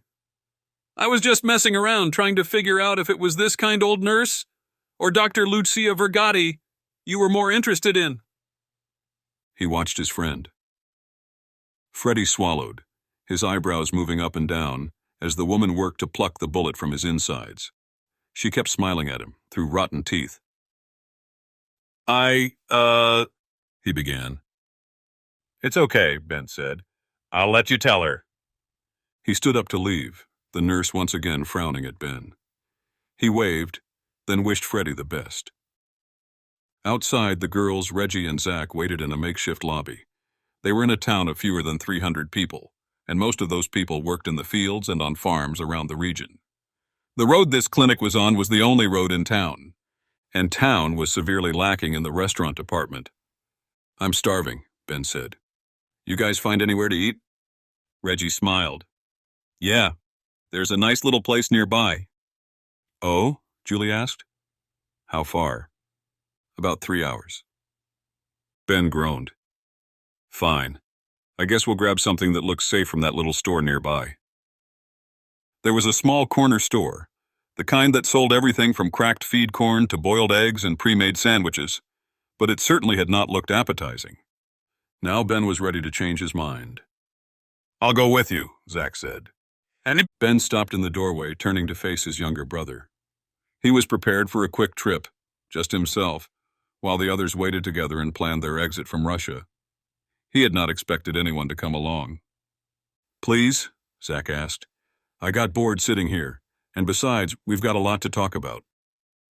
Ben nodded. Fine, but I'm exhausted. Can it wait? Zach stared. Not really. It's the sort of thing you're going to want to hear as soon as possible.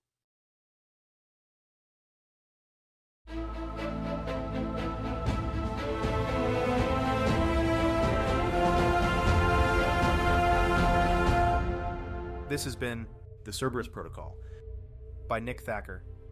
Copyright 2023 by Conundrum Publishing. All rights reserved. ConundrumPub.com.